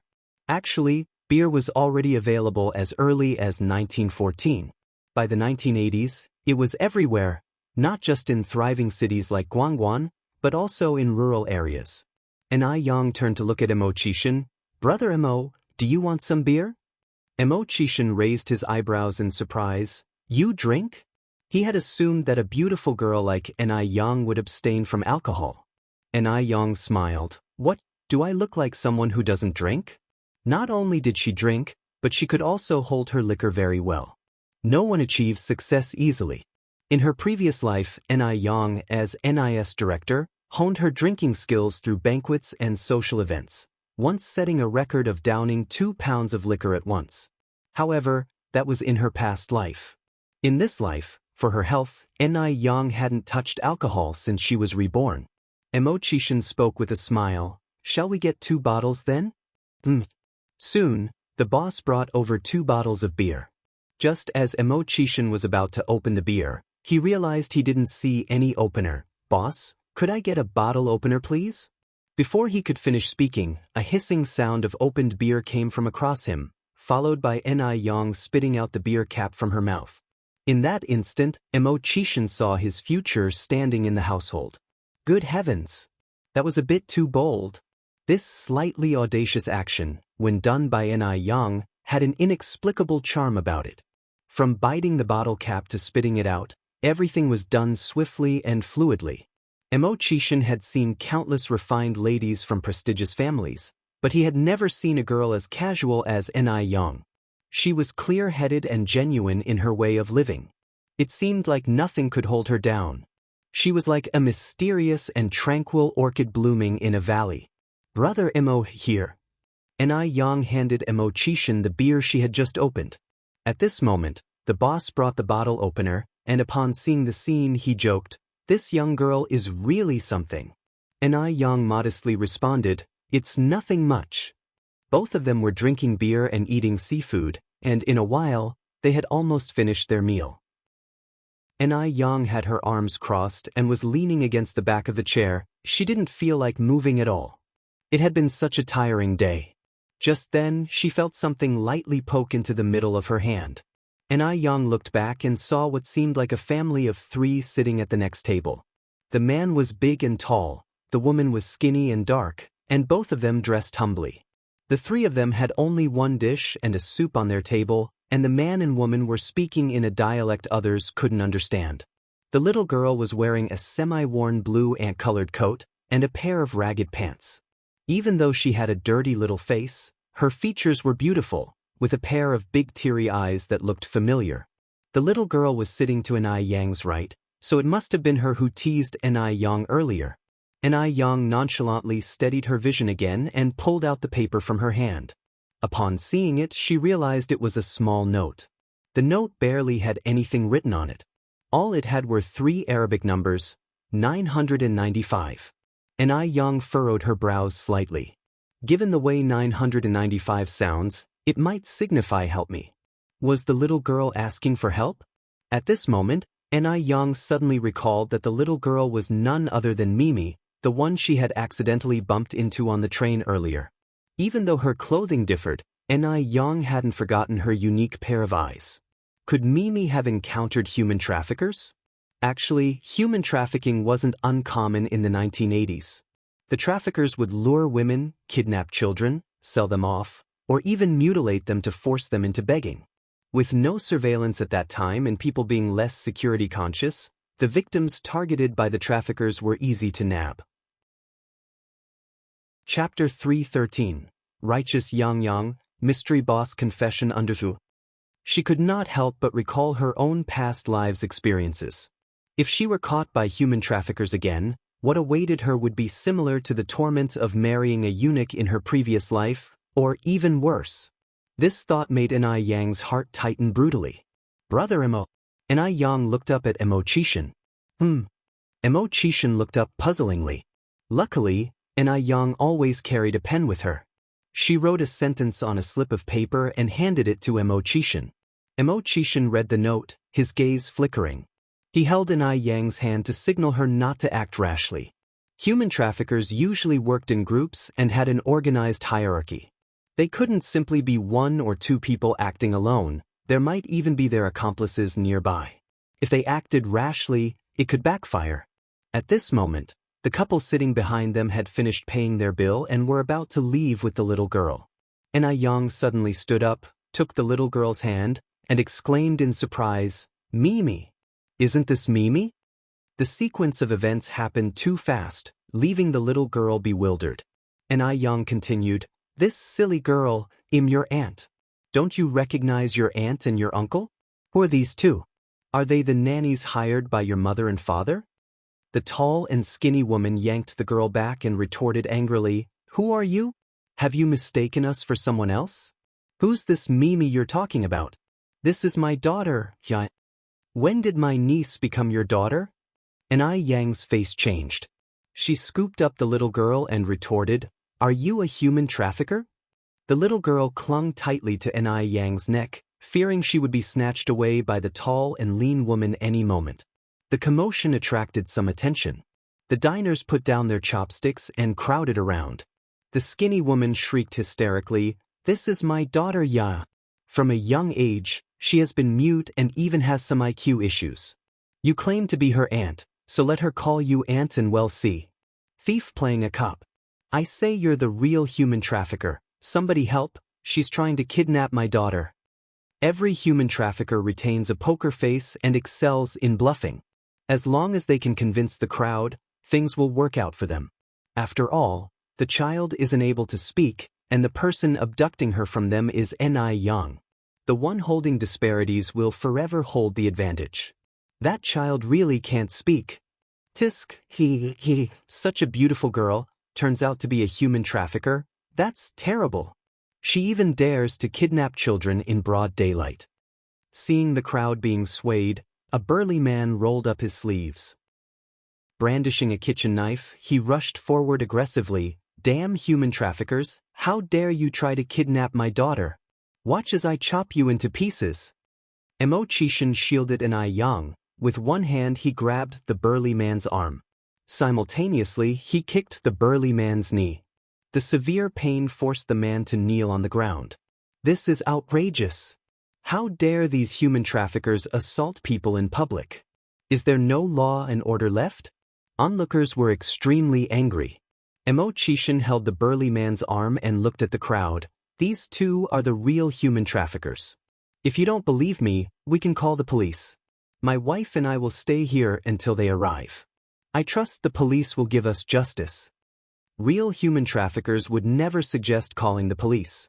A considerate bystander promptly rushed to report the incident. I'm going to the police station now. Keep an eye on these two traffickers. Young man, you can take my bike.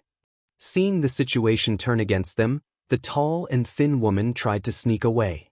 However, as she turned to leave, a hand detained her. A gentle voice came from above her. Feeling guilty? Ni Yang was beautiful, especially her delicate peach blossom eyes.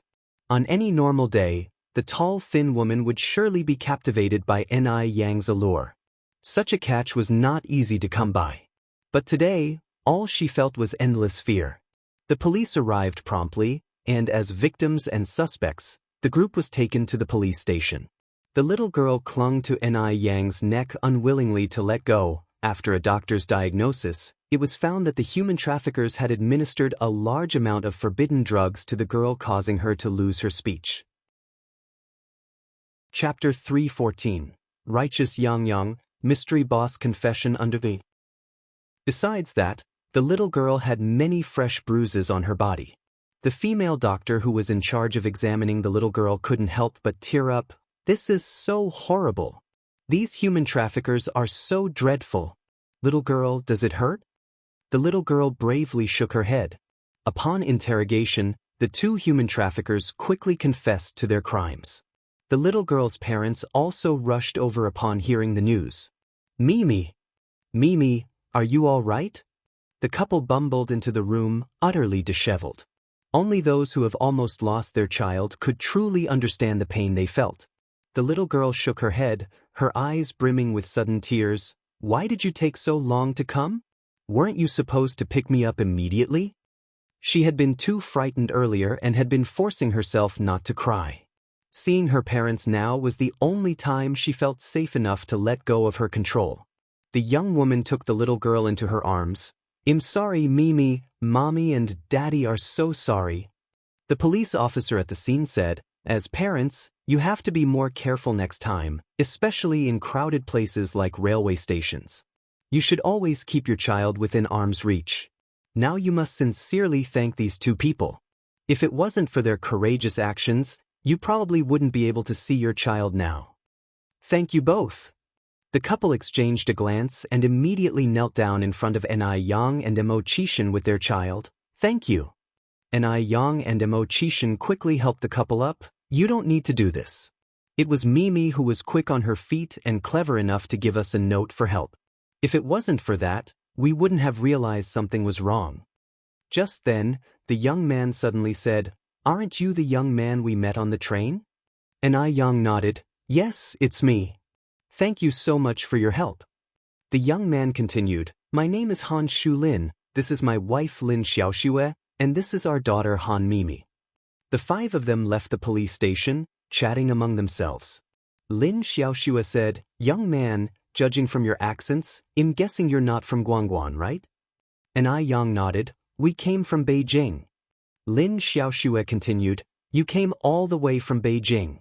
Are you planning to stay and develop here, Or are you just visiting? And Yang said, we came here for some business. Lin Xiaoxue, being a warm-hearted person, and considering that Yang and Mo Qishan had saved her daughter's life, immediately said, business. Have you successfully handled your affairs? If you don't mind, you can tell us about it, maybe we can help a little. Han Shulin echoed, that's right. You're newcomers to Guangguan, and we've been living here for decades. We know many people and can certainly handle matters more conveniently than you. No matter what it is, locals can always manage it more conveniently than outsiders. And Yang, therefore, didn't hide anything and briefly explained the situation to the couple. After listening to it, Han Shulin smiled and said, rest assured, this little matter, I've got it covered. And Yang looked at Han Shulin in surprise. Lin Xiaoxue explained, my husband is the manager of the non-woven fabric factory on Liufu Road. As a non-woven fabric factory manager, this matter would indeed be trivial for him. This was indeed a case of good actions are rewarded. So, the next day, Yang and Mo Qishan met again with the middle-aged man surnamed Li. This time when they met, the middle-aged man was even more enthusiastic than before. Come in and have a seat. If you had told me earlier that you knew Manager Han, none of this would have happened. Yang smiled lightly and sat down with Mo Qishan. Yang knew very well that the reason no factory was willing to take on the job before was because the quantity of face masks she ordered was small. The cost of the non-woven fabric was low, and only a small amount was needed for each face mask. A few hundred yuan would be enough to make several thousand masks. With a small quantity, the profit was small. The profit was small, but the time spent on the initial setup was significant, which was why no factory was willing to accept the order. But Yang was confident that neither the factory nor Han Shulin would regret taking this order. Because once the face mask gained popularity, the sales would not be as simple as just a few thousand. After a successful contract signing, Yang and Mo Qishan bought tickets for the 7 p.m. train that evening. Chapter 315, Righteous Yang, Mystery Boss Confession Under 6. With half a day left, Yang wanted to stroll around the streets and pick up some local specialties to take back home. Water chestnut cake and pineapple cake were specialties of Guangguan. There were also many fruits not available in Beijing, such as durian, dragon fruit, and wax apples. Yang bought a bit of each, as well as a giant durian. Durian was known to have a really strong smell, but the taste was genuinely good. Seeing Yang buying so much, Mo Qishan also bought a lot of things. That night, Han Shulin and Lin Xiaoxue, holding their daughter Mimi, came to the train station to see them off. Yang and Mo Qishan waved goodbye to the family of three. Brother Han, sister-in-law Han, you must come to Beijing to play when you get the chance. Sure. We will certainly disturb you when we do. Goodbye, Sister Yang. Goodbye, Mimi. By the time they returned to Beijing, it was a little after 8 at night. The temperature in Beijing was more than 20 degrees lower than Guangguan. As soon as they got off the train, Yang wrapped herself tightly in her down jacket. Though they were walking side by side on the street, not talking, the atmosphere was not awkward at all. The night always seemed to make people more impulsive. Mo Qishan found his heart fluttering like a scared deer as he looked at Yang's profile. They seemed to have grown closer during this Guangguan trip, but also not at all. He felt he couldn't wait any longer. If he continued to wait, what if someone else beat him to it? Engrossed in his thoughts, Mo Qishan didn't notice the stone on the road and stumbled, almost falling over. Be careful, brother. Yang quickly reached out to steady him. Thank you, Yang. The dim light of night hid Mo Qishan's blush. They slowly walked and quickly arrived at the noodle restaurant. Yang opened the door and wheeled her bicycle out. Yang. Mo Qishan softly called out, his voice resonating clearly in the quiet night. Yang looked up, her bright eyes sparkling in the dark. Yang, Mo Qishan's palms started to sweat. The usually articulate Mo Qishan suddenly found himself at a loss for words. What is it? Yang raised her eyebrows slightly. Mo Qishan found that he wasn't just at a loss for words, he was also stuttering. Brother Mo, don't be nervous. I want bite, what are you afraid of? Ni Yang chuckled, her dimples showing, as she slowly approached Emo-chishin. Emo-chishin stepped backward, tension mounting, until he was pressed against a sturdy wall. This situation was a common scene in the arrogant CEO's TV dramas. Ni Yang didn't expect it to happen to her that day.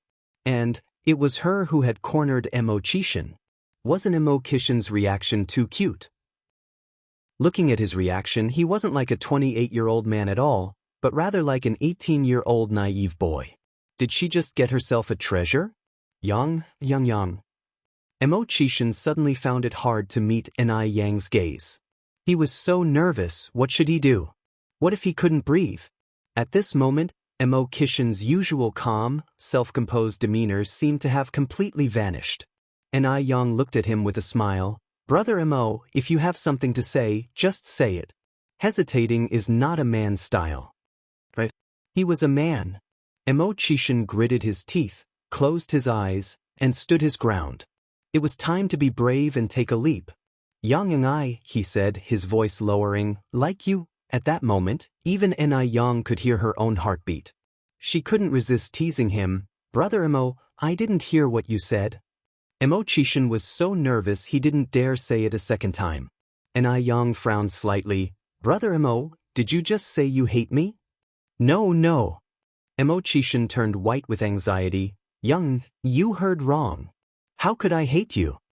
Then what did you say just now? He had already said it once, so why couldn't he say it again? Worst comes to worst, he could take another hit. Emo-chishin took a deep breath and loudly said, Yang, I like you. I want you to be my girlfriend. After saying this, Emo-chishin watched Ni Yang intently. He had never been so nervous in his life. His heart felt like it was about to jump out of his chest. If cold stones could be warmed, what about human hearts?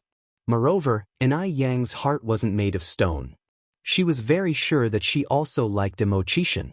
Perhaps she had fallen for him at first sight when they met by the river. Perhaps she was moved by Emo-chishin's continuous companionship over time. Plus, Emo-chishin was so handsome. If they did become a couple, she definitely wouldn't lose out. Brother Emo, Ni Yang looked up at Emo-chishin. I think, I kind of like you too. For a moment, Emo-chishin thought he was hallucinating, but then he picked Ni Yang up and began turning in circles joyously. If he had wings, he felt he would fly all the way up to the clouds. Sweetheart, I really like you. Ni Yang responded flatly. Put me down, I just said I kind of like you. How did I become your sweetheart all of a sudden? This man was really quite shameless. Emo-chishin held Ni Yang tightly and wouldn't let go. The great literature master from Y Country, Shakespeare, once said, dating without the intention of marriage is fooling around. So, if you're not my sweetheart, whose sweetheart could you be? Are you trying to fool around with me? Ni Yang patted his face with her hand. Could you get a hold of yourself, please? I just said I like you, not that I want to be in a relationship with you. Right now, you're still being audited. Whether you could pass depends on your performance. Emo-chishin shamelessly remarked, Sweetheart, your hand smells so good. Ni Yang. She had to stop, he was simply not getting it. Emo-chishin tightened his hold, then asked, Sweetheart, so what do I need to do to pass? Depends on your performance. Emo-chishin immediately responded, Sweetheart, don't worry, I'll surely perform very well. Whatever you want me to do, I'll do it. If you say go east, I'll never go west. I'll go wherever you point. Nothing will stop me, not even climbing a mountain of knives or plunging into a sea of flames.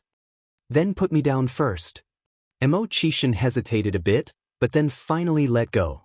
Ni Yang teasingly raised her eyebrows. Brother Emo, this isn't your first time dating, is it? Emo-chishin nodded. It's the first and also the last.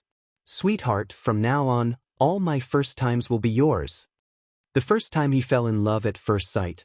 The first time he liked someone.